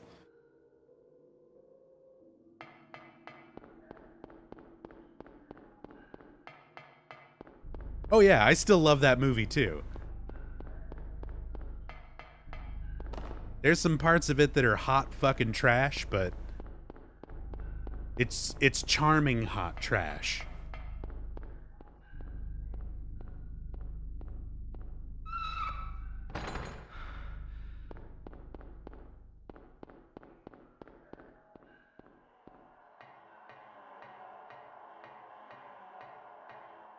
Could Silent Hill 2 possibly take place before this? Sure. It could be before, it could be after. There's various times all throughout various time periods where the town is in various states of kind of populated, bustling tourist town, abandoned, not abandoned anymore. Like, all of that stuff is left ambiguous. And as said, it's intentional. We read a developer interview earlier where they're like, we specifically did not put a year or a setting explicitly for the game. You're not supposed to think about them like that and try to piece it together as one long story all taking place over a timeline. What was that? Who in the hell was that? When they made the first game, they didn't even know they were going to make other games. You know, the idea for a sequel and stuff like that didn't happen until this one had already sold well enough, and then they were like, "Hey, let's try and make a sequel." So to think that they would be trying to put it all into an overall timeline, like, they've explicitly said that's not what they're trying to do.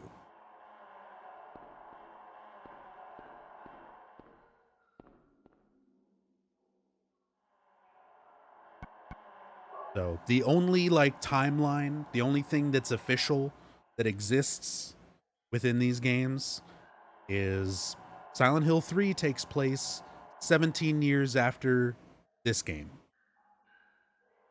That's it. Everything else can kind of drop in anywhere.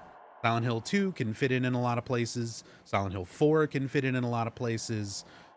All the other games were made by people who didn't know what the fuck they were writing about, so it's irrelevant anyway. So, yeah.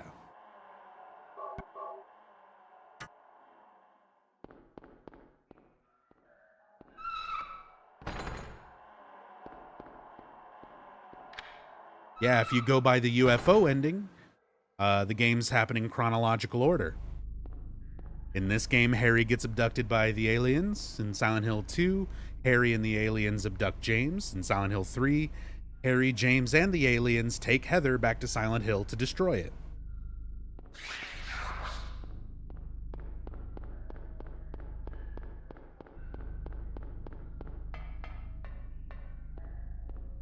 But that's the UFO ending, so it's a joke.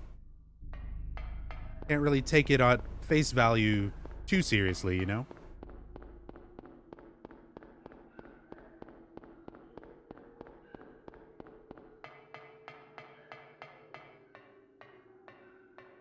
Haunter, thank you so much for the 14 months. Very much appreciate all that support. Thank you so much.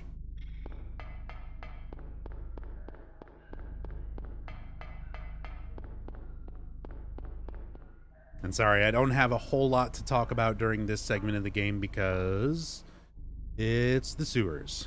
It's a sewer level. There's not a whole lot to talk about. We talked about scratchers a little bit, and that's about all there is.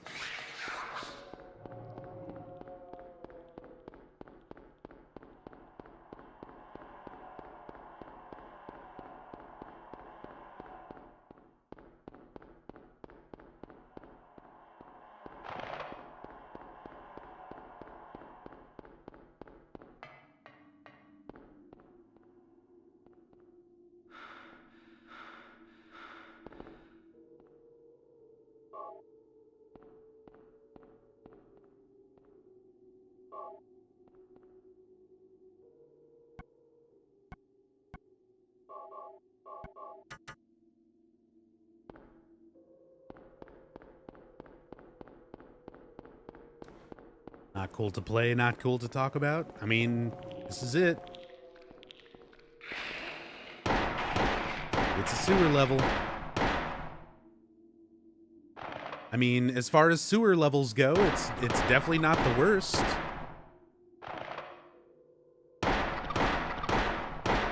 Nice, like, audio. I like the ambient sounds. I like the reverb effect on all the sound effects. And the dripping noises and stuff like that. But it's still a fucking sewer with not really much going on.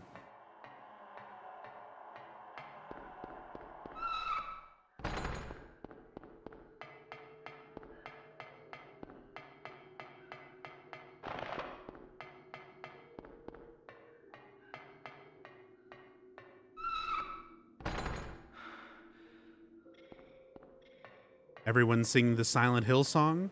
Okay.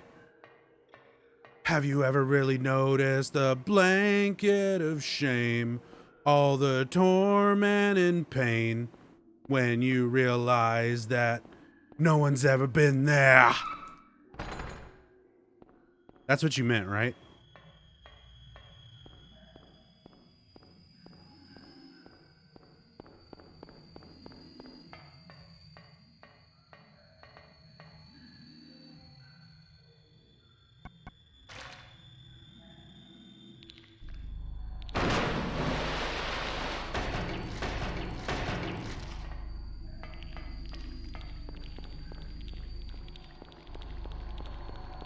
What's with the kitty is my kitty.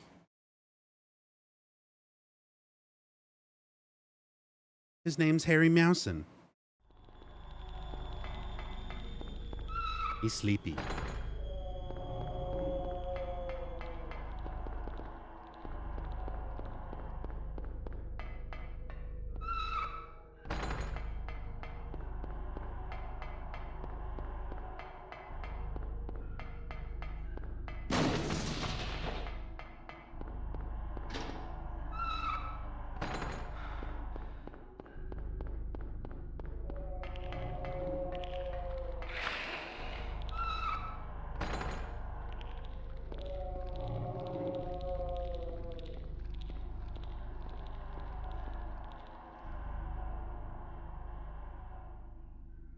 What's the other cat's name? Tutu. Yep, that's correct.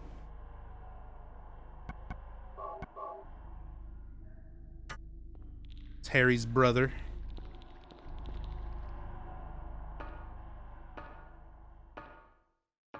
I hope it's spelled Tutu. It's not, actually. It's spelled like the number, like TWO, TWO. But I'm not counting it. Either way is fine.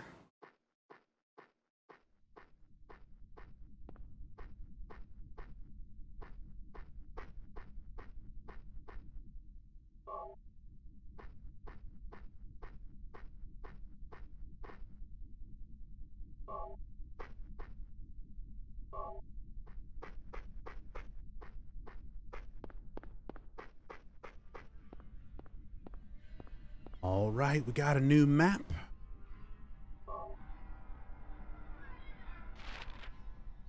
Streets. So we can see this is the continuation of Bachman Road. But we've got a couple other things to pull up here. References and such.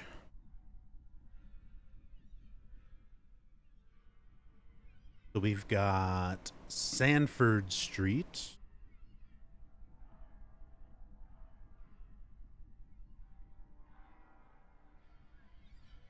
Bird.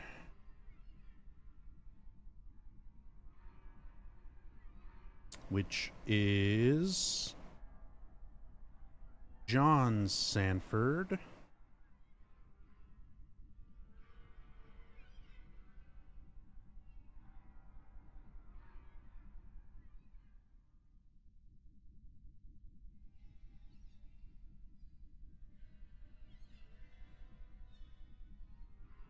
Give me a moment while I pull these things up. But he did the Prey series of novels, what he's most well known for.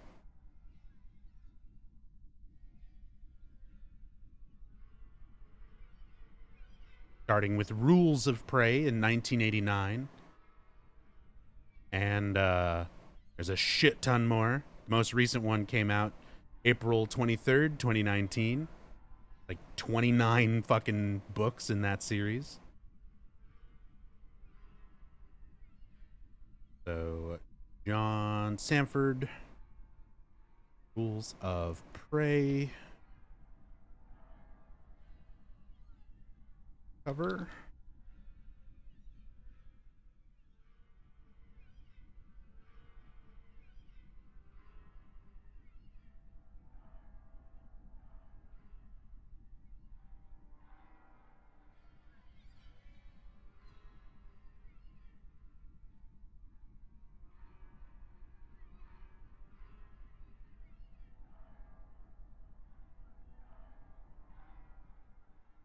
Bird of Prey.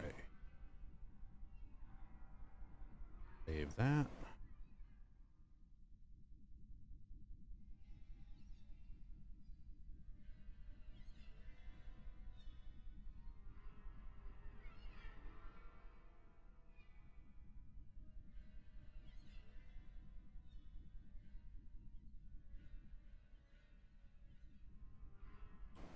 The fuck? There it is.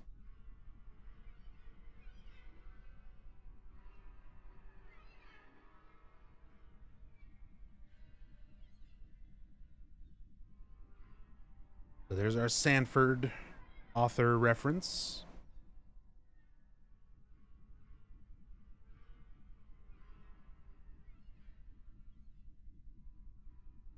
After that, we've got Weaver Street and Craig Street.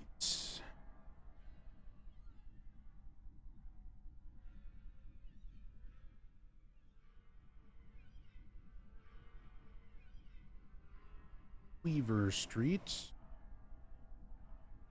which might actually just be Sigourney Weaver.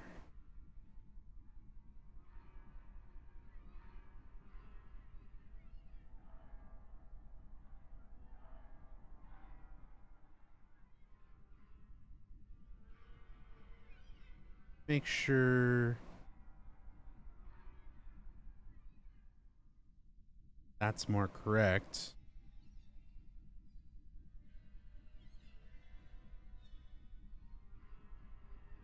Quilts.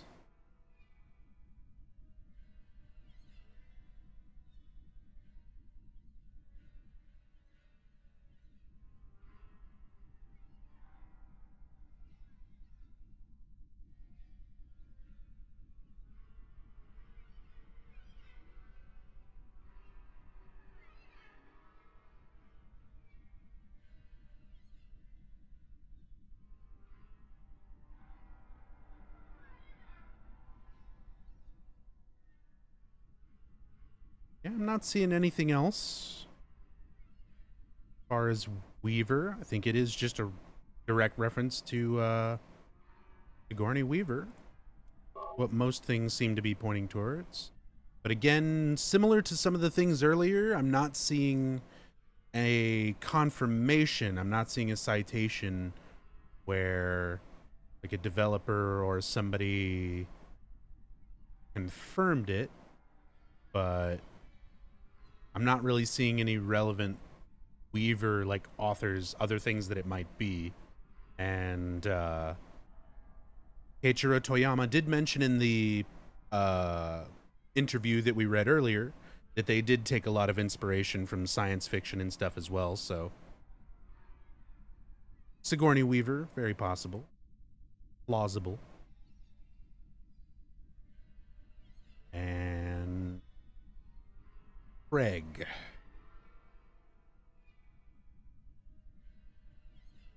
A reference to... Oh, see, stuff like this. There's multiple things. It could be Kit Craig.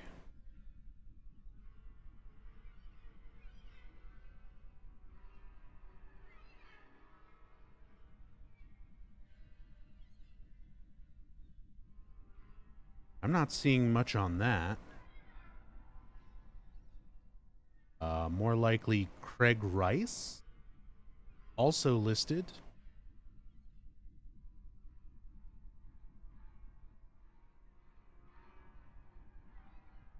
Who wrote mystery novels and short stories.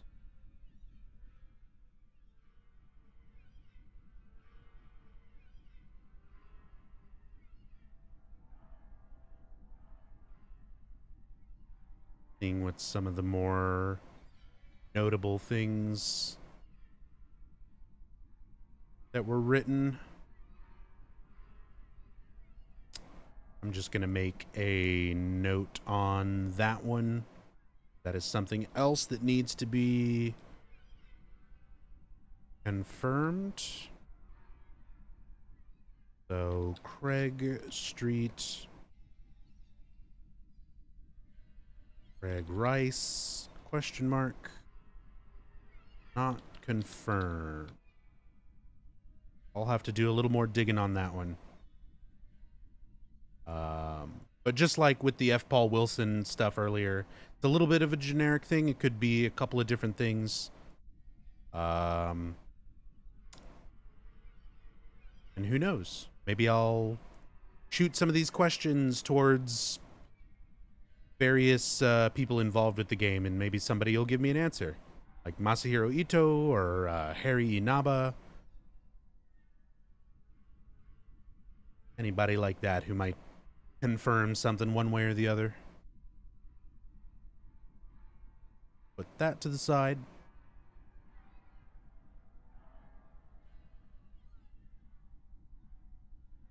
Go.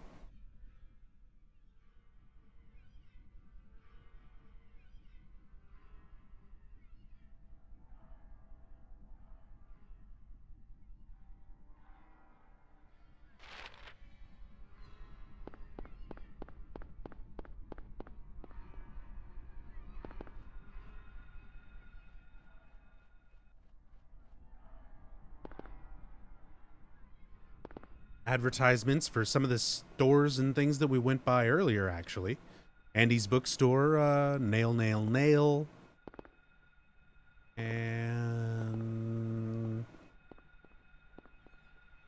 Salmon something, the top one. Super hard to see.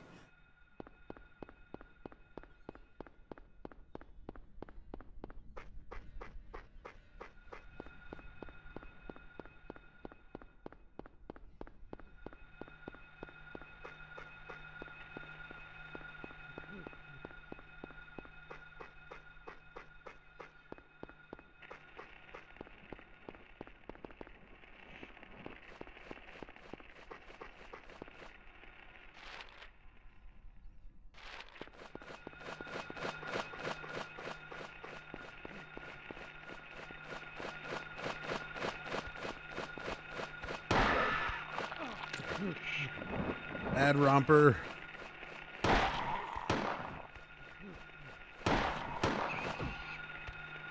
that's not good.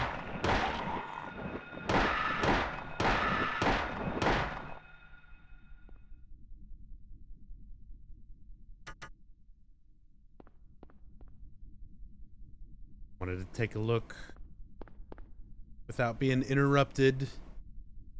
Try to see some of these little things. Minor beer. And poster there in the bottom left, the Funk Tour Ladies. It's like one of my favorite little random posters in this game, and I'm pretty sure it's not a reference to anything real. I feel like I've looked this one up several times before and was unsuccessful. Tour Ladies.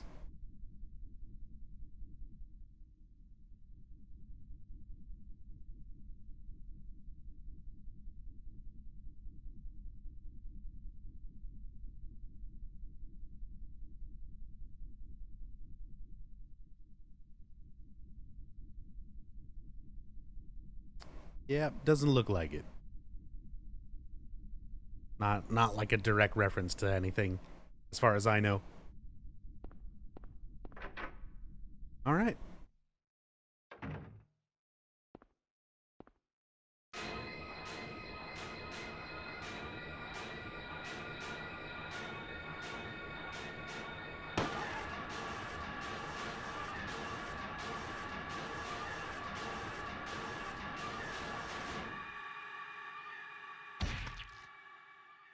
Are you okay? Yeah, I guess so. But I'm beat. I thought I was a goner there. So how'd it go? Did you find a way out? No, not yet. How about you? Zip. But it's too soon to give up. This craziness can't go on forever.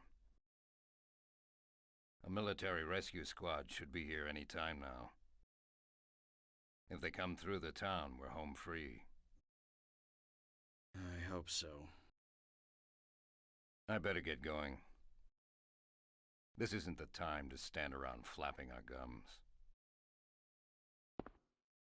Do you know a girl called Alessa? No.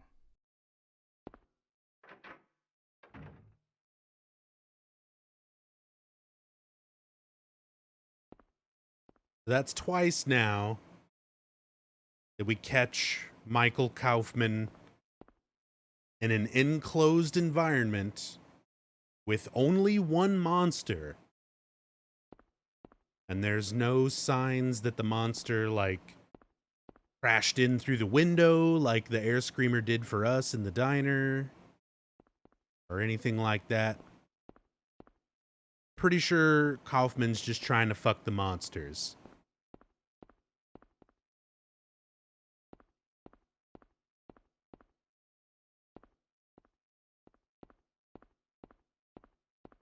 The only thing that makes sense.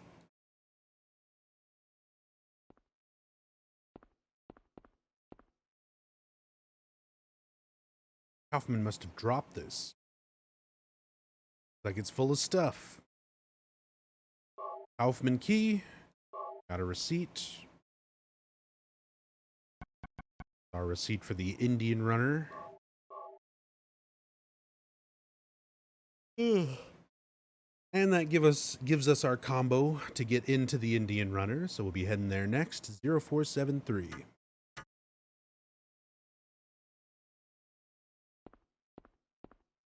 What's the compilation for? Anything in particular?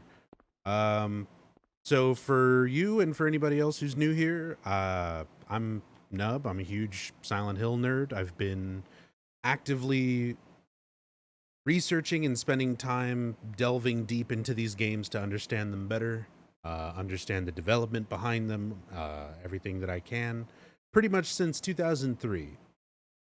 I've been streaming them regularly since January 2015. And over all those years, I've been compiling notes over every game, over every aspect of the series. I had major computer issues earlier this year where a couple of my hard drives, my main drives, were wiped in order to fix other computer issues. So I lost all of those years and years of notes. So this is me just starting to put it all back together again. So we're literally just starting with the first game, and I'm writing notes as I go through, compiling all the references that I can manage. Yeah. Going to be a long task to put it all back together again, but hey, I like these games. So I don't mind doing it.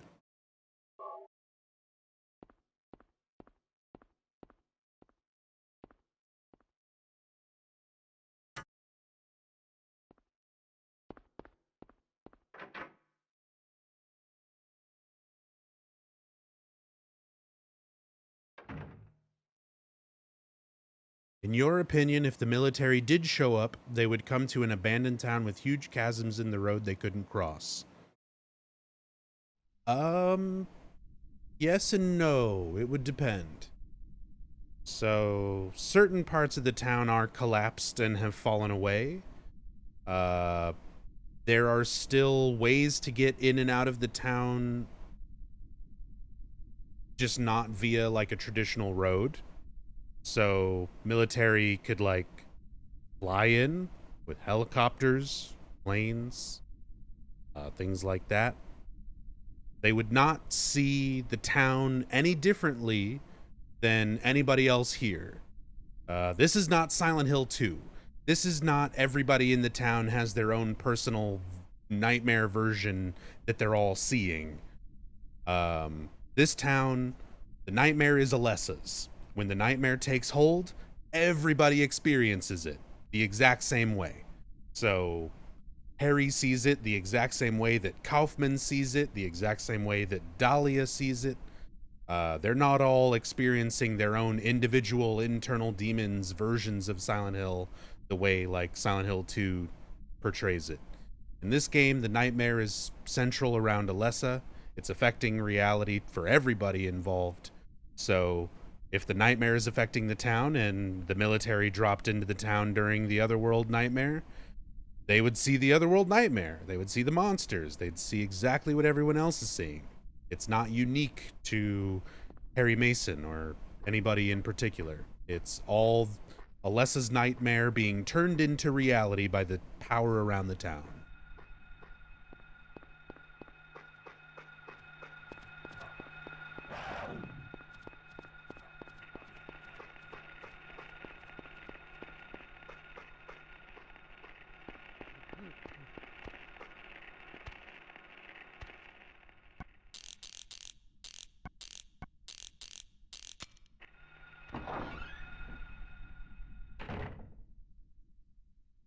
Should write a book? That sounds like work. I was talking about it earlier as far as like, I'm not good at organizing all of this stuff into clean, produced, you know, book or a slideshow or like YouTube production videos. I'm not good at that stuff. I suck at that stuff. I'm good at sitting down and playing the game and talking about it with friends. And that's essentially what I can do through Twitch. That's the best way that I can approach this stuff. I can talk about the stuff that I know in real time, pull up the references and sources for my information in real time to show you and explain things. And if you have questions, you can ask them in real time and get answers. So it's just a much more casual yet thorough way of approaching it rather than just taking all my notes and putting them in a book or trying to write a script and do like a YouTube video. Like, I don't know. I don't like that format. I don't like doing that kind of stuff so much.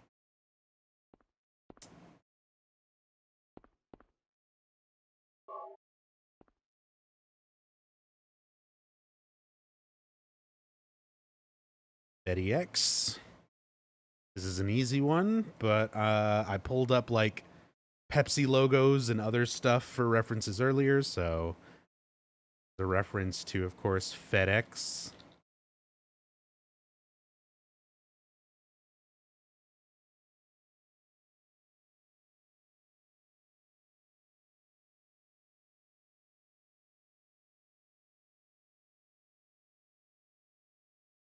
And I'm trying to see, did they have an older logo closer to what we see here? Not really. FedEx has kind of always had the same logo.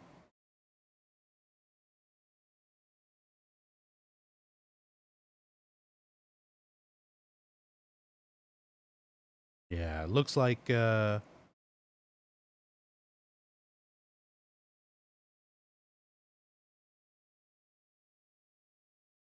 looks like that pretty much always stays the same. Save that. FedEx.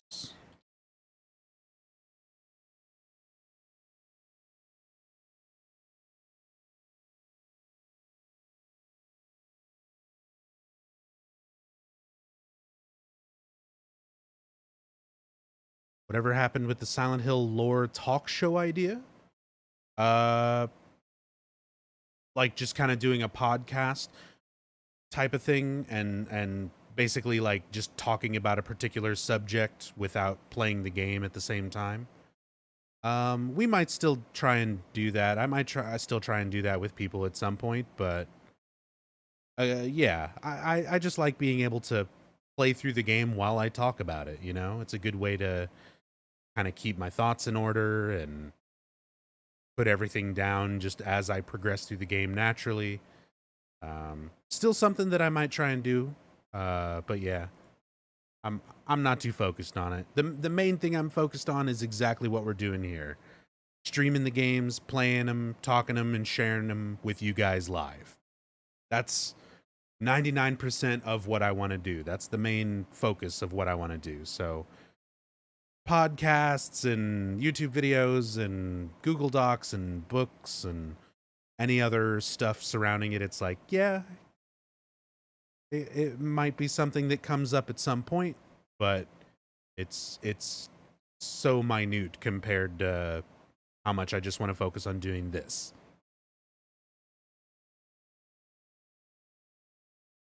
FedEx Express,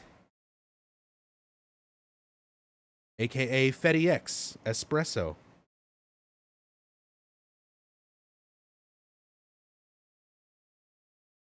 There we go.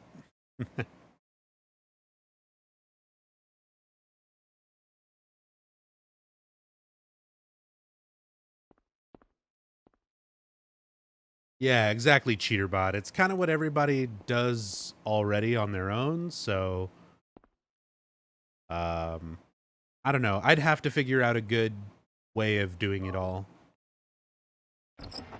Find a good format for it, and people involved, and good topics and things to talk about and cover. Again, something we'll probably do at some point, but nothing I'm worried about right now. Nothing I'm planning.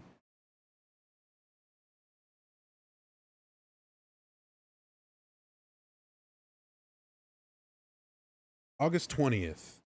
Oh, excuse me.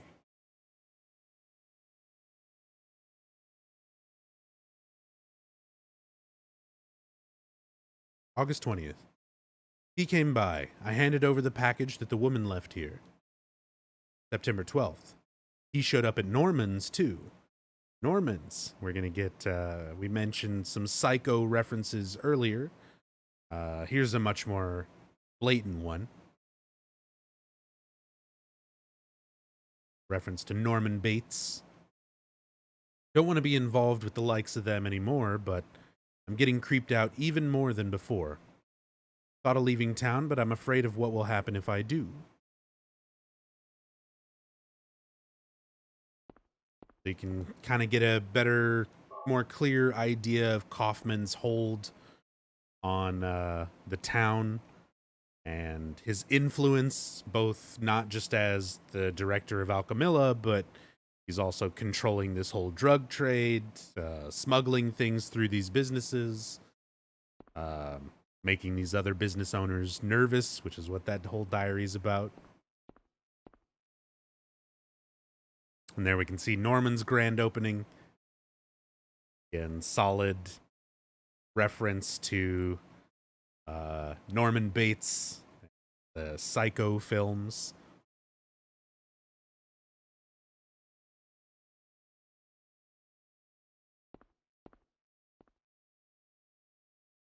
Hey, Blue Satyr, it is a live cat cam. It certainly is.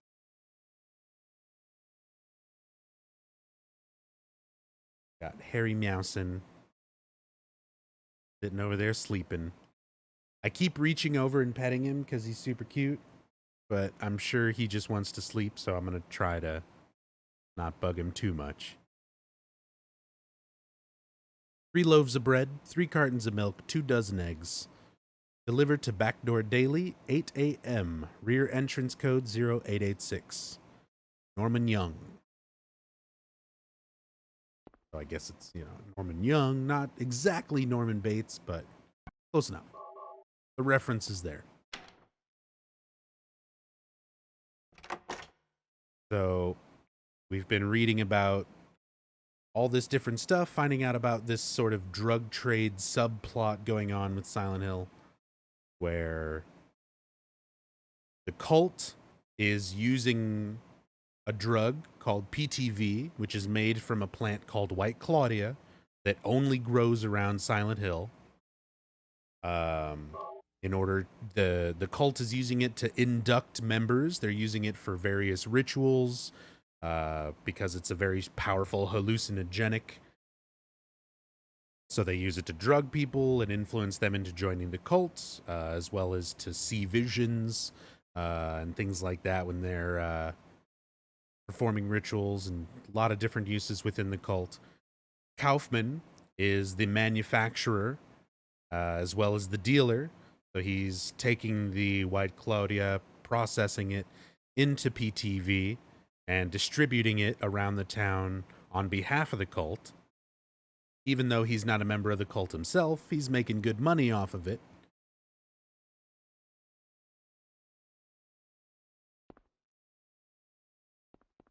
Which is all he cares about.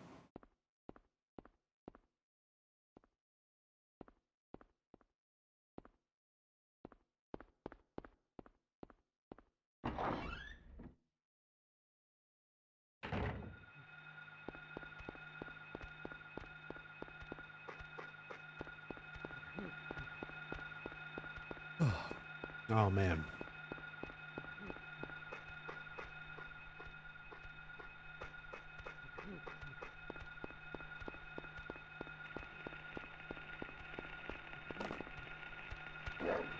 Oh my God, Romper.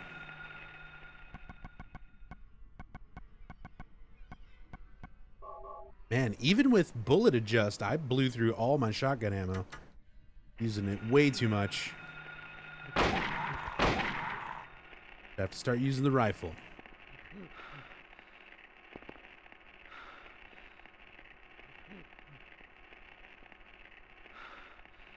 Free cable TV. Apartment for rent. Interesting. Sign says Hairby Inn.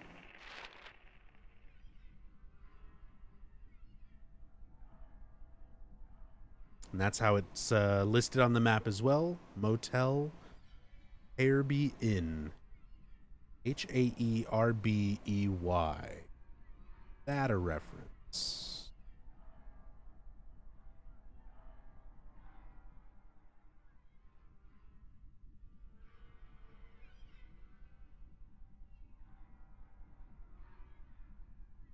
Pretty much just Norman's Motel.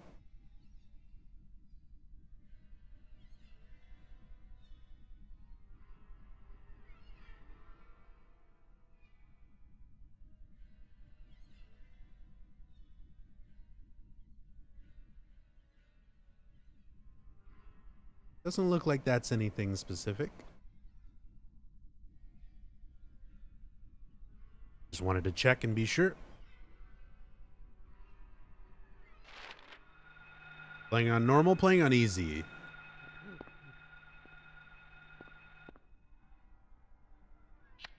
Playing on easy, because no sense making it harder on myself just for the point of like covering the story. You know, the difficulty doesn't change the story. It doesn't change the references and the lore. It just makes it a bigger pain in the ass to kill stuff and look at things. Hey, Techie. Easy modo.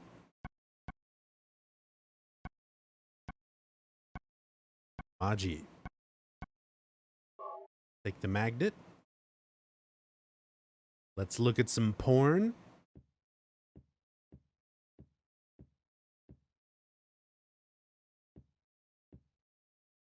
Posters on the wall. Don't look at that now, though.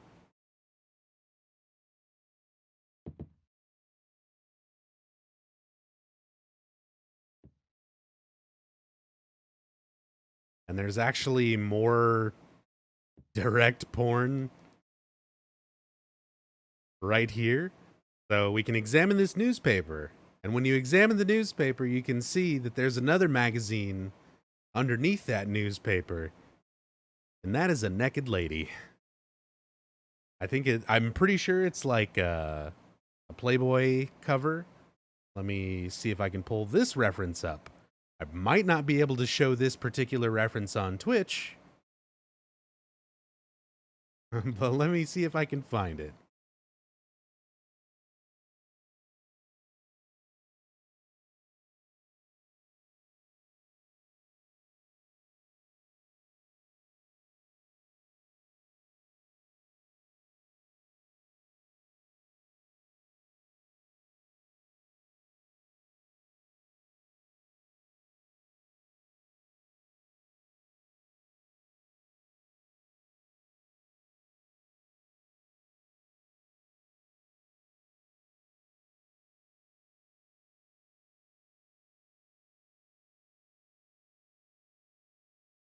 Oh yeah, there was a stack of Playboy magazines in the bridge control room next to the save point also. Forgot to point those out. They're kind of hard to tell without like a cam hack anyway, but there is that as well. Make that note. And move on.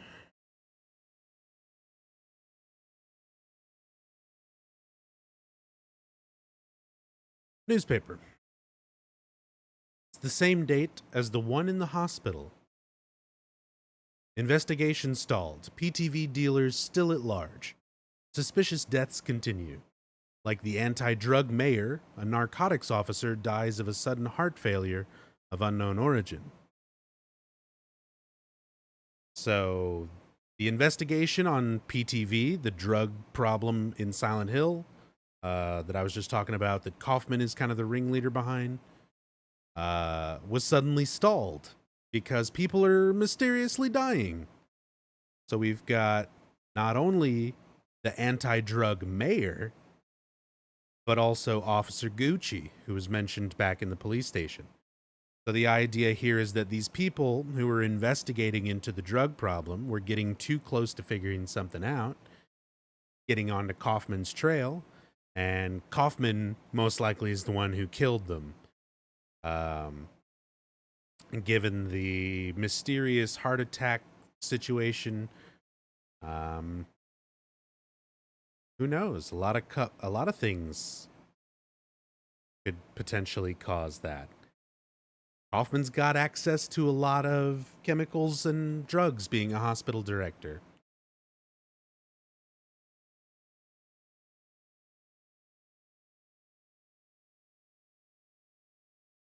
Underlying theme of sex with the Lisa situation and everything, that's Origins bullshit. It's not really an element in this game whatsoever. The stuff like the porn magazine laying around, I think it's more because this is a seedy motel. Do you get it? It's a good piece of scenery for setting up the atmosphere of seedy motel. I don't think it's any more symbolic than that, you know? Certainly not around Lisa or anything like that. Also, Lisa doesn't really exist. She was a real person. She's just already dead.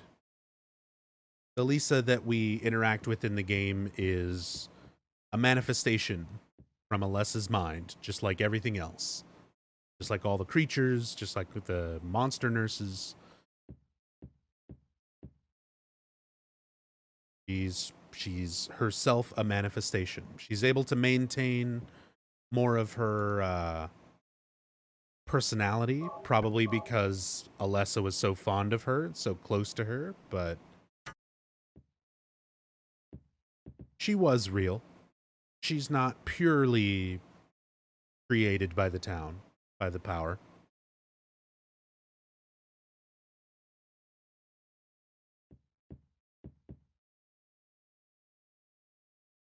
There's a guest register, nothing special written here. Could it have been the cult's power that killed these people? Possibly. It could be that the cult had some influence on it. That Kaufman would have enlisted their help, their supernatural help, to keep people from investigating too closely.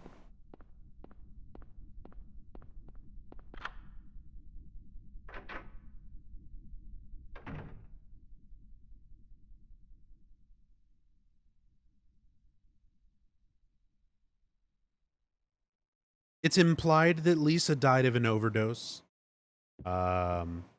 mostly from her diary entry, ending with, like, need drug, help me.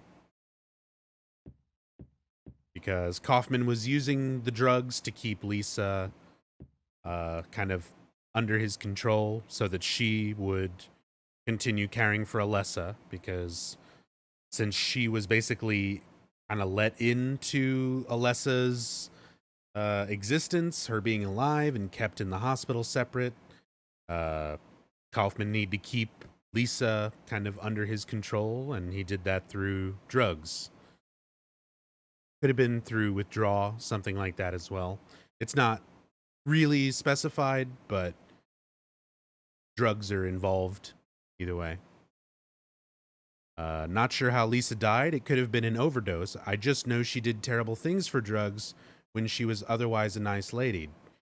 Do you? Is that what you know for sure? She did terrible things for drugs when she was an otherwise nice lady? Could you show me your source, your citation? Like I've been doing for all of my information for the last 13 and a half hours? Because I feel like you're pulling that out of your ass. I've played this game a couple thousand times. There's no dialogue where Lisa talks about doing anything sick for the drugs.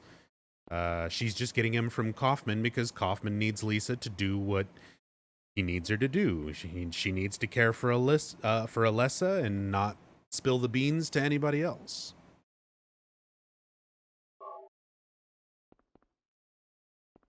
As said, the only time that there's any sort of implication that Lisa was having any sort of sexual relationship with Kaufman or being blackmailed for it or having to do anything terrible for it all comes from Origins, which was made by an entire team of people who had nothing to do with this game or Silent Hill 2 or 3 or 4.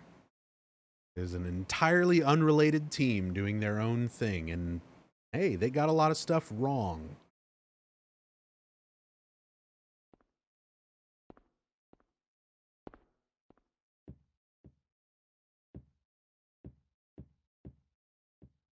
Heard it's based off a plot guide from GameFAQs. Yep, the premier source of information. Accurate information.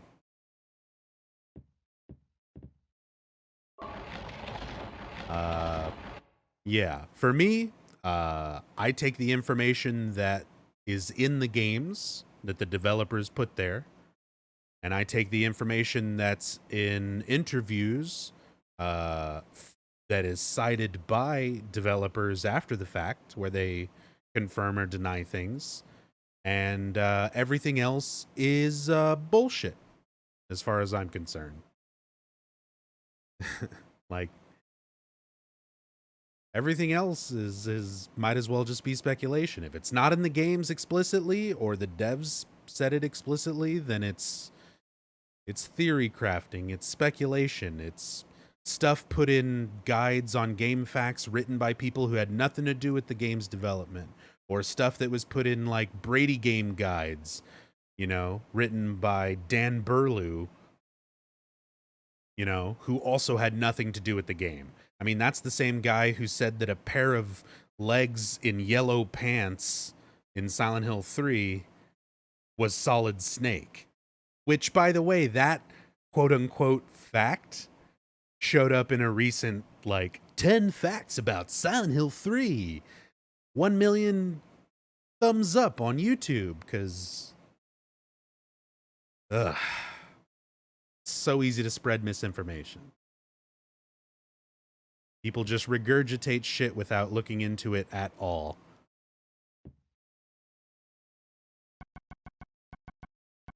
Because who cares about accuracy when you can get clicks and likes?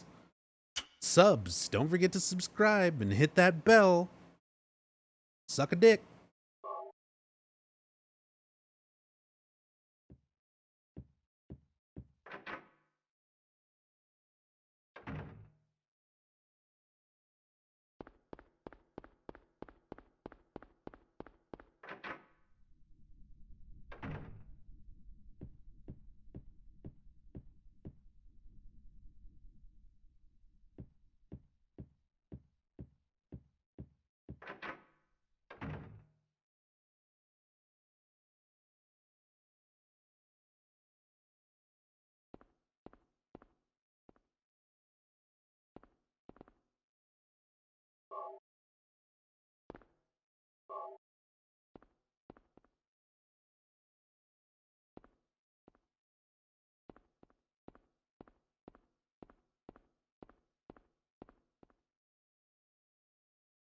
Old motorcycle. Looks like it's been sitting here for years. That's weird. The dust is wiped away just around the gas tank cap.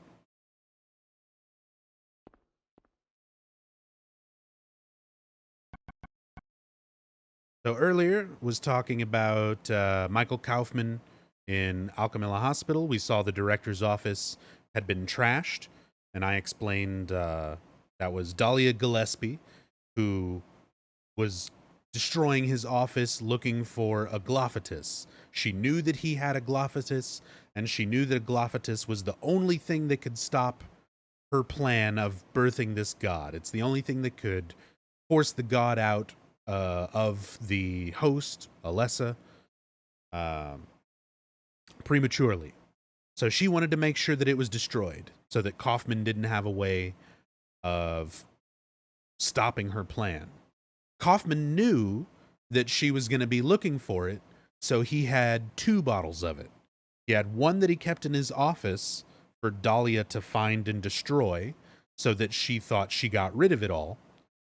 Meanwhile, he keeps the actual bottle that he intends to use hidden away here. And you can see there's all this extra stuff you've got to do to get it with the magnet and the key, and very, very much hidden.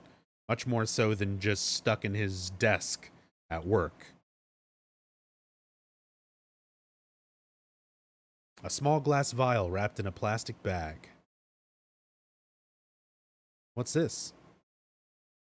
Like the busted vial I found in the director's office at the hospital.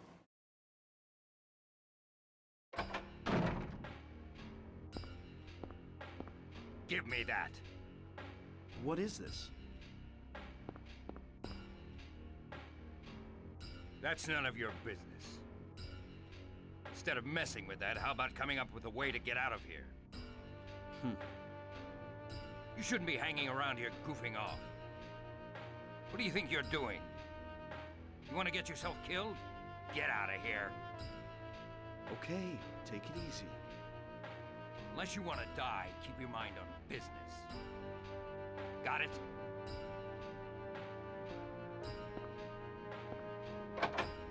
Man, was he pissed, and in such a rush, too. Guess I wasted my time. Better hurry, I'm worried about Cheryl.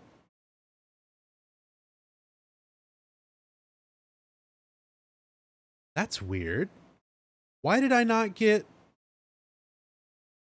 Wait. Why did I not get dope on the bottle? Like, he's supposed to... So there's different variations of the dialogue there. Harry can say what he just said, or he can say that was probably dope in the bottle. Normally, he'll say the dope in the bottle line because you have to read the news. I read the newspaper. I literally just examined the newspaper a moment ago, right? Like, I just read it about the anti-drug mayor. Check the tapes. Check the VOD. I read that. I looked at the drugs in the Indian Runner. I read the diary. I looked at the Bates Motel thing. I didn't reload the game or die or anything, right? No.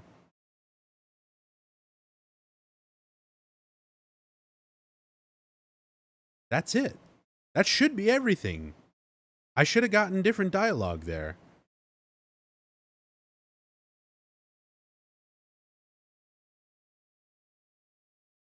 That's weird. That's super weird. I'm pretty sure I didn't miss anything this time around. I've been taking my time, my sweet, sweet ass time this playthrough. It's been almost 14 hours. I'm pretty sure I didn't skip over anything, right? It's not a version difference. I've done the same path of notes on the North American version hundreds and hundreds of times.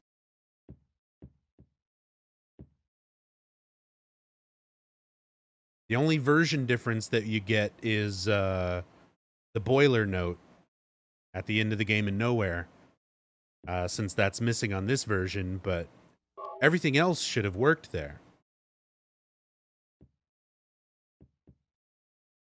That's weird.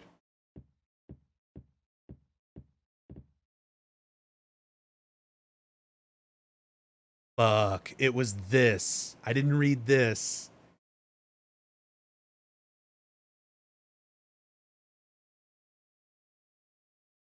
September 10th. Took package. Told to sit on it a while. Don't want to get involved but can't disobey. He's probably linked to the death of the mayor and others. Okay, well that's cool. Now that everybody has seen the I wasted my time dialogue,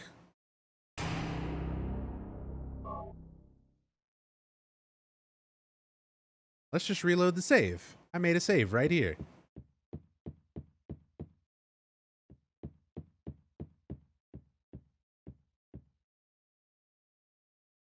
So this time, read this.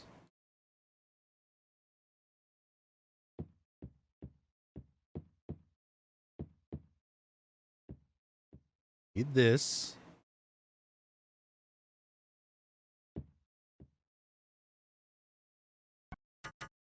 And let's go get the motorcycle key.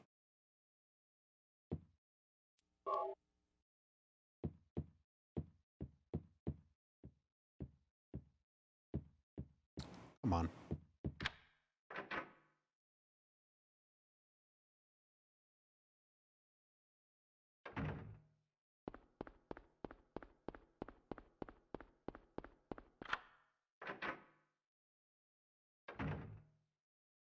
Just seeing the drugs should be enough. Yeah, I guess Harry needs a little bit of extra convincing. He's got to see absolutely all of the things to connect the dots. He's got to see the newspaper article. He's got to see the Kaufman involvement. He's got to see the physical drug packages. He's got to see every element of it before he puts it together.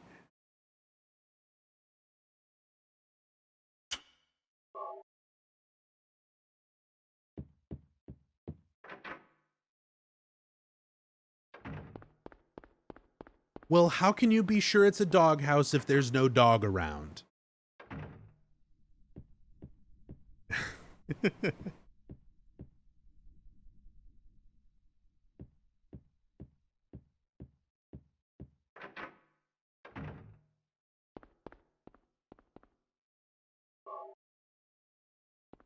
What if it's just a tiny, tiny house that somebody keeps in their lawn?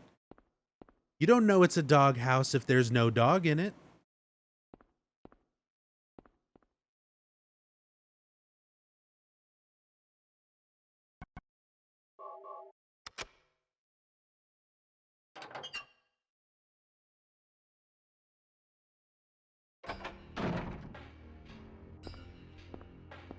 Give me that. What is this? That's none of your business. Instead of messing with that, how about coming up with a way to get out of here? You shouldn't be hanging around here goofing off. What do you think you're doing? You want to get yourself killed? Get out of here. Okay, take it easy. Unless you want to die, keep your mind on business. Got it?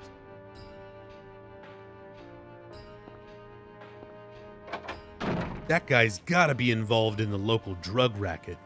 Man, was he pissed, and in such a rush, too. That was probably dope in the bottle. Anyway, better let him do as he pleases. There's more than my life at stake. I guess I wasted my time. Better hurry. Worried about Cheryl.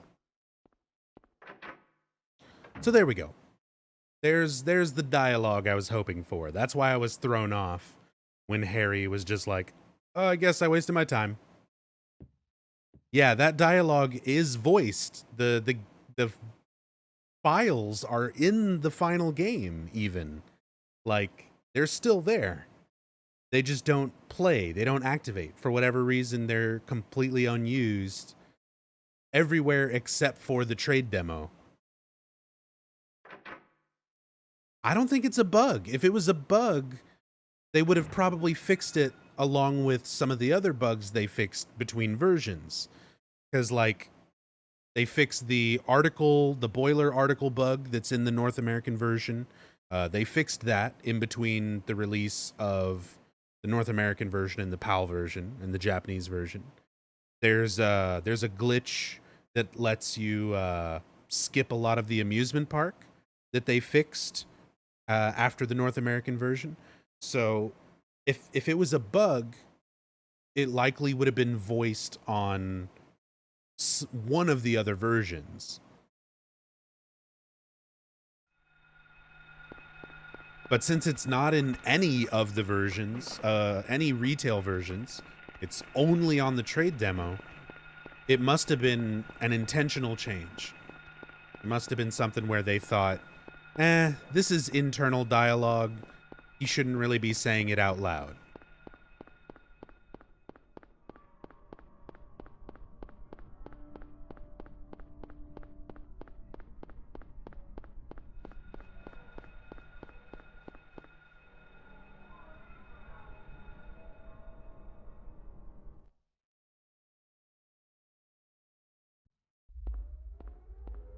What's this? Oh. Oh. Oh? Oh! Not again. No, this time it feels different. Rather than shifting from reality to a nightmare. This is more like reality becoming a nightmare. I don't like this feeling, like something bad will happen. No doubt, something terrible is going on. You're just now realizing this?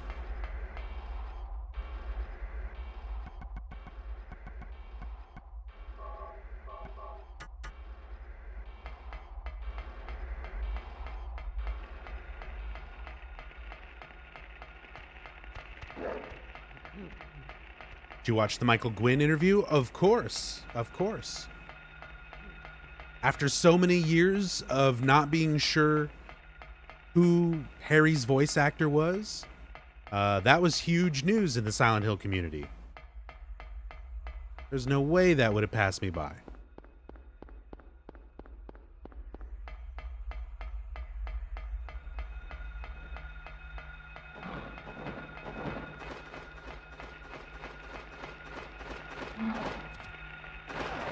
Think it's funny the same guy who voiced Harry Mason voiced Dracula in Symphony of the Night?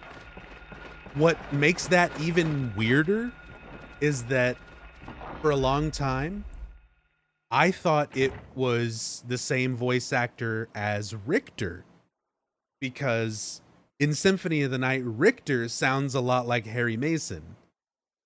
Like, it sounds like Harry's voice going, "Die, monster. You don't belong in this world." It sounds like Richter sounds more like Harry, but Harry's actually Dracula. It's so weird. Such a weird situation with that. He's also the narrator, Michael Gwynn, the voice for Harry and Dracula. He's also the narrator for Ridge Racer. He's the narrator and overworld voice for Ridge Racer.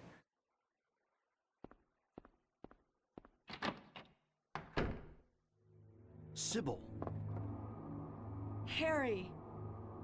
how did you get back here? I followed the sewer. Were you the one who cut the fence? Yeah. I'm glad you made it. I was worried about you. You were worried? Where did you disappear to? Never mind. I want to know what's going on here. What is with this town? This may sound really off the wall, but listen to me. You've got to believe me. I haven't gone crazy and I'm not fooling around. At first, I thought I was losing my mind. But now I know I'm not. It's not me. This whole town. It's being invaded by the other world. By a world of someone's nightmarish delusions come to life. Little by little, the invasion is spreading, trying to swallow up everything in darkness. I think I'm finally beginning to understand what that lady was talking about. Harry, hold on a minute. I don't get it. Look, I don't understand it all myself. I guess I can't explain it. Well, what's making this happen? I don't know that either. But I do know Cheryl is there. There? Under whoever created this darkness. Cheryl is somewhere and she needs my help. Harry, this whole thing's been a major blow to you.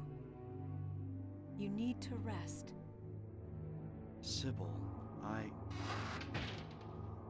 The demon is awakening, spreading those wings. Dahlia Gillespie. Was it not as I said? I see it all now. Yes, everything. Hungry for sacrifice, the demon will swallow up the land. I knew this day would come. And what's more, the task is almost finished.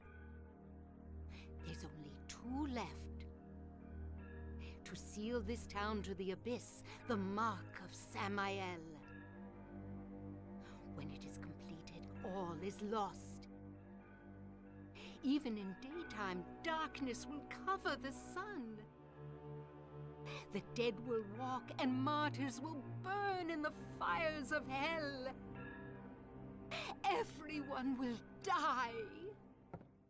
So what am I supposed to do? I've got to save Cheryl. It is simple. Stop the demon. The demon taking that child's form. Stop it before your daughter becomes a sacrifice. Before it is too late. Stop it! Stop it! What do I do? Stop. Go to the lighthouse on the lake. And to the center of the amusement park. Make haste. You are the only hope. Look, Harry, I really don't get what's going on. But if there's a chance we can save your daughter, I'm in. I'll check out the amusement park. You go to the lighthouse. Sybil, thanks.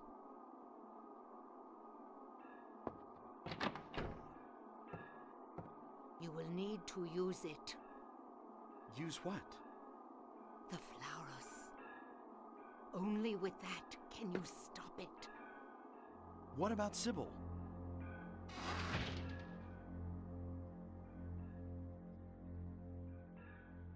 Poor Harry. They both just kind of walk out on him, like, mid-conversation. This is how Commissioner Gordon must feel.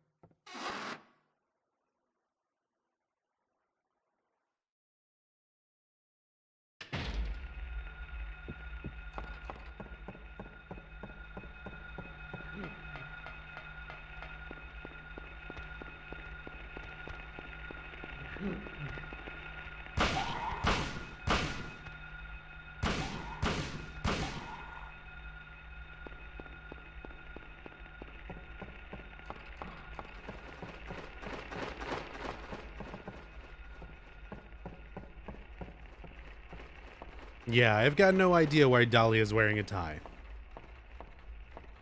It's just... yeah. Cult priestess formal. He just knows a lot about fashion. Ouch.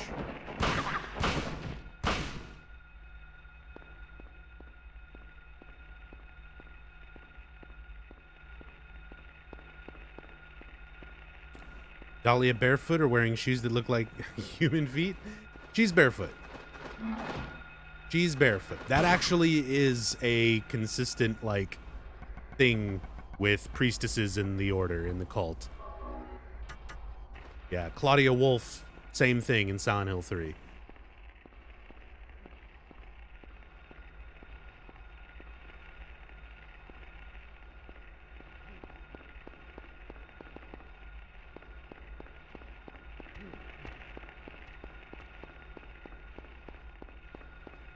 Which I think I've heard from somebody before that the barefoot thing is a it's common in Wiccan beliefs where priestesses would essentially feel closer to the earth, like that you don't have, it's not good to have something between you and the earth that you're walking on.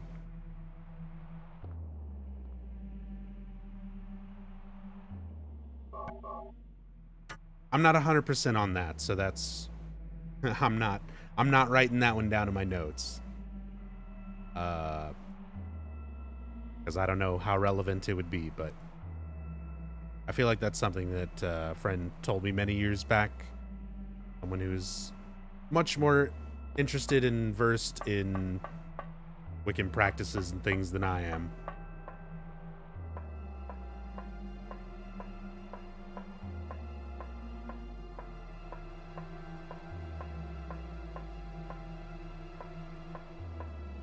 Anyone notice the god's gender change between 1 and 3? Dahlia calls it a he. Silent Hill 3 calls it she. I mean, it's all belief. It's all belief-based. Like, whatever is in their mind is what they are focusing on. So Dahlia has a different view of what she believes the god to be. Based on its appearance and stuff, it looks very much like Baphomet. Good old Satan, usually referred to as male. But then once you get to Claudia, the cult has undergone a very big change in beliefs.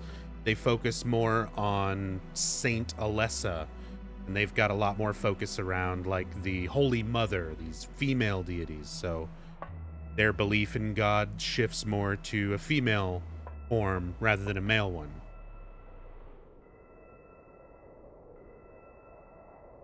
Wait! Damn, I was too late.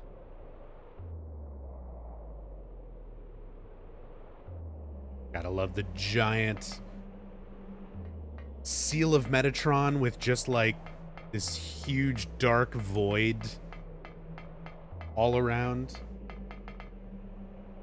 Like, this is one of those just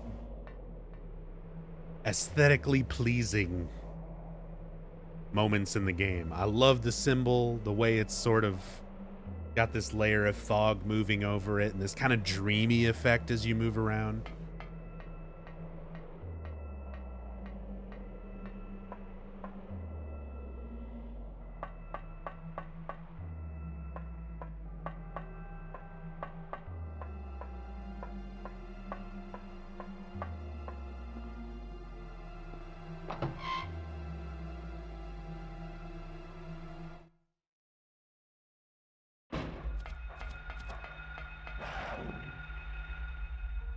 Hard to believe Team Silent did research into Wicca, though, but I suppose they did heavily draw from paganism. Sybil hasn't come back. So I went through it and read it earlier, but there was That creep sure an to show interview up at the with amusement park pretty soon. Keiichiro Toyama Let me be on time. that I read much earlier in the playthrough, where he actually commented, like they during an interview they asked him about the religious sort of aspects of it, and how that was implemented into the game, and he more or less said it was stuff that they just kind of like added in after the fact because religion and cult stuff is kind of weird and creepy and it fits the aesthetic. So I'm thinking it's not like they did a ton of research into it, but they cracked open some books and they took little elements where they're like, oh, this is neat, and threw it in without, overthinking it. Kind of doing their own thing with it.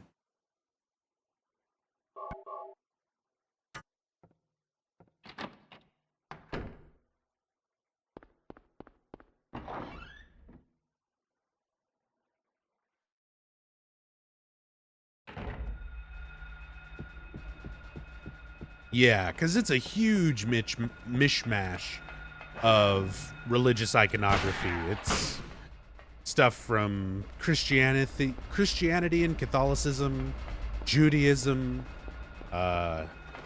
Hinduism,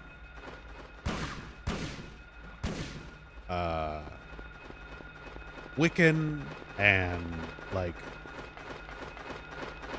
alchemy, and like all of these different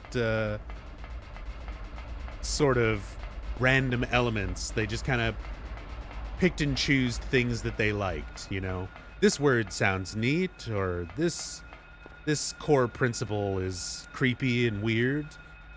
So they just kind of picked and choose little things from lots of different things that mashed it together to kind of form their own little set of cult beliefs for the order.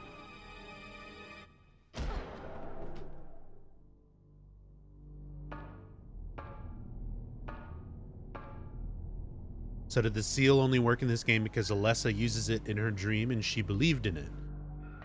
Yeah, that's the implication. That's the heavy implication.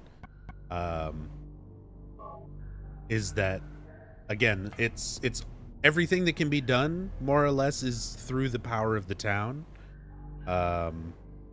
There are some exceptions to that, with like Alessa having some psychic abilities, legitimate psychic abilities herself, that's not just given to her by the town. It's something that she's just able to do. But when it comes to utilizing symbols and things like the Seal of Metatron and giving them any sort of power, a lot of that just comes from faith. If they have enough faith in it and they believe in it, the town can draw that from their mind and make it real.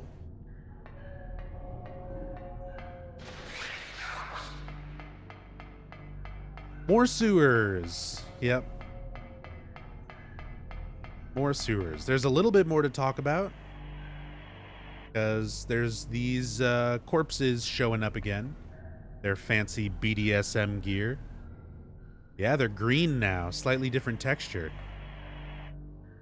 I wonder if they're green because they're in the sewers. And sewer stuff is supposed to look green and brown and gross, right?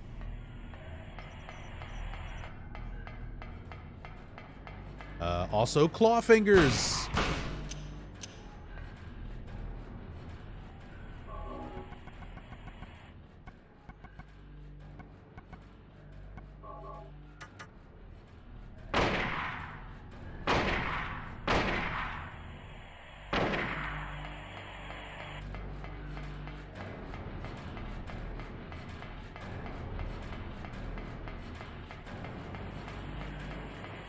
So yeah, if you play the Japanese or PAL version of this game, you never see the mumblers.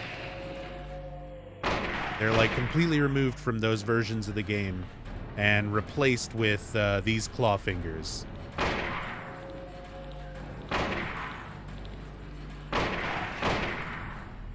They're called something else besides claw fingers. Mumblers is the general term given to all of the creatures. Like the shadow things in the school, the gray children that a lot of people refer to them as. These things, when you look at the development of the creatures initially, where they designed them and then it got rejected by an ethics committee. We talked about all this in great detail earlier, so it's in the VOD.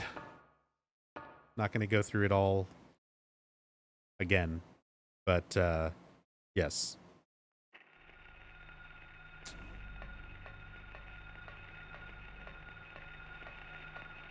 There are larval stalkers,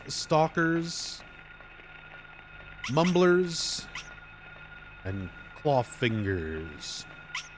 And the main reason that mumblers and claw fingers are given a distinction between names is pretty much just for the sake of the North American version, where they are two separate things. Because as said, if you play the PAL version, there is no mumbler. It's all claw fingers, so they're usually referred to just blanket term as mumblers. Even though there is a distinction. So there's a glitch here where you can skip the majority of the amusement park. You skip right to the end of the Sybil fight. But I'm not going to do that just yet. I'm going to play out the scene normally. Actually, I guess maybe I should show the skip first and then reload it and do it normally.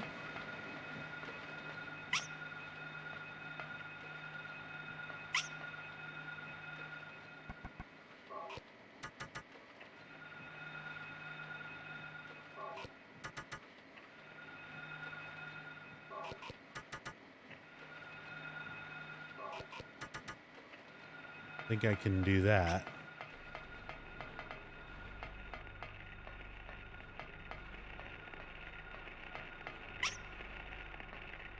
You're the one. So we'll do the skip first.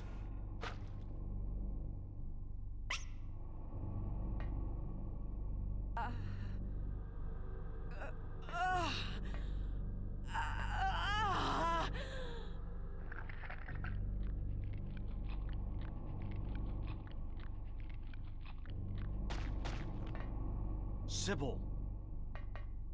Wake up! Snap out of it! Sybil! Harry, what happened? Shh! Don't talk. I'll take care of you. Harry. So there's that. So that's the amusement park skip. It's used in speedrunning, but again, it's one of those bugs that works in the North American version. They found out about the bug after the NTSC release. They patched it. They fixed it before releasing the PAL and Japanese versions, so it doesn't work on those versions.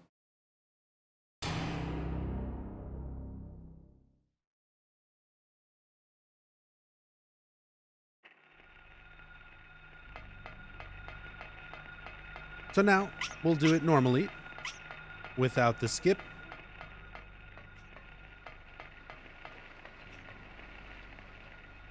And definitely some stuff to look for around here. I know there's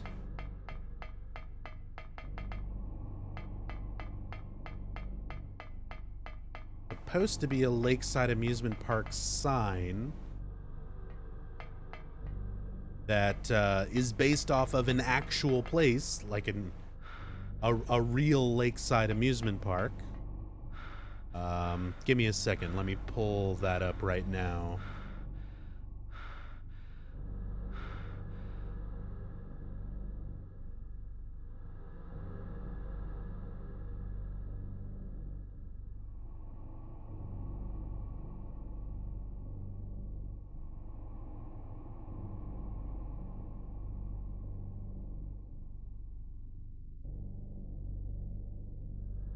Lakeside Amusement Park, Denver, Colorado.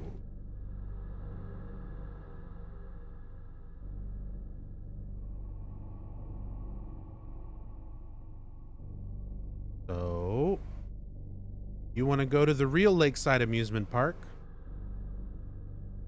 It's in Denver.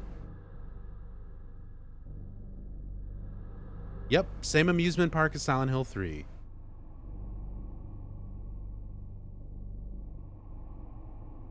Good old Lakeside. Oh. So here's a picture of the actual sign for the real Lakeside Amusement Park in Denver, Colorado.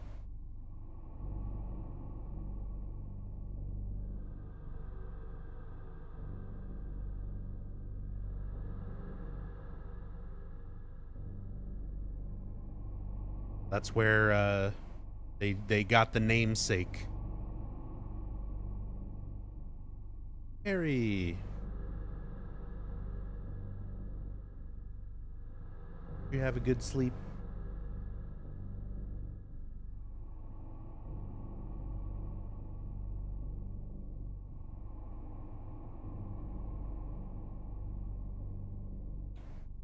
What you doing? No, no, no. No, no, no. That's my keyboard.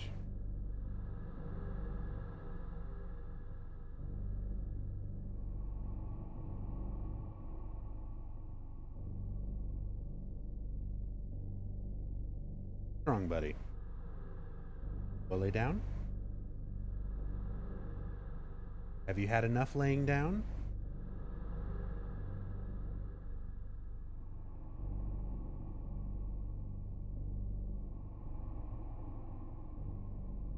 Yeah, I don't know if my camera is far enough over. Kind of.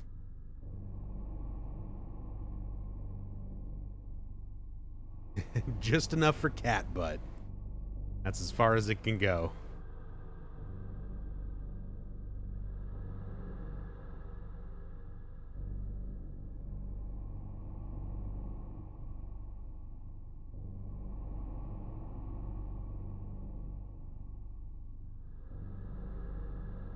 All right, bud.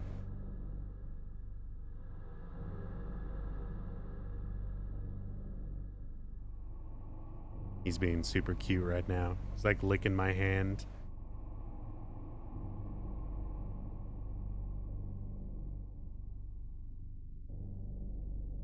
Am I okay? I'm fine. I'm tired. Been streaming for 14 hours. I got a cute kitty distracting me. Hmm? What was that? Who in the hell was that? Abyssus, thank you so much for the 14 months. Very much appreciate it.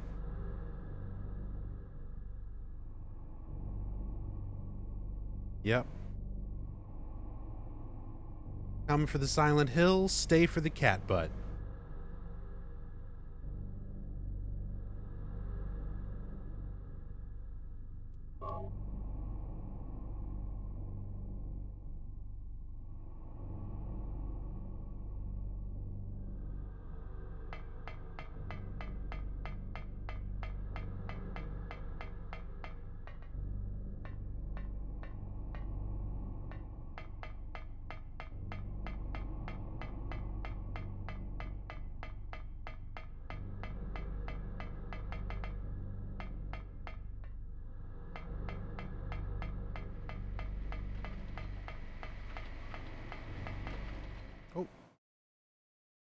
Of course. Then he moves back to his original spot.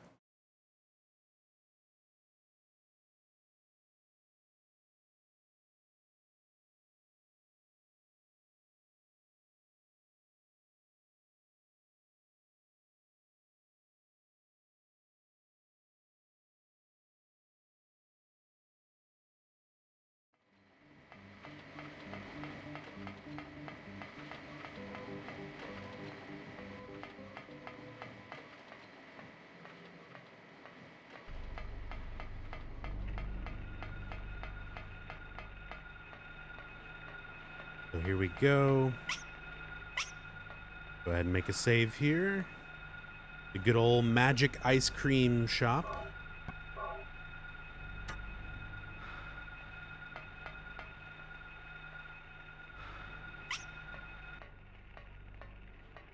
You can see it's actually just called Magic. Says Magic right up top.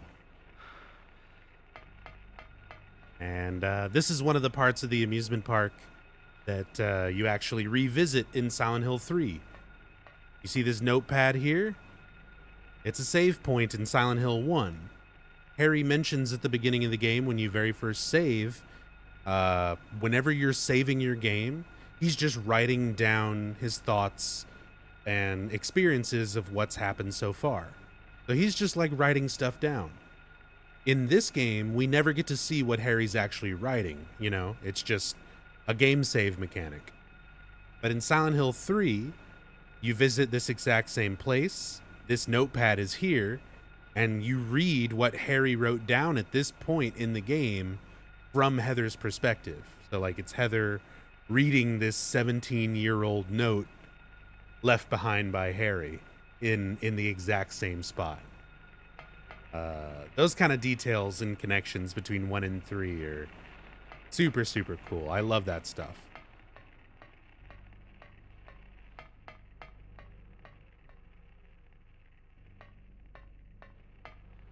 Thoughts then about how this pad of paper stays intact for 17 years?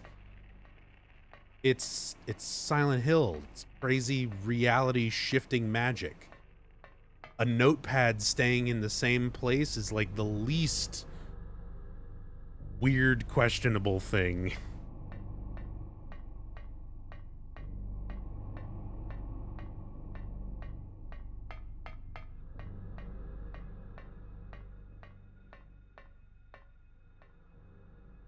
Yeah, Silent Hill doesn't give a fuck about time.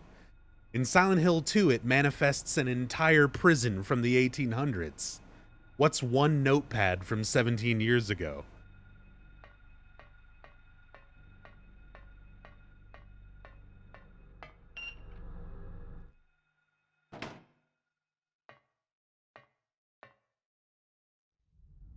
And he's gone.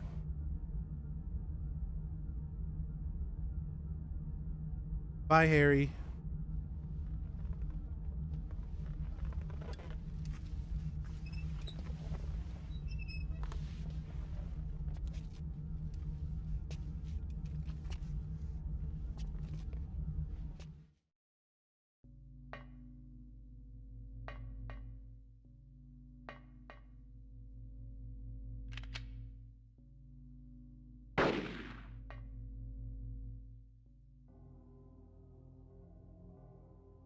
Time for the Sybil fight. Oh my god, Harry is back and he's tugging at my mouse wire. Come on, man. We've talked about this. Don't touch the wires. Don't be like that.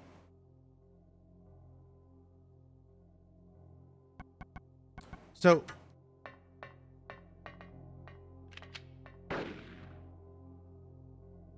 cool stuff in the Sybil fight. There's a couple little animations, things like that not everybody has necessarily seen. You can run around, put some distance between you and her, and the merry-go-round starts up, and she'll just sit down and enjoy the ride for a bit.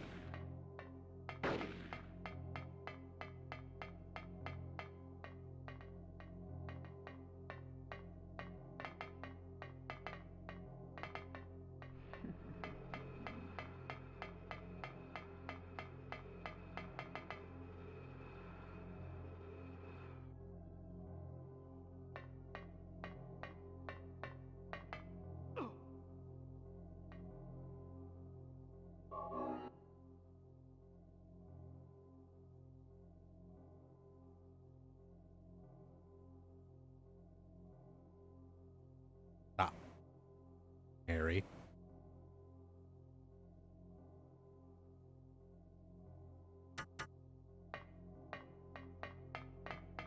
Her death is canon, is it not? So, it's unconfirmed. There's a few different ways that it could go. And it's actually a pretty divisive thing, even with the developers.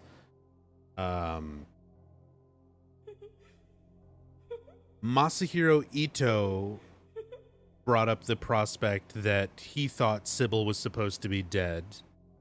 But then another developer said in a different interview that it's meant to just be left open for like the player to determine which is the more accurate.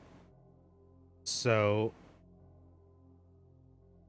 that's one of those things that it's unconfirmed 100%, you know? There's evidence to kind of support both things. Ultimately, if you want to go by canon or canonical, that itself is also up for debate. Because for me, I only consider the first 4 games canonical.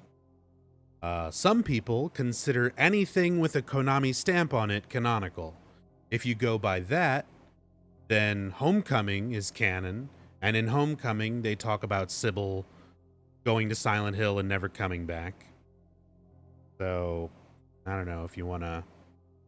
But that's Homecoming, so... As from what I understand, and what makes the most sense to me, is Sybil is dead. I personally think the good ending, rather than the good plus ending, lines up better with the 17-year timeline following into Silent Hill 3. Sybil never turns up in Silent Hill 3. There's no mention of her. There's no follow-up or anything to that. It would mean that Harry could gather the Aglofatus and not use it on Sybil, meaning he would still have it when he leaves the town at the end of the game, which would allow him to have it in Silent Hill 3 to give to Heather. So it lets him... The consistency of Harry having that Aglofatus to give to Heather stays if you follow Sybil dying and Harry not using it. He would still know what Aglofatus does without using it himself, because in the good ending, Kaufman shows up and uses it on Alessa, so Harry sees firsthand what it does. So he would still have some when he leaves. He would know how it works. And he would still leave with the reincarnation of Alessa as Heather. So, for me, the good ending lines up the most. But again, you could still argue good plus. You know, he could get some more Aglofatus from somewhere else. Kaufman was able to get 2 bottles worth of it, so maybe Harry found some more somewhere at some point in 17 years. And Sybil just, you know, had a weird experience in Silent Hill and said, that was weird. I'm quitting the police force and never coming back, and she's just not mentioned. Maybe not dead, so...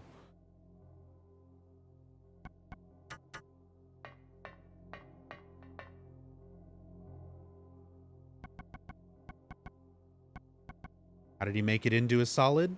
I don't know. They don't go into that amount of detail. But the fact that he still possesses it, maybe it congeals over 17 years into a more solid form. I don't know.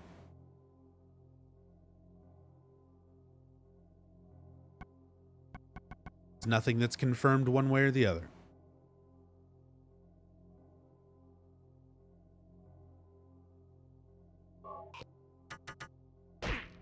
Ouch. Hello? Can I splash this Kool-Aid on you? Thank you.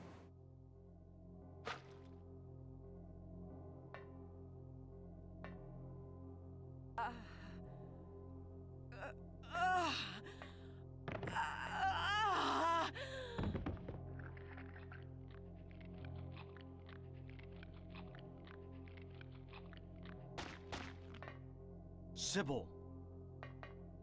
Wake up! Snap out of it! Sybil! Harry, what happened? Shh, don't talk. I'll take care of you. Harry, why did they take your daughter? Why her? I'm not sure myself.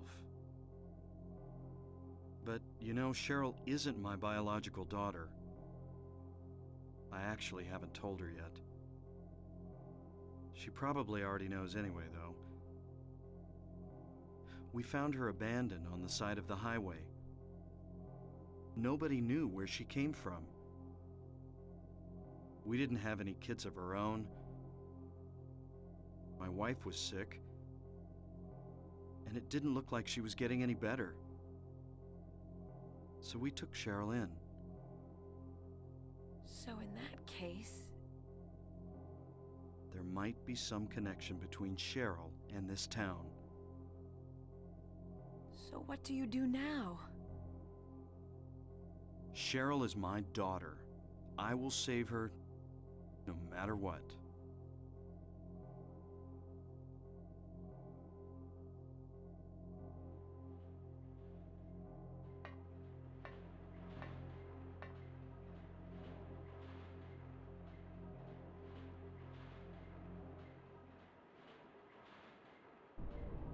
I figured you'd show.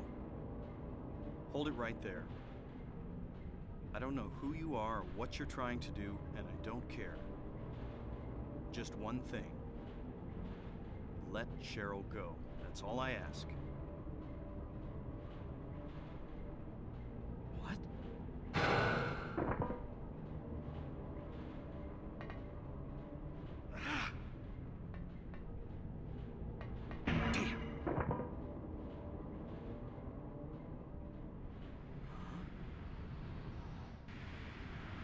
What is this?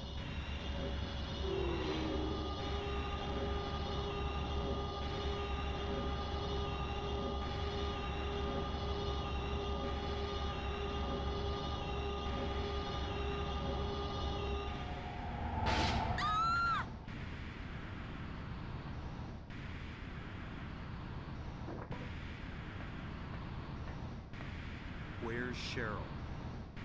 Give me back my daughter. We meet at last, Alessa. Dahlia Gillespie? Where's Cheryl? Where is she? Alessa, this is the end of your little game. Mama? Could she be...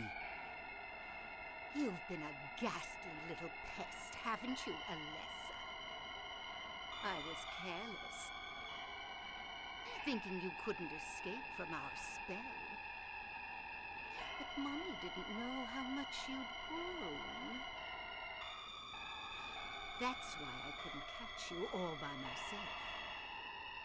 But what a pity, yes? Now you're half indebted to this man for his help. Hey, what are you talking about? Alessa, my dear little girl, there is one thing left I need you to do for me. No! Get away from me!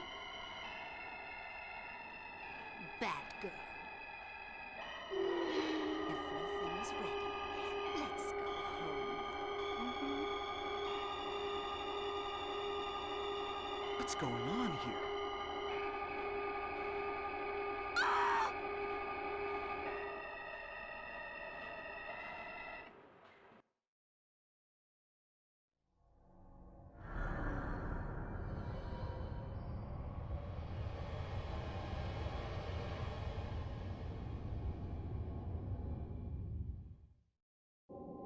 Harry. Lisa. What happened? Where's Alessa and Dahlia? Harry, listen. Something you said before has been bothering me. I just can't get it out of my head. What is it, Lisa? So I went to look in the basement, even though I was scared as hell. Like you said, there were these creepy rooms, but nothing really unusual down there. But while I was down there, I got this weird feeling. Like I'd been there before. Like something happened there, but I can't quite remember somehow. What was it? Harry, help me. I'm so scared. I can't take this. It's only a temporary thing. You're in shock from when you were knocked out. Don't fret about it. You'll remember after a while. No. You don't understand. Wait! Where do you think you're going? Lisa. Damn, what's that? That sound. From down there. Coming from the basement.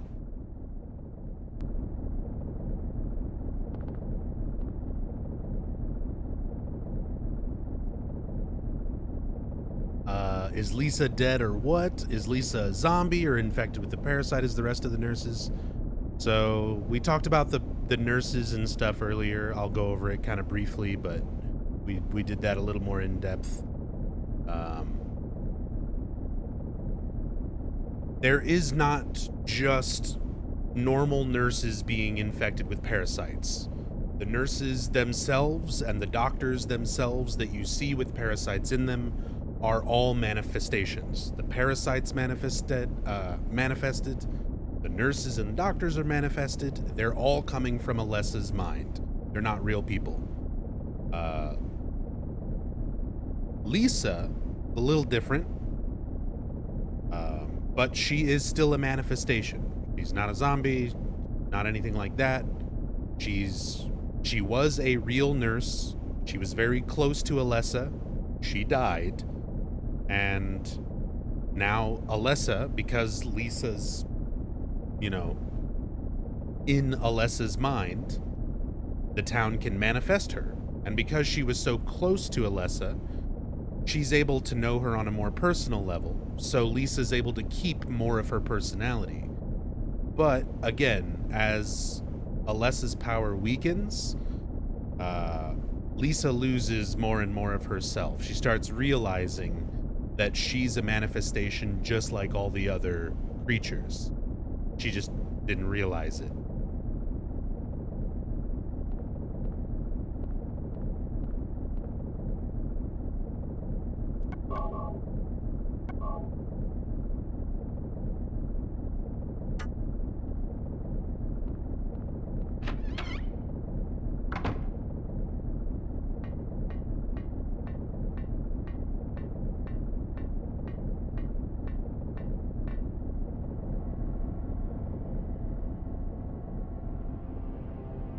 Being summoned. What happened in this town? What could be making things like this? I have a feeling if I take the elevator down, I'll find it. Cheryl.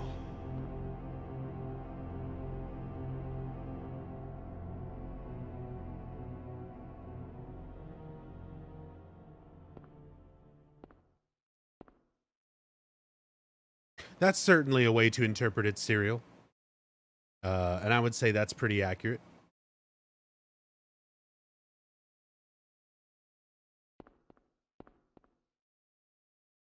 Is there any way I can get notified when you start another stream? Follow the channel. You're already following the channel. I think there's a notification thing by default. Twitch does not turn it on anymore. You have to actually go into like your settings and enable notifications. They made that shit kind of complicated. You can also follow my Twitter or my Discord at NubZombie on Twitter. You can type !Discord in the chat if you want a link to join my Discord. Anyone is welcome to join. You don't have to. It's not like subscribers only or anything like that. Oh, is my bot not working? Yet. Hold on.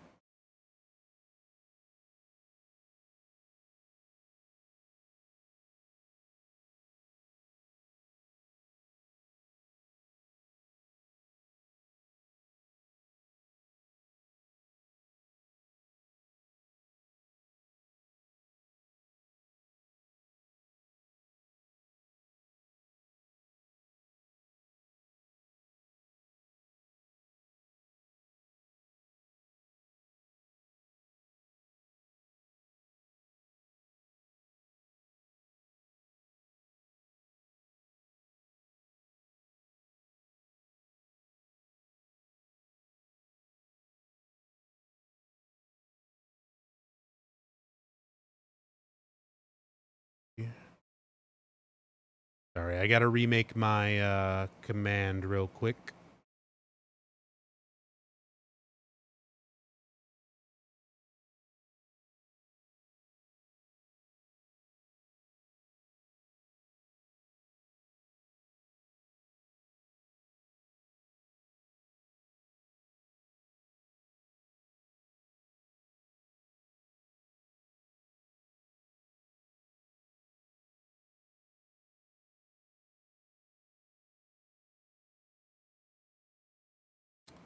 That should work. There we go. So yeah, if for whatever reason Twitch notifications are not working and you want to catch the next stream, I always tweet whenever I'm going live on Twitter at NubZombie, and there will always be an announcement, a going live announcement on the Discord. Because yeah, I don't have a set streaming schedule, so that's the best way to keep up with it.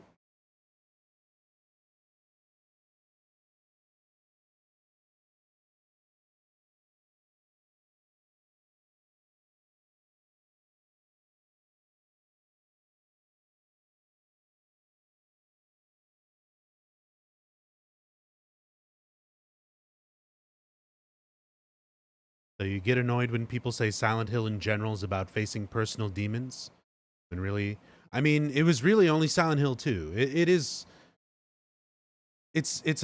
somewhat annoying, but it's not really because of like fans, because fans didn't get to decide how the rest of the series went. It's annoying because every Western game after Team Silent disbanded tried to copy Silent Hill 2 so fucking hard that was the only thing that they ever focused on.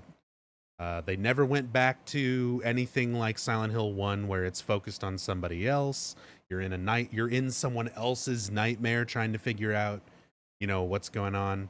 They just kept doing Silent Hill 2 over and over again, where it's personal demons, personal demons. Everyone's dealing with their own personal demons. Main characters got amnesia, forgot about that bad thing they did until they work out their personal demons. And that's fucking everything. That's Origins, that's Homecoming, that's fucking Downpour. So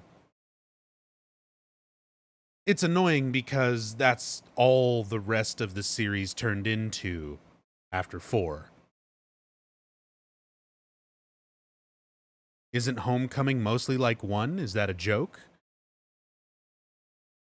It's literally Silent Hill 2 again. Main character has amnesia. They forgot the bad thing that they did. They work out their personal demons by going to Silent Hill, and then they realize the bad thing that they did, and then they leave. Alex killed Josh. He blocked it out of his memory. He's tormented by the guilt. He figures it out. He works out his demons. And then he turns into Pyramid Head.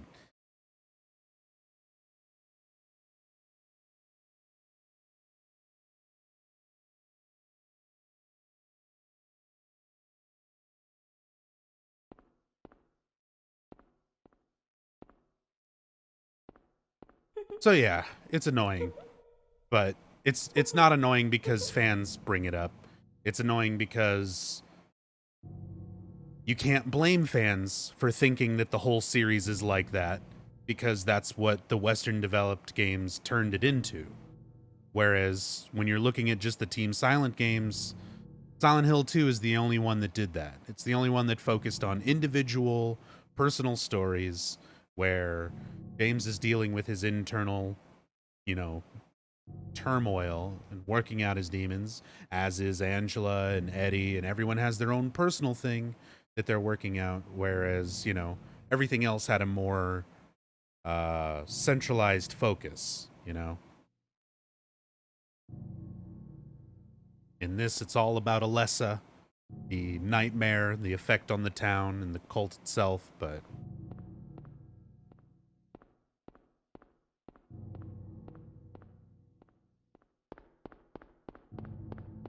yeah.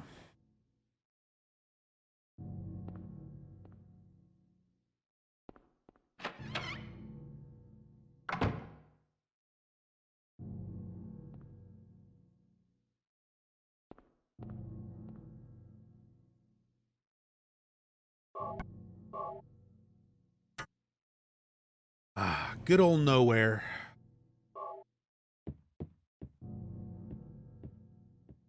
I love how chaotic the end of this game is. Just taking all these random rooms and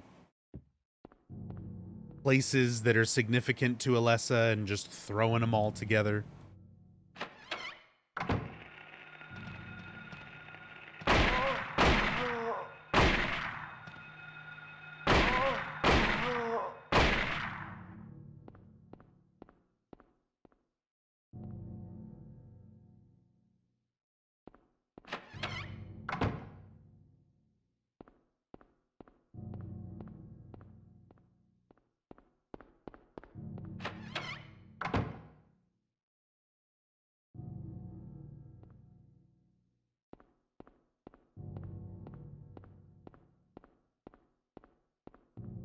Different versions of the same town, separate realities.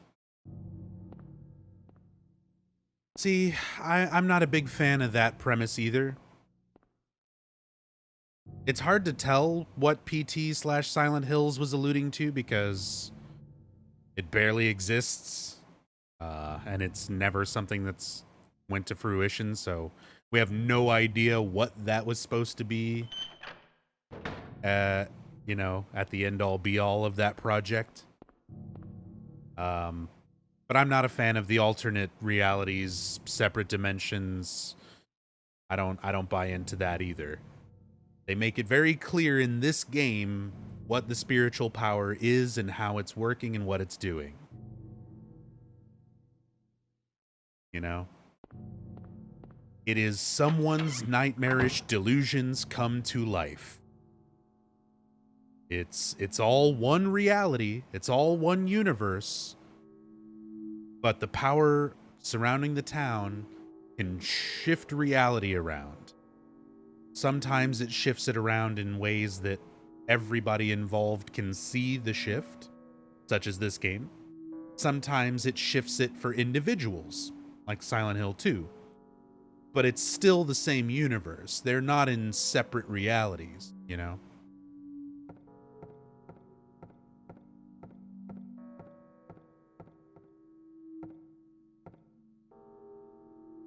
Go home.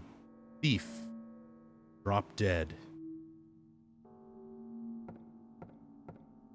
Those allusions to Alessa sort of being outcast, bullied by her classmates in Midwich, and how isolated she must have felt when you see that that's the only desk in the room. Everything else has been removed in this version of it.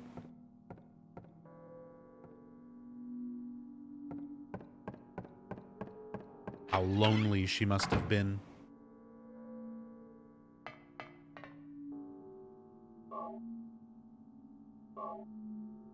Wasn't it the movie that started the parallel dimension crap? Nope, it was Origins. There's a lot of reasons why Silent Hill Origins is like my second to least favorite Silent Hill game. It's almost the one that I hate the most, because Yeah, that was all Origins. That was all... The other world is a separate reality that's always there, and you can just visit it whenever you want to by going through mirrors.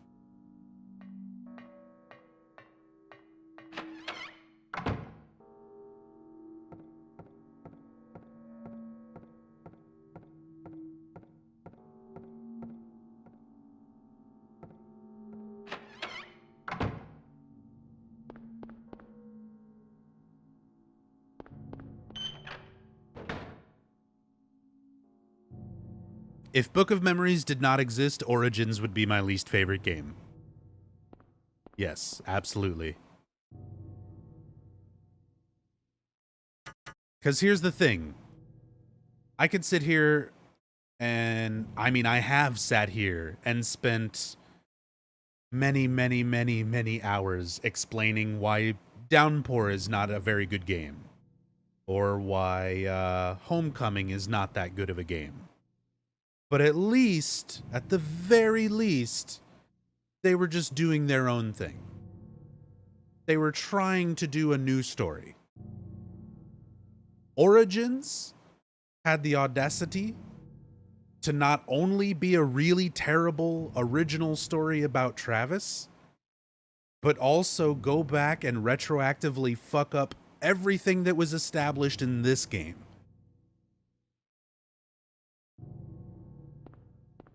So that's why I hate Origins, because Origins shits all over this game. It's so inconsistent, it's so wrong. It has no fundamental understanding of the events of Silent Hill 1. And it's frustrating to me because so many people are like, "Well, Konami made it, so I believe it." All right. Sure.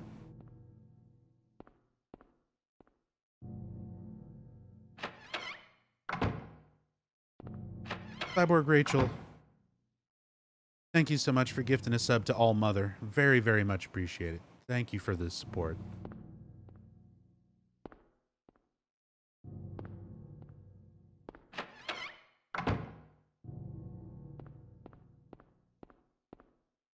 I mean, it's a matter of opinion, Cornholio. Some people like Origins more. That's fine. That's fine. I fucking hate it.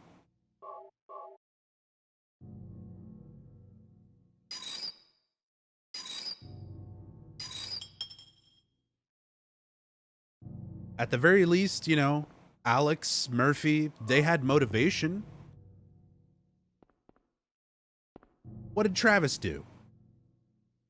He sees a girl on the street, so he stops his truck. Okay, that's weird. Sure, go investigate. Oh, there's a house fire. Sure, run inside the burning building. Oh, there's a burned up little girl. You know? Okay, sure. Try to save her. Wake up, you know, right outside on a bench outside of Alchemilla Hospital. Okay, he's concerned about the little girl. He wants to know what happened. He goes into the hospital. Some weird stuff happens. And then he runs into Lisa, and Lisa says, "Oh, Alessa, she died. Anyway, I'm supposed to go meet my friend Michael Kaufman at the sanitarium. See you later." That's the end of Travis's motivation right there. The little girl is dead. He has no reason to investigate further. His truck is literally still running on the street where he left it. Why does he not just go back to his truck and go back to his job and fuck off at that point? Why does he follow Lisa to the sanitarium? He doesn't know who the fuck Lisa is. Why would he care that she's going to meet Kaufman? Like, what the fuck does he care? And from that point forward, Travis's entire motivation is just following Lisa around mindlessly.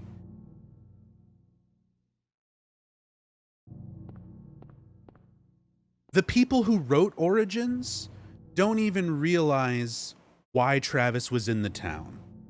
Look at the UFO ending for Silent Hill Origins. It's Travis talking to the aliens going, "I gotta find my truck. That was never the goal." He knows where the truck is. It's exactly where he fucking left it.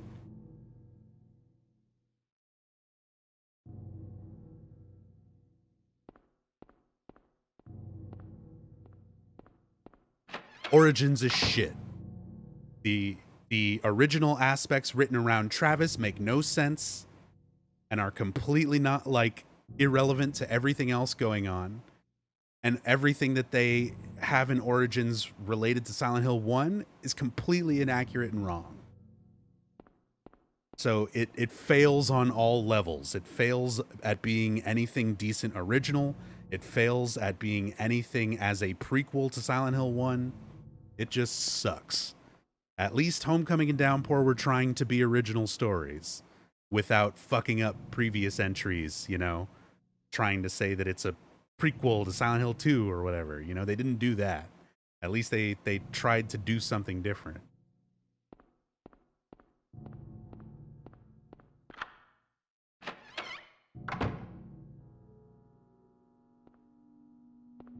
But yeah, fuck Origins. That game is garbage. It's almost as garbage as a monotonous dungeon crawler on the PlayStation Vita. It's not quite that bad.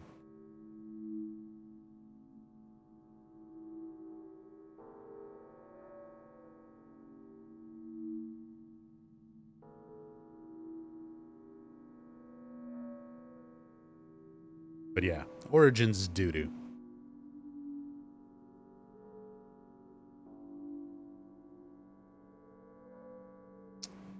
Oh boy. Sorry about the rant. I'm starting to kind of lose my mind a little bit. It's been 15 hours. So I apologize. My patience is gone. I don't feel very well. Very hot. But we're almost done. Names engraved on a lithograph. The Grim Reaper's list. Yes, the head count is set young and old, lined up in order of age. Then the pathway opens, awaiting them. The frenzied uproar. The feast of death. Another really blatantly kind of easy puzzle. It's so weird that, like, as the game goes on, the puzzles just kind of get easier and easier. Tells you basically just put them in order by age. The Grim Reaper's list. So you've got a list of 5 people. Their ages on the left. If you put them in numerical order, you have Albert, Lydia, Edward, Roberta, and Trevor. If you take the first letter from each of those names, it spells out the word alert.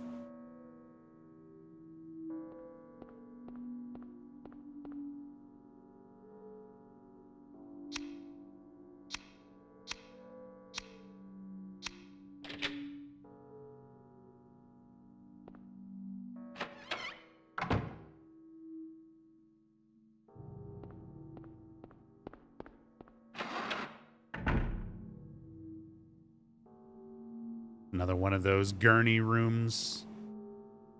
Always freak me out.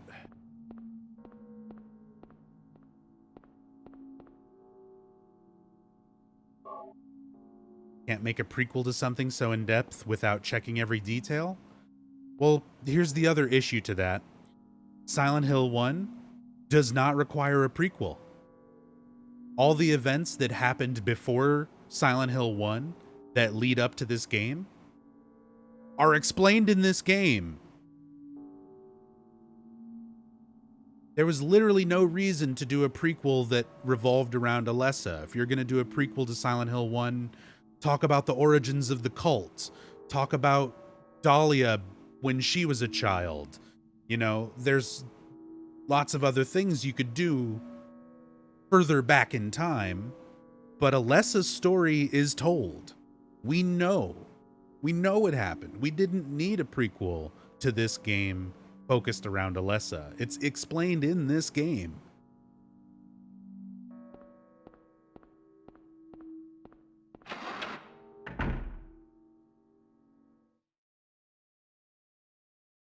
Harry, Lisa, what's the matter with you? I get it now. Why I'm still alive even though everyone else is dead. I'm not the only one who's still walking around. I'm the same as them. I just hadn't noticed it before. Lisa. Stay by me, Harry. Please. I'm so scared. Help me. Save me from them. Please. Harry?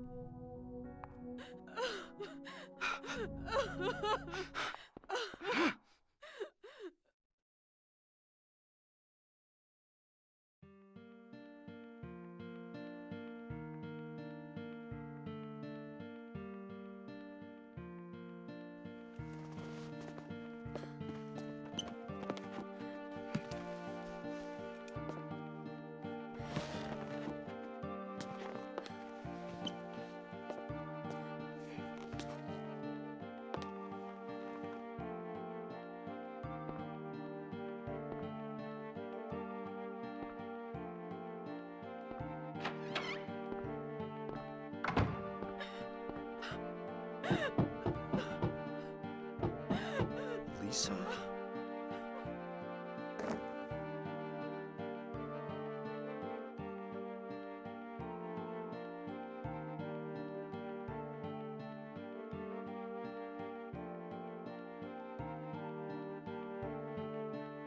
Man, poor Lisa.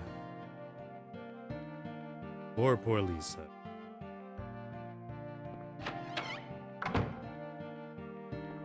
Still one of the most tragic character arcs in not just Silent Hill, like in horror games.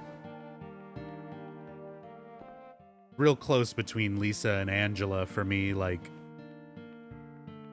just counting the Silent Hill games, but still.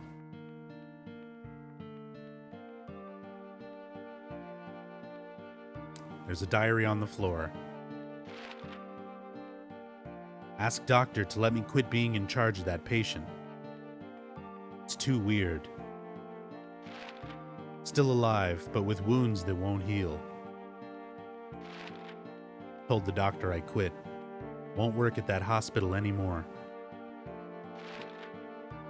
The room is filled with insects.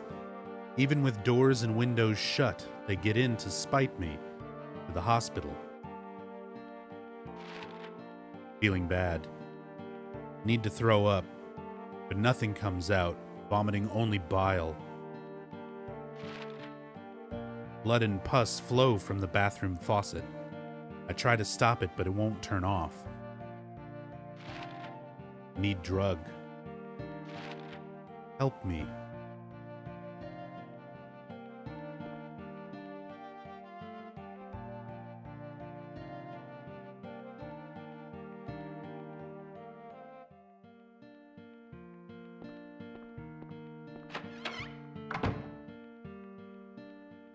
Oh yeah.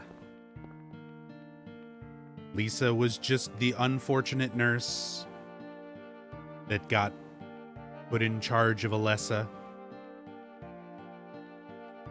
Kaufman needed to make sure that he could keep Lisa in his control, so he kept her drugged up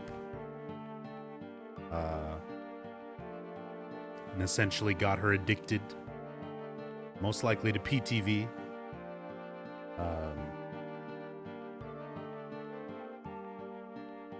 And yeah.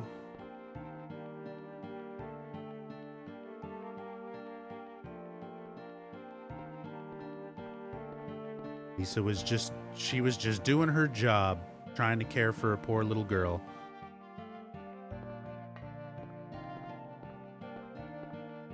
But that's okay. Hoffman gets his. He's gonna get his.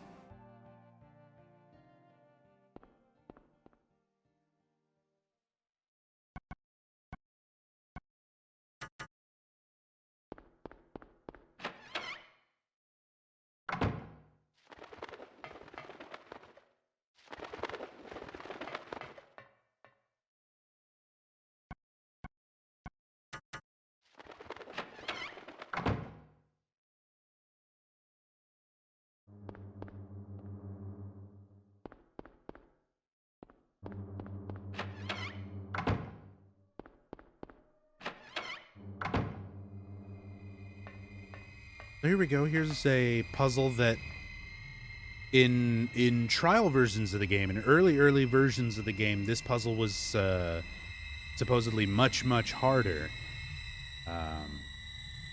Or not supposedly, it was. There was a lot more to it. Where they talk about in interviews and stuff. Let me see if I can pull that information up. That's the whole point of the stream today. Losing track of things because I'm super tired. Silent Hill, original, astrology puzzle.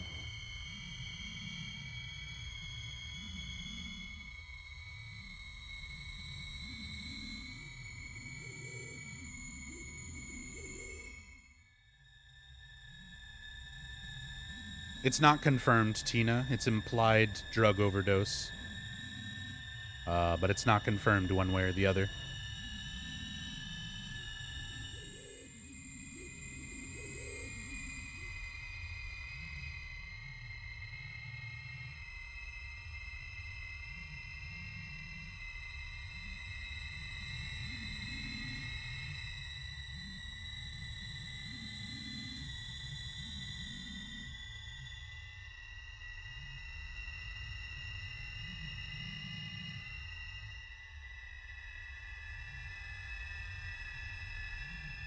Where is...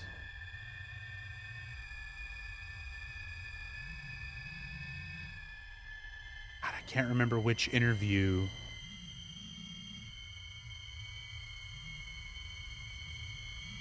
They mentioned the first Zodiac puzzle.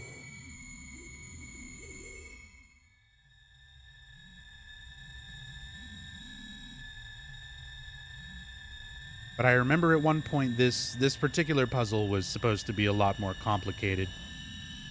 And they simplified it quite a bit for the final release. But even simplifying it, this puzzle still throws a lot of people off. Because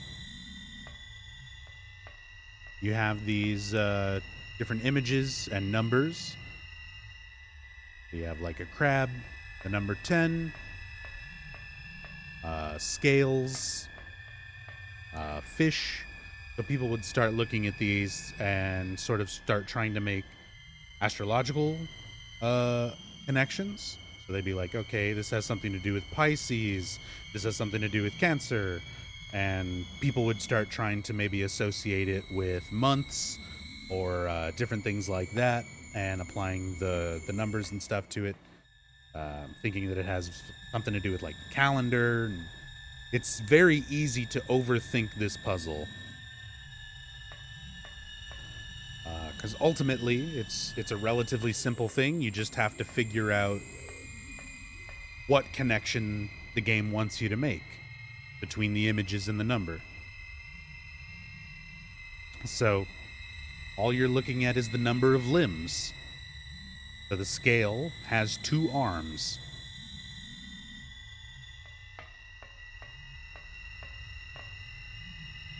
Crab has 10 legs. Or I guess 8 legs and 2 front claws. You've got the ram with 4.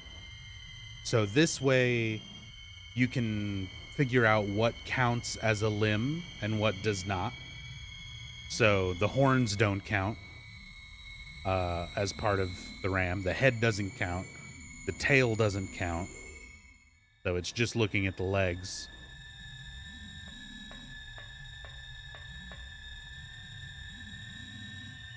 Fish got nothing.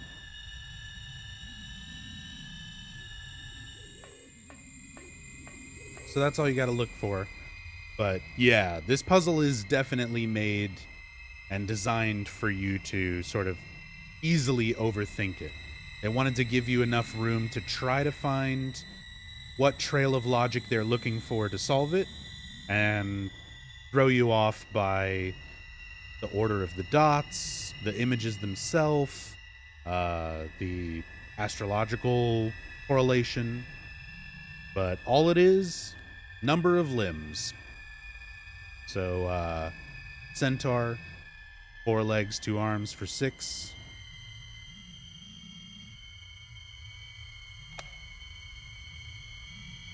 Harry, why do you keep coming over here, buddy? He keeps going after my mouse. I need that. I need that.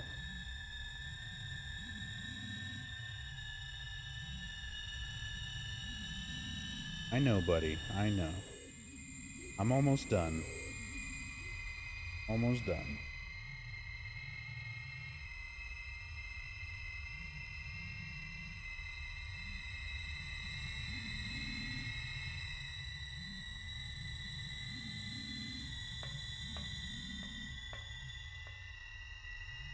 I know. We're gonna finish this up soon. I'm gonna go feed him. And he's gonna be happy. In fact, let me give him a treat.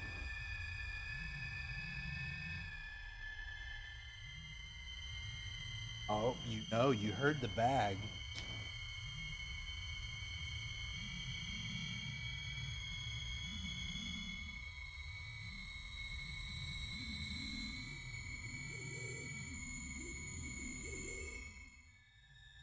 There you go.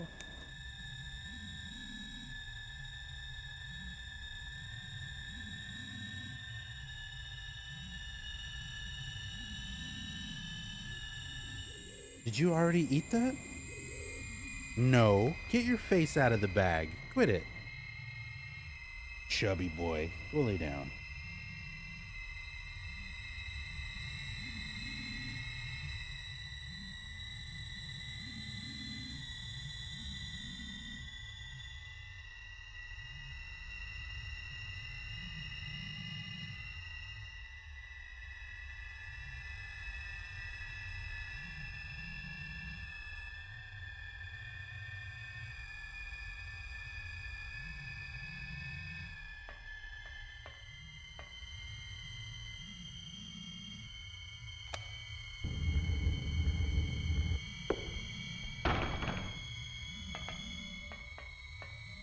And he's gone.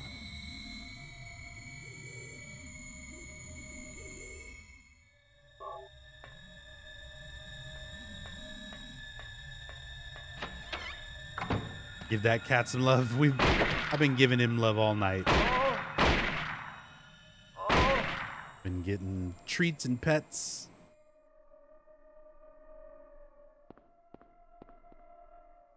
He's acting like he needs me to go feed him and stuff, but I know he's got food upstairs and got like a nice fancy water fountain. He's fine. And he's back in the box. Boom. He just wants some attention. I've been sitting here talking to my computer for 15 hours, so he's like, what the fuck?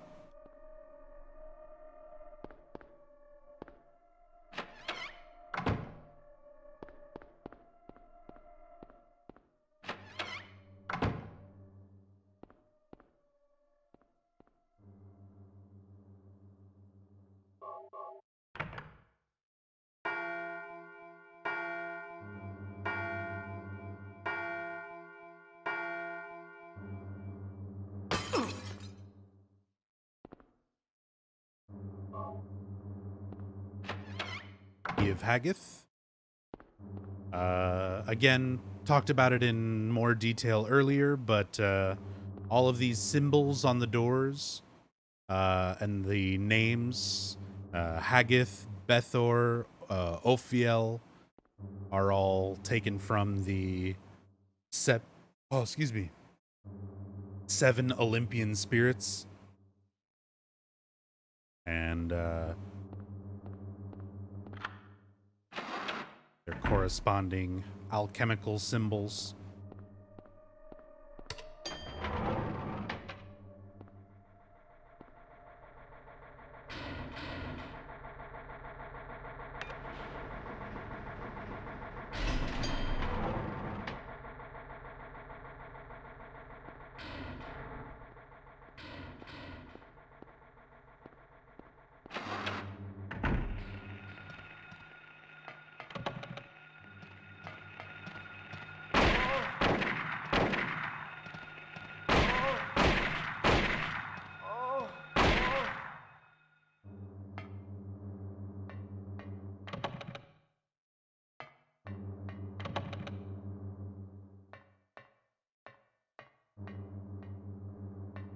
Used to jump from the back of your computer desk? Damn.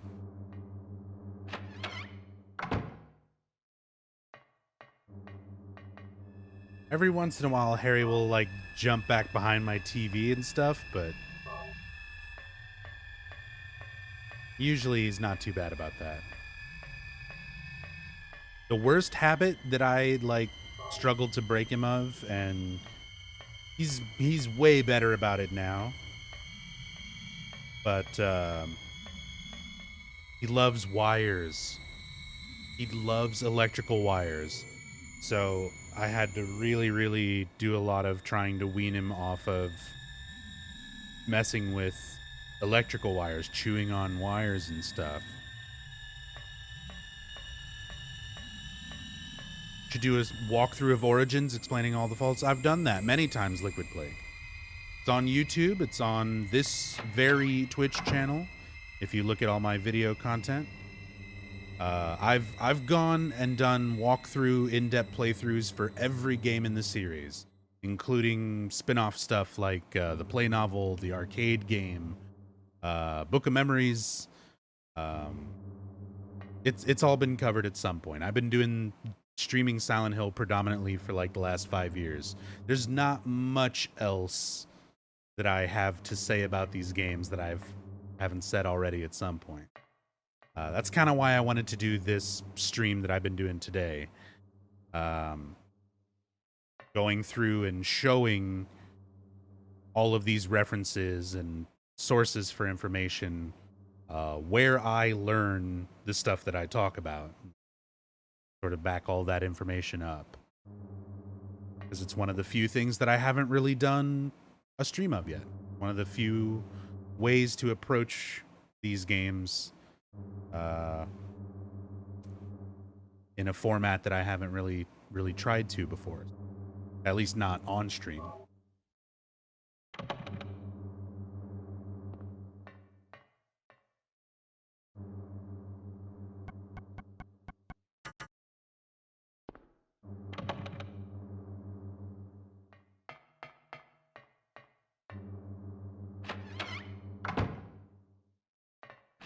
In-depth Pachi slot's gonna happen eventually. Enigma has already streamed it a few times and covered some stuff. Eventually we'll do a more comprehensive stream for it.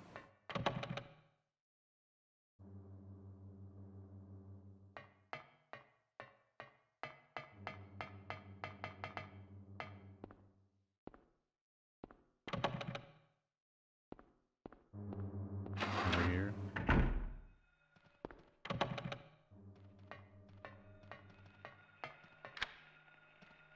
Lock that. Oh, here's our Shadow Stalkers.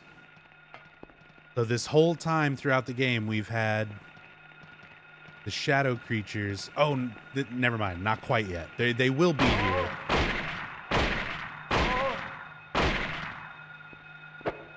For now, it's just the nurses.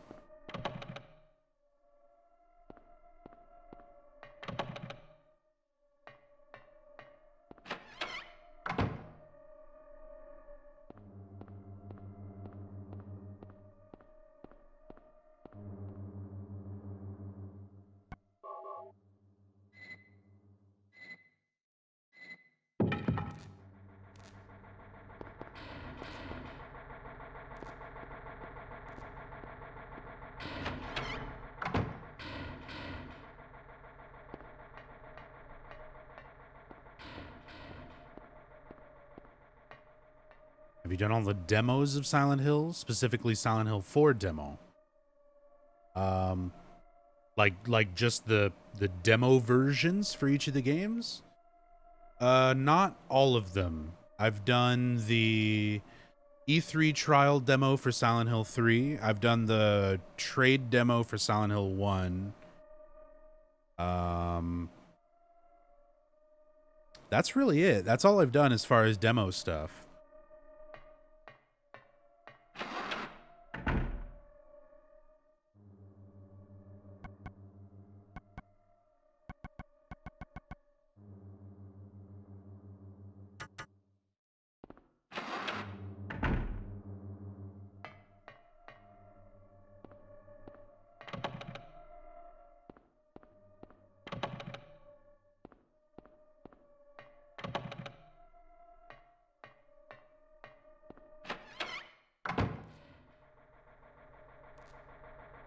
That.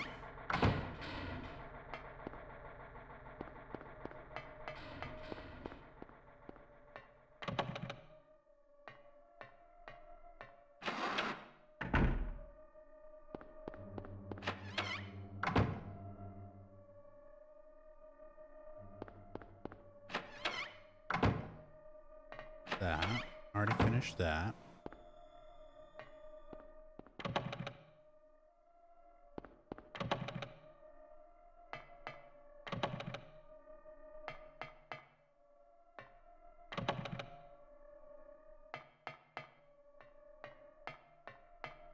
All right.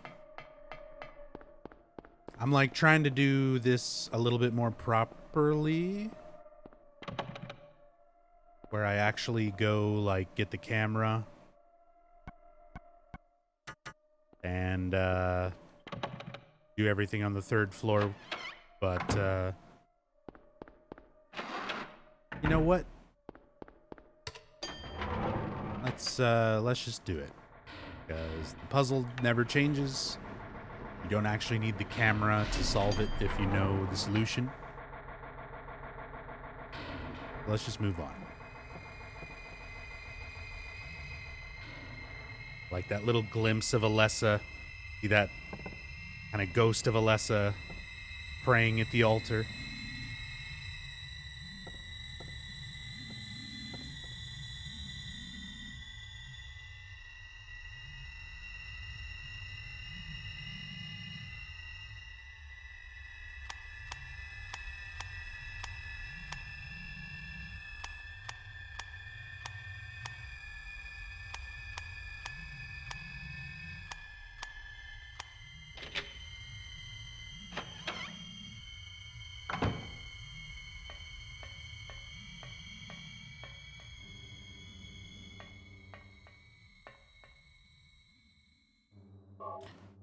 Yeah, I talked about the trademark thing earlier. Here's the short version. What was that? Who in the hell was that? Who in the hell was that? Nobody, thank you so much for the 30 months of support. Very, very much appreciated. Oh yeah, we got Meows and Cam.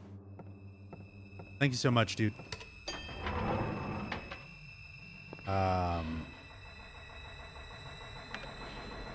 Shit. 2nd floor.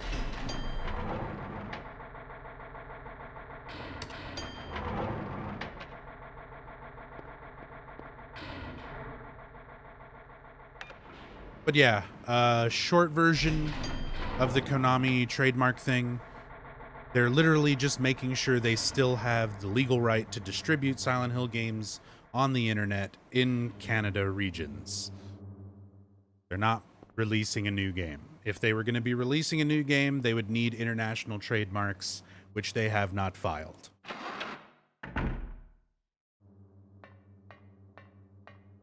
All they're doing is making sure they keep their properties. That's it. Not a new game. All that shit got hyped up because horror game websites have nothing better to write about, I guess.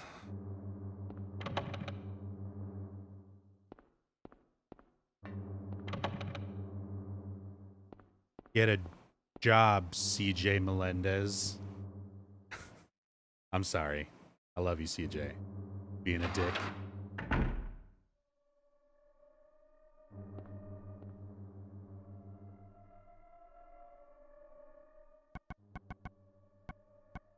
Birdcage.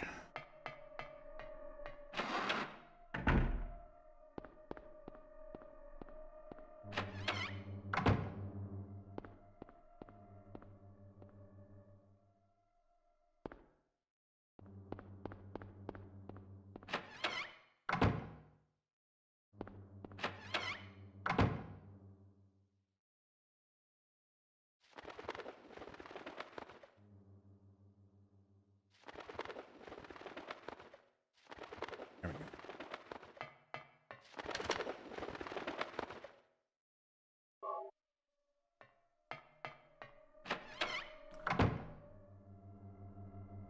Peleg.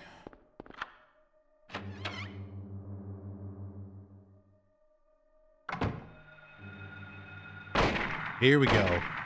So now we get our aggressive stalkers. Anytime we see those shadow creatures before, they just sort of squeak at you, leave you alone. Now they actually attack you.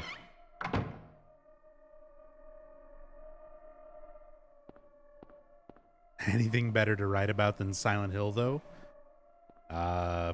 I don't know. Game series that aren't dead and buried?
I just like looking at all the writing here. Some of it you can make out. You know, help me. Kill. Kill. Kill. Help. See the word death back there.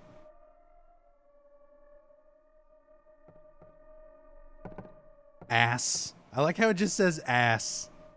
This is probably my favorite.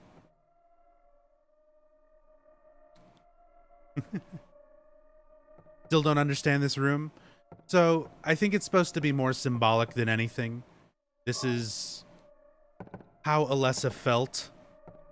You know, she had all these eyes, all these people watching her. And she felt alone, confined, isolated.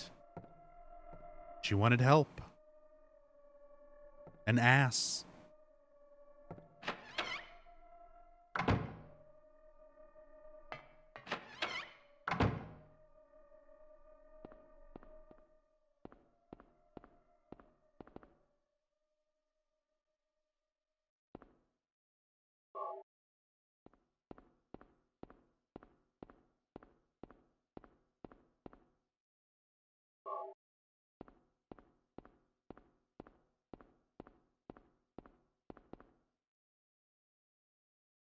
Jelly beans.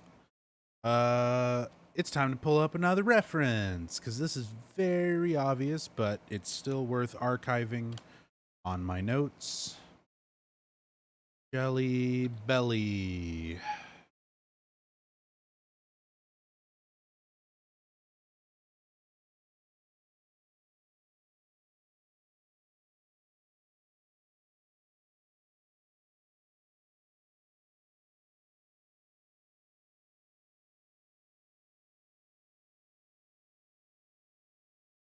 Jelly belly logo, save that.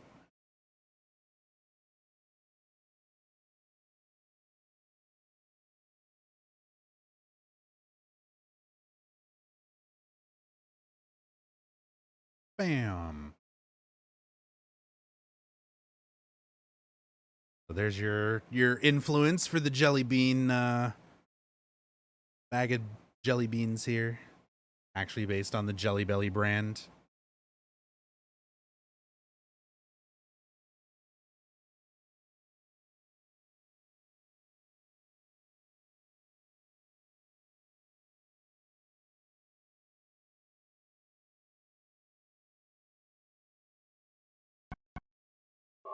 Open it.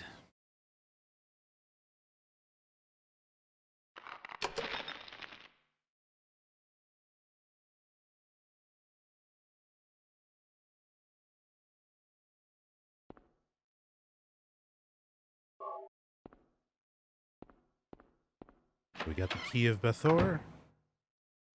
But also, we've got a familiar room. It's room 302 from Alchemilla Hospital. The room where the VCR was. And we still have that night court tape. Last time it didn't work very well. The tracking was all messed up. So maybe this time the VCR will work. And we can watch Night Court. What is it? Still has an unusually high fever. Eyes don't open. Getting a pulse, but just barely breathing. Her skin is all charred. Even when I change the bandages, the blood and pus just start oozing through. Why? What is keeping that child alive? I can't stand it any longer. I won't tell a soul. Promise. So please.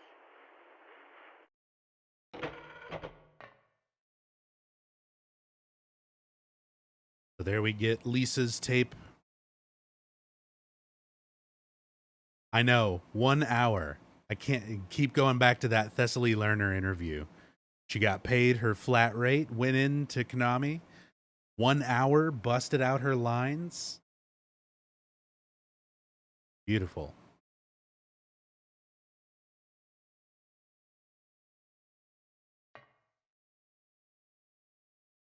But yeah, super sad way that she,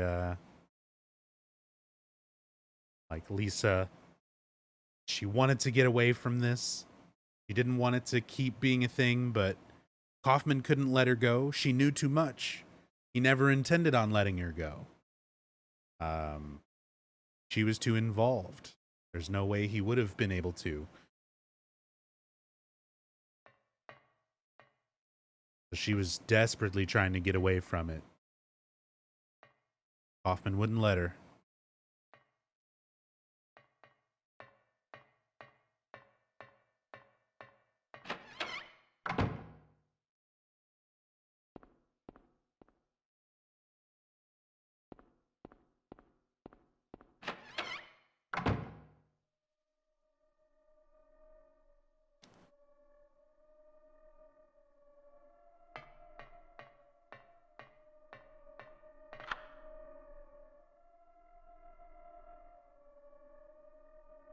Uh, 7:13 p.m. for me, Cheaterbot. Been going for 15 and a half hours. Only took one break the entire time. That was a pretty short break. That was only like 10 minutes or so. But we're right. We're done. Like, we're right here at the end of the game.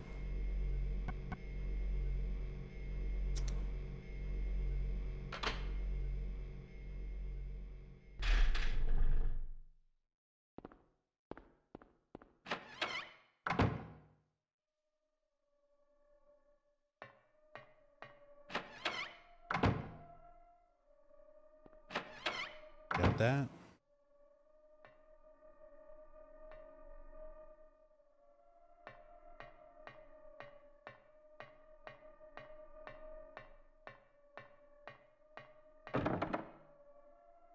So one final door to open. Well, technically two.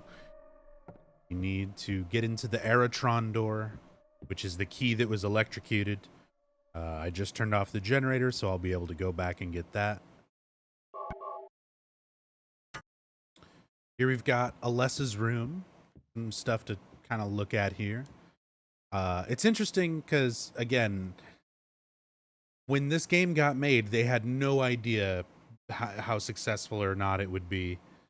They didn't have sequels planned. They weren't already working on 2 and 3 and that kind of thing. So the fact that they, after the fact, you know, did the story and writing and everything for Silent Hill 3 and went back to all these little details and kind of fleshed them out and gave them more significance is really cool. Because when you look at all this stuff in Alessa's room, Harry can only talk about it on kind of a surface level. There's cards on the floor. Okay. You know, there's dolls on the floor. All right. That's pretty much like the extent of it.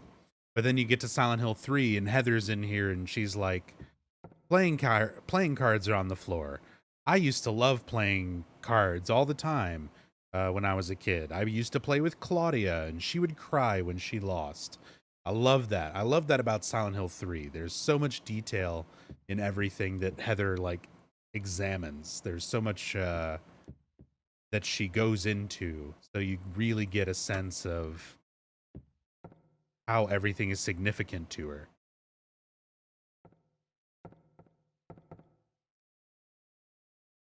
Old fairy tales, picture books of animals and plants on the shelf. So fairy tales and things that Alessa, books that Alessa had, where the Wizard of Oz and Alice in Wonderland and all these sort of story-based things came to be as we've gone through the game. It's all these elements that are inside Alessa's mind. You can see she was drawing. Child's drawings are scattered on the floor. And if you look at the drawings, they look like creatures. They look like the monsters that you've been encountering. There's like a flying one on the left there, closest to the desk, resembling like the air screamers. You've got the skinless, dogs, the groaner, and the romper, the more human-like looking ones. So all these things that you've been encountering, they're all things that have been in Alessa's mind the entire time. It's things that she drew and thought about. A girl's clothing hangs on the wall. 6, maybe 7. Must be a kid about that age.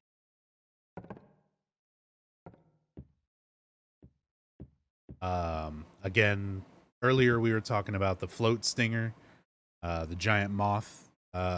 As a boss, people were asking kind of what that represented or what it meant. So, is a reflection of Alessa's butterfly and moth collection. And in Silent Hill 3, they actually slightly alter this. It's in better resolution, so it's got more detail. And you can see that one of the cases is broken, and there's one moth missing. Kind of alludes to the fact that it was like that was the float stinger.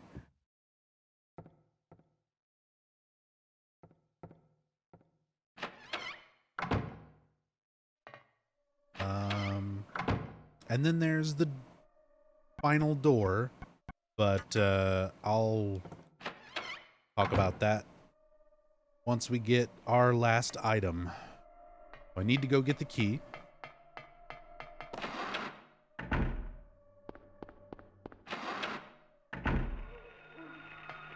Got some more stalkers.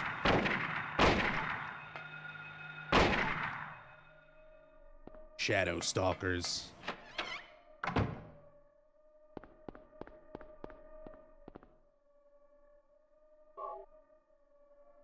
There's our final key, the key of Eritron.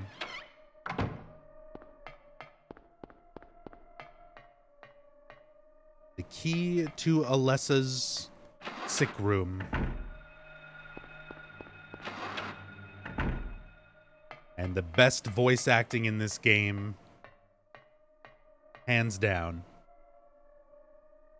Half the soul's lost.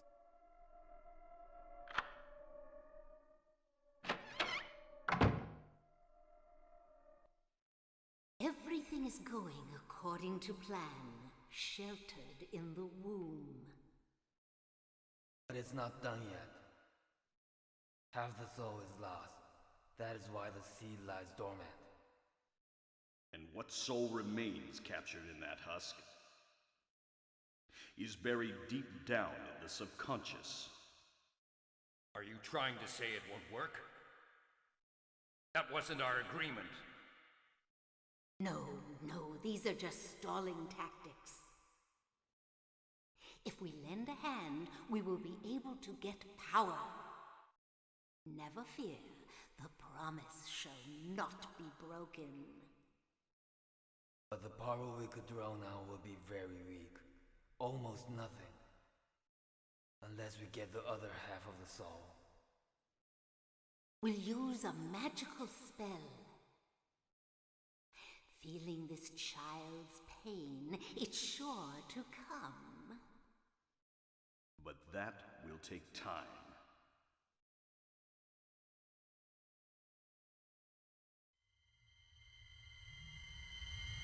So that's why Cheryl came back to the town. Dahlia lured her back using a magical spell.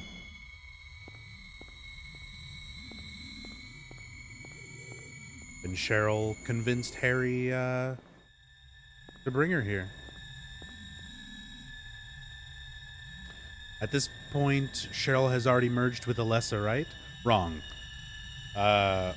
Cheryl, once you return, like at the very beginning of the game when you crash your car, Cheryl once again becomes an aspect of Alessa. Alessa's in control of Cheryl as half of her soul, but they have not been reunited. They haven't been remerged.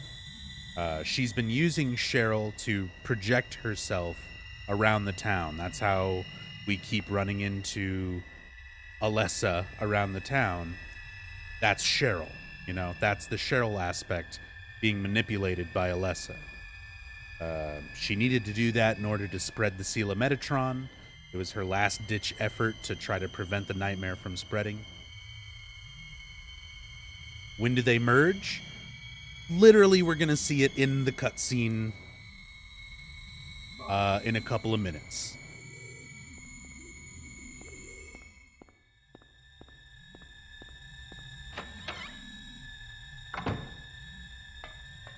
We're going to see the Cheryl aspect, currently in the form of Alessa's projection, sitting next to the real body of Alessa, sitting in a wheelchair, in just a couple of moments.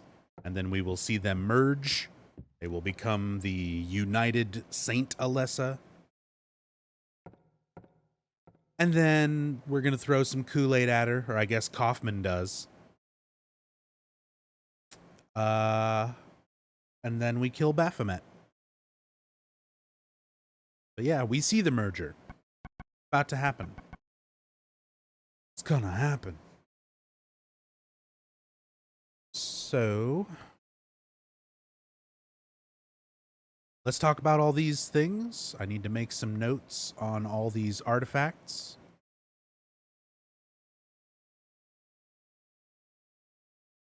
So first of all, Amulet of Solomon.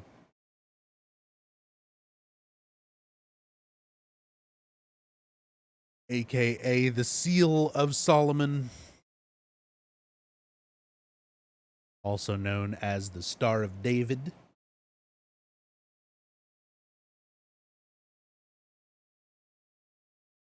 The signet, symbol attributed to King Solomon.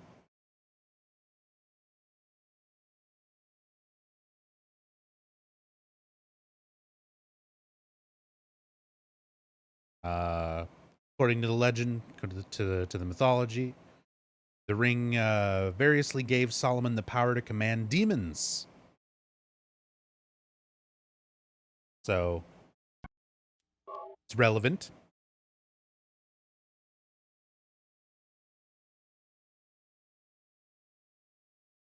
Save that note.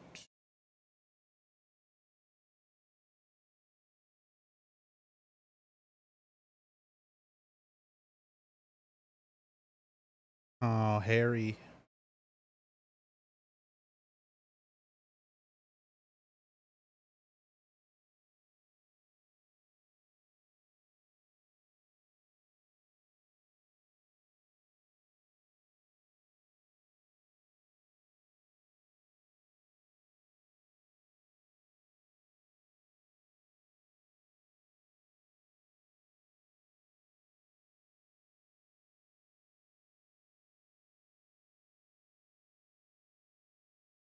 Good boy.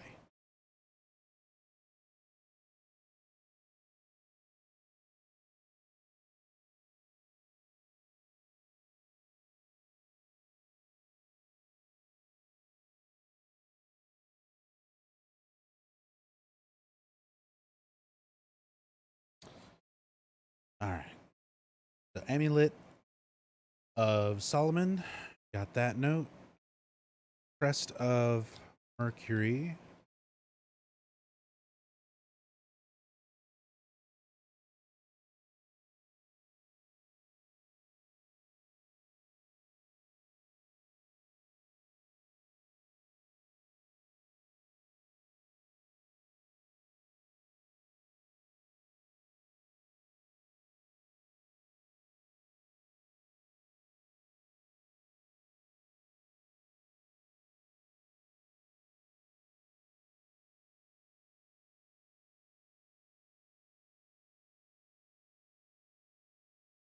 Sorry, I'm trying to pull this up.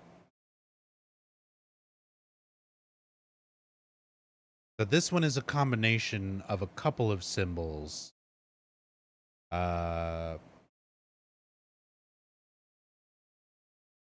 So it is the Caduceus. Caduceus? God, I'm like losing the ability to talk. Almost done. The medical symbol. A lot of people are familiar with the staff with wings, with the two snakes coiled around.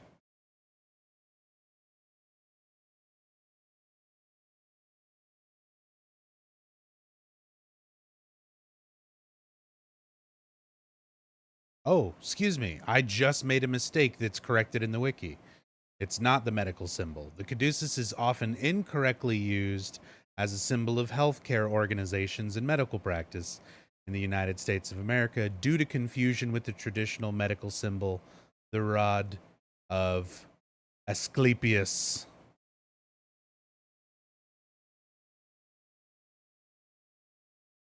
Which this is a combination of both of those two symbols. It's both the rod of Asclepius and the caduceus merged into one. So we have the crest of Mercury. Let me note that down.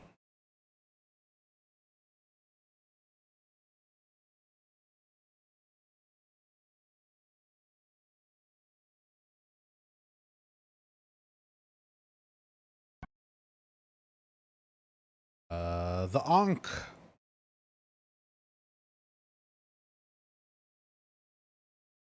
Ancient Egyptian symbol.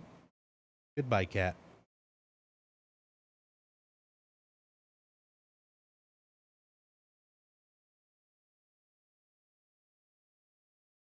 Ancient Egyptian symbol usually symbolizes life, or literally breath of life.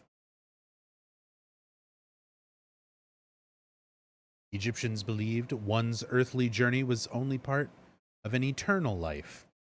The Ankh symbolizes both the mortal existence as well as a eternal afterlife outside of the mortal existence. So pretty relevant to Alessa, considering she reincarnates. She's not exactly a normal mortal.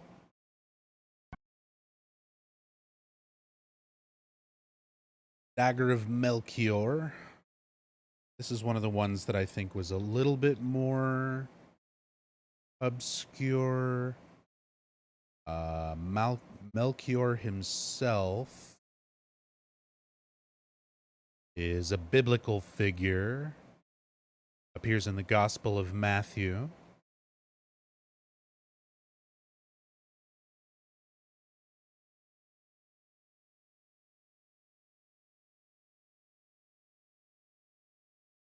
One of the biblical magi, aka the three wise men.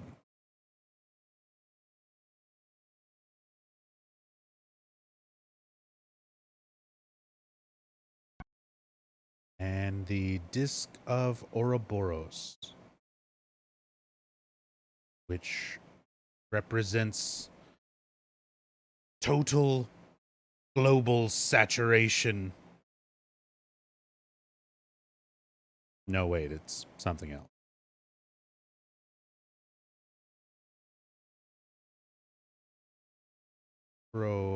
Boros.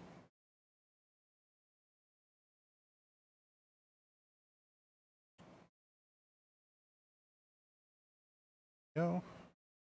The Ouroboros itself is an ancient symbol depicting a serpent or dragon eating its own tail.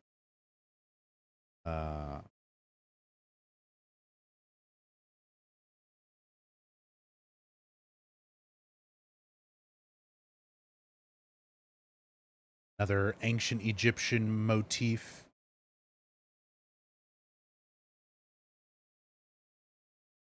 Trying to find...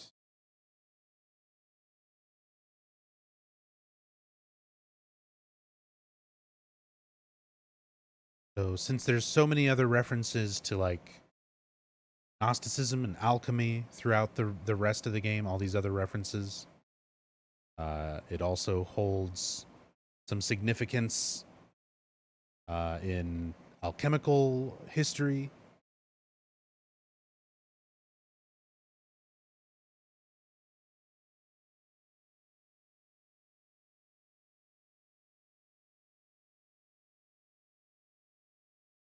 Black and white halves represent the duality of existence, similar to like yin and yang.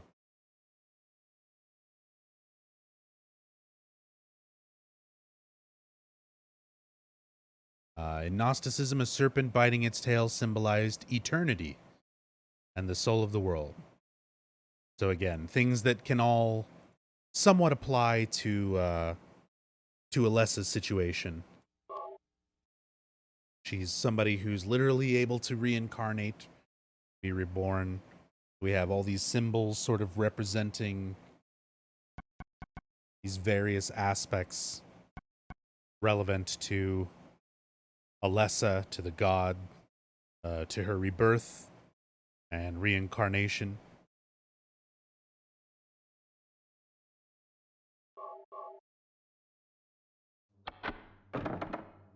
Oh yeah, and there's writing on the door itself, which I guess after I put one of these in, I can't actually read.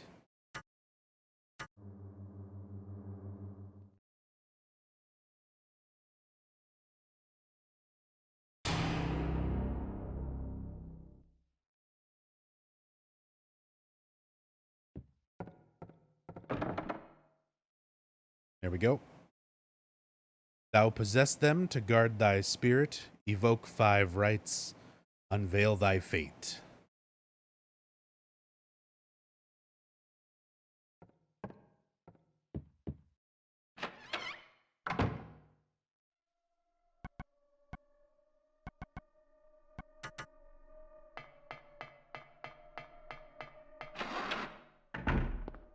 Gotta go grab this other one real quick.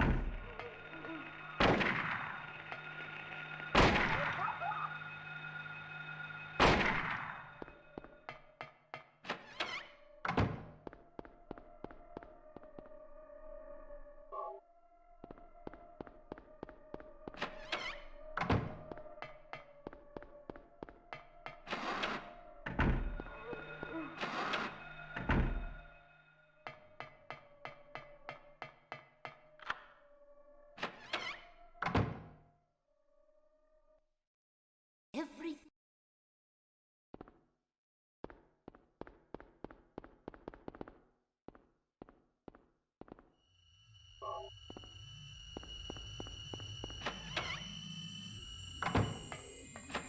All right, so there we go. A little bit of history on our 5 symbols. Our final door.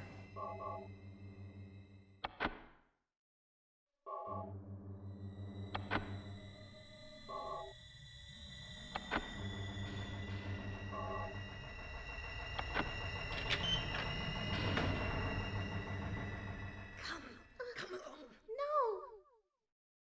No. I don't want to.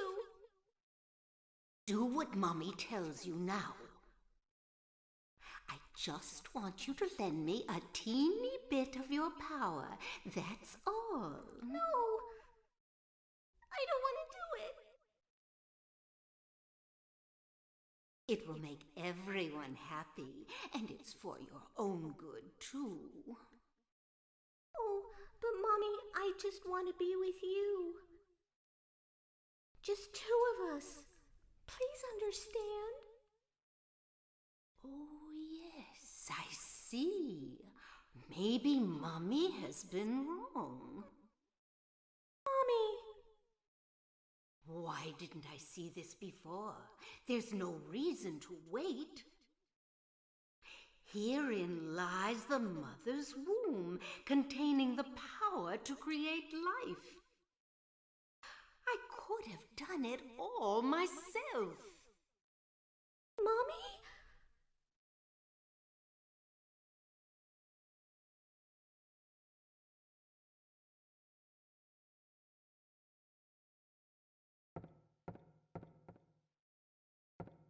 So a lot of interesting dialogue there. Very difficult to break down.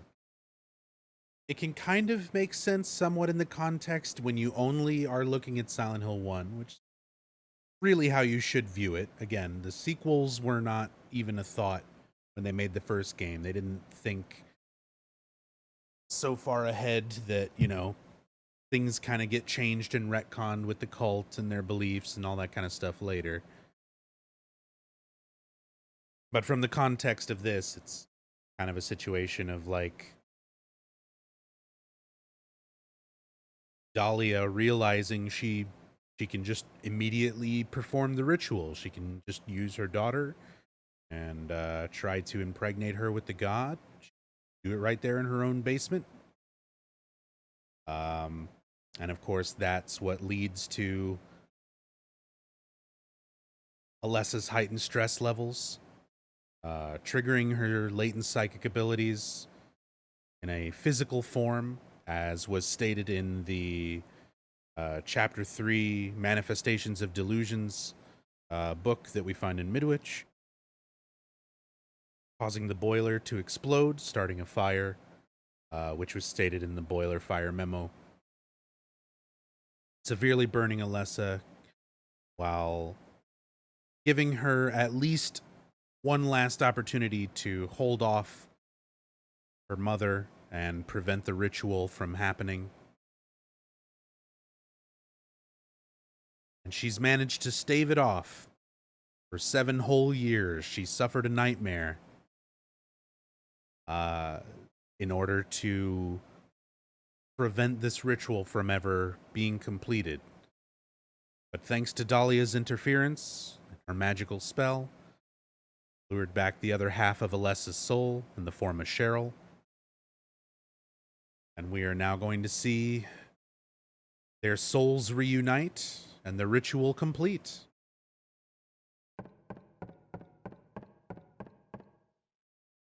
It's not stated Liquid Plague.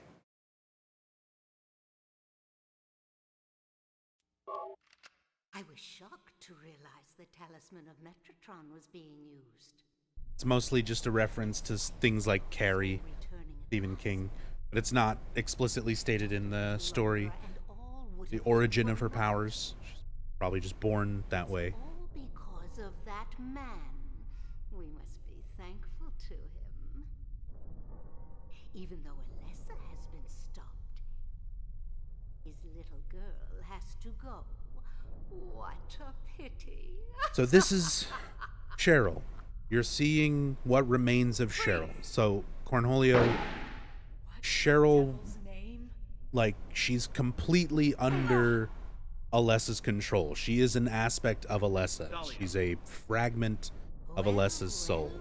So as soon as she returned to the town, Alessa took control of Cheryl. She's been using Cheryl in her own form, projecting herself through that aspect of her soul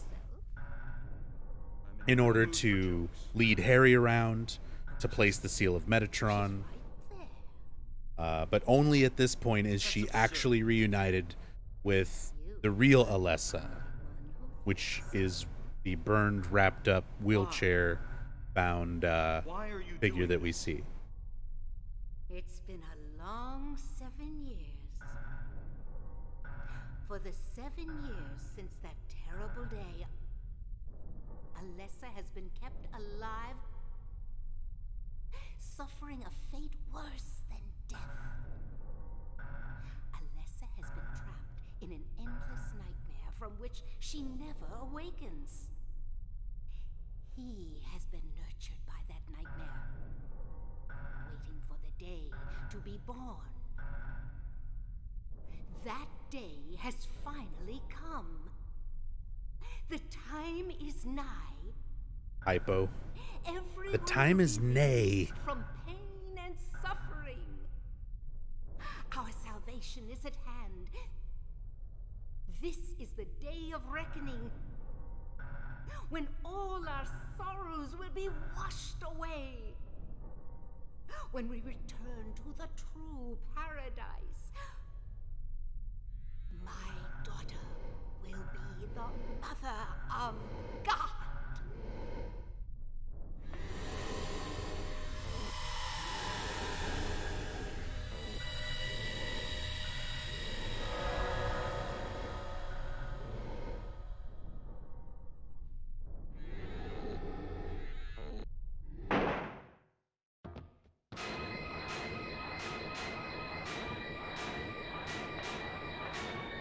Quit screwing around.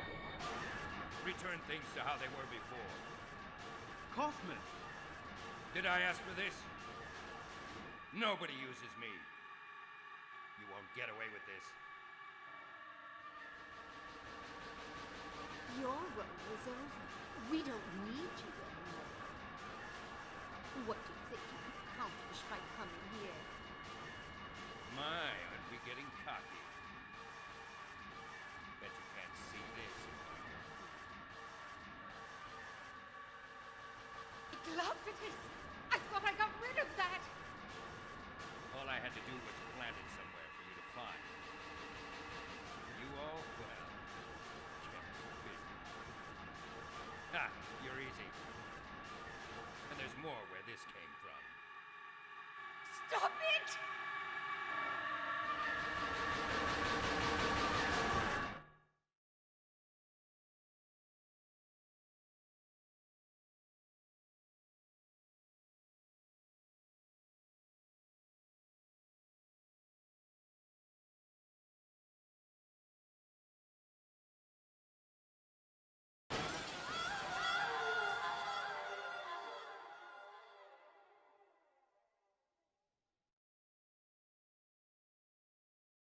Huh? What the?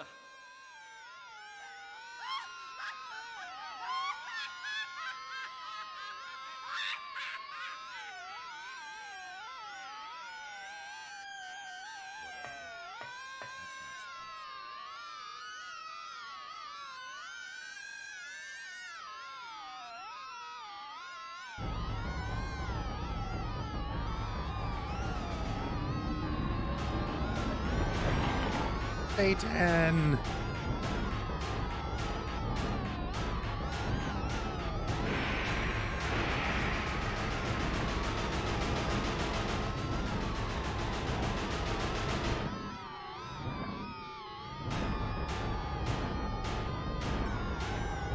All right. So, one last reference to pull. Baphomet.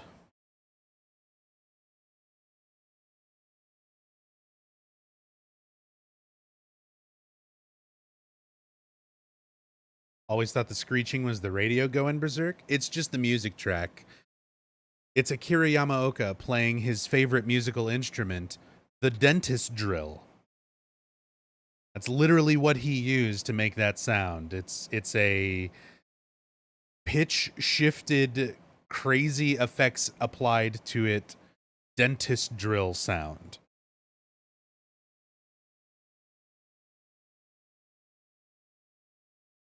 But yeah, if you're ever curious if that sound is coming from the radio, you can turn the radio off. Sound keeps going.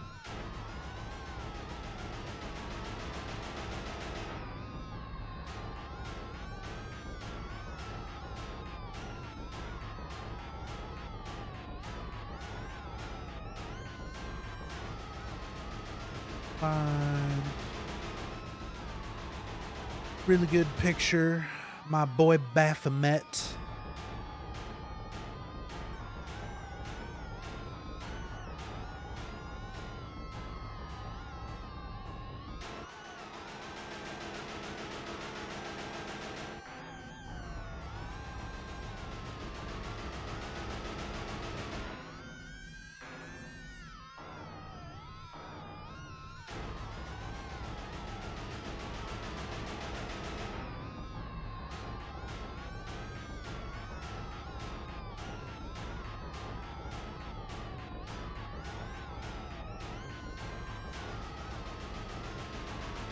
There we go.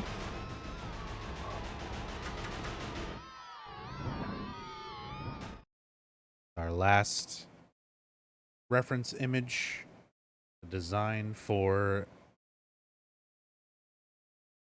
the cult's god, or at least the one that Dahlia would have had in her mind, or the one that Alessa would have believed in because of what Dahlia imparted on her. Since the form of it and all of that is still going to have to come from somebody's head. The town's manifesting it from somebody.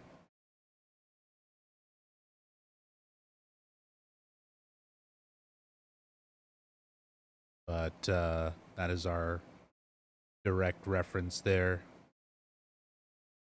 The imagery and the design behind this creature, which is officially known as the Incubus.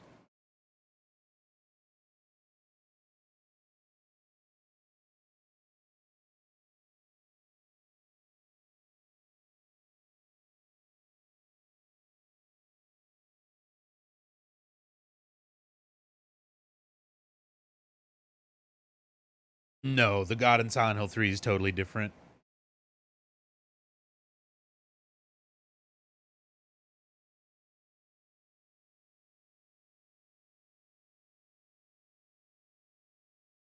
The creature's a figment of her imagination. It's not just imagination. The entire gimmick of what Silent Hill is, it's a spiritual power that takes what's in your mind and makes it real. So if you're scared of Callista Flockhart with razor sharp teeth, the town will take that and make it real, manifest it. So it will be there to torment you. This god is what they believed their god would look like if it were to be real. So the town takes it and makes it real. It's not just figments of your imagination. It's every aspect of your psyche, your fears, the stories that you're familiar with, your personal traumas, the things you believe in, the things you have faith in. What's given the town the power to do all of this? A mysterious spiritual power that surrounds the area that's been here long, long, long before the town. It's not the town itself, it's just a spiritual power that inhabits the area. We're never given any more detail than that.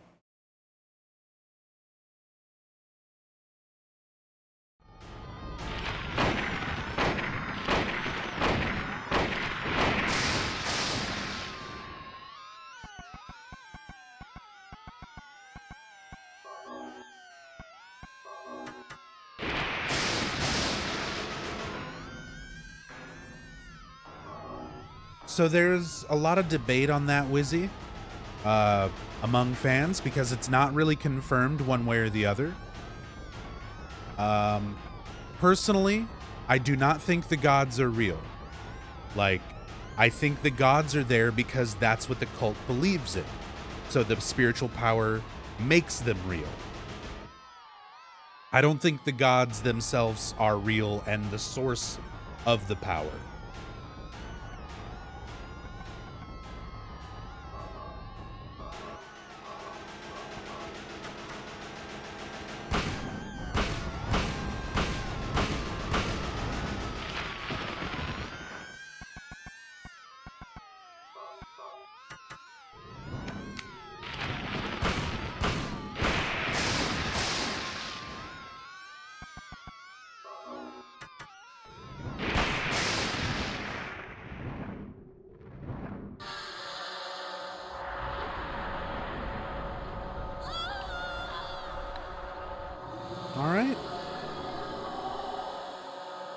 Yeah, 16 hours. But that's Silent Hill 1. Daddy. One of the most comprehensive playthroughs of Silent Hill 1 that I've ever done on stream.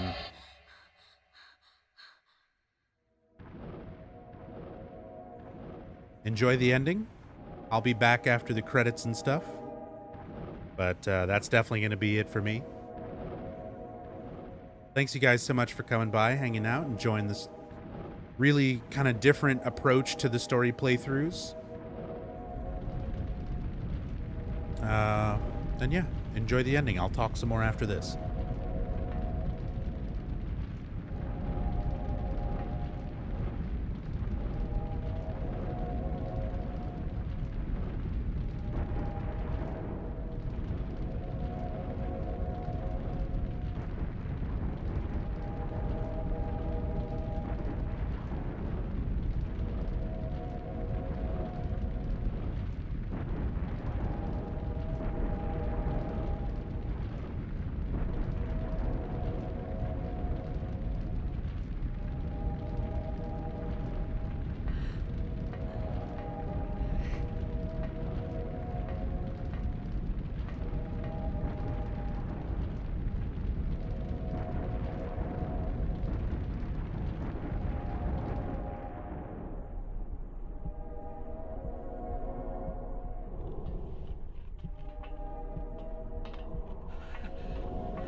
All right.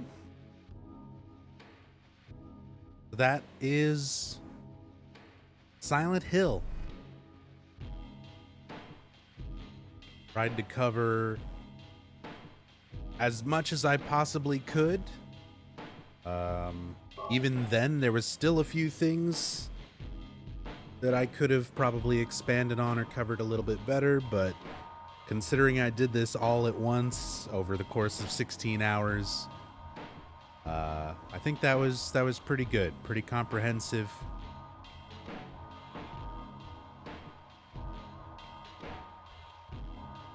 But thank you all so very, very much for joining me for this. I wasn't sure how this would turn out. I've done story playthroughs and stuff in the past, but nothing quite to this degree where I'm actively pulling up sources of research and references, reading interviews and things like that during the stream, kind of having all of my citations and sources for information as I talk about them and as I play. But this has been good, getting all those notes and things back together. So I really, really, really appreciate all the support, everybody who came by and enjoyed the stream, all the new follows, everybody who found the channel, all the hosts, bits, subs, crazy amount of support, subscriptions, and gift subs. Seriously, I cannot thank you guys enough for all the support. And again, if you guys enjoyed this stream, I will definitely be doing more in-depth streams like this, covering every other game in the Silent Hill series the exact same way, pulling up all the references and things in real time. I don't know when the next time I'm gonna do it is. Probably next month. I'll get to Silent Hill 2. Probably do like one of these a month.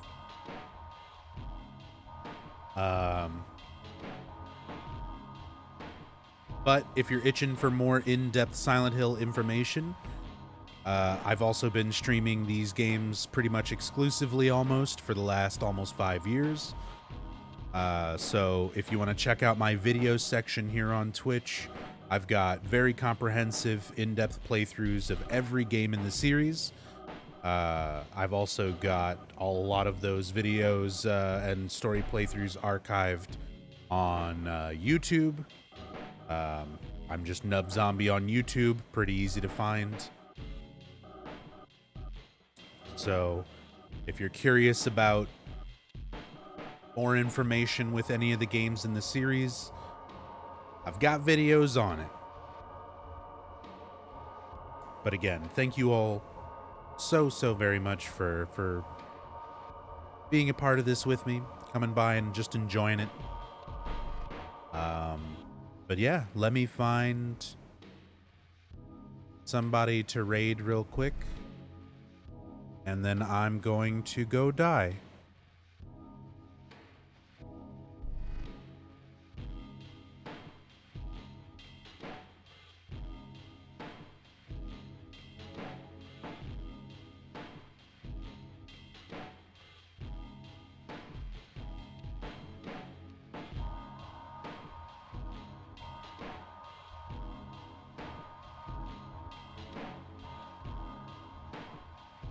All right, so let's keep the Silent Hill going. Andy, my friend Andy Rion,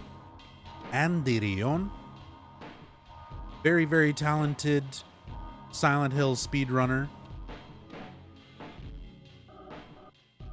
is currently doing some Silent Hill 4 speedrunning practice. He's a great guy. Again, one of the best Silent Hill speedrunners in the world.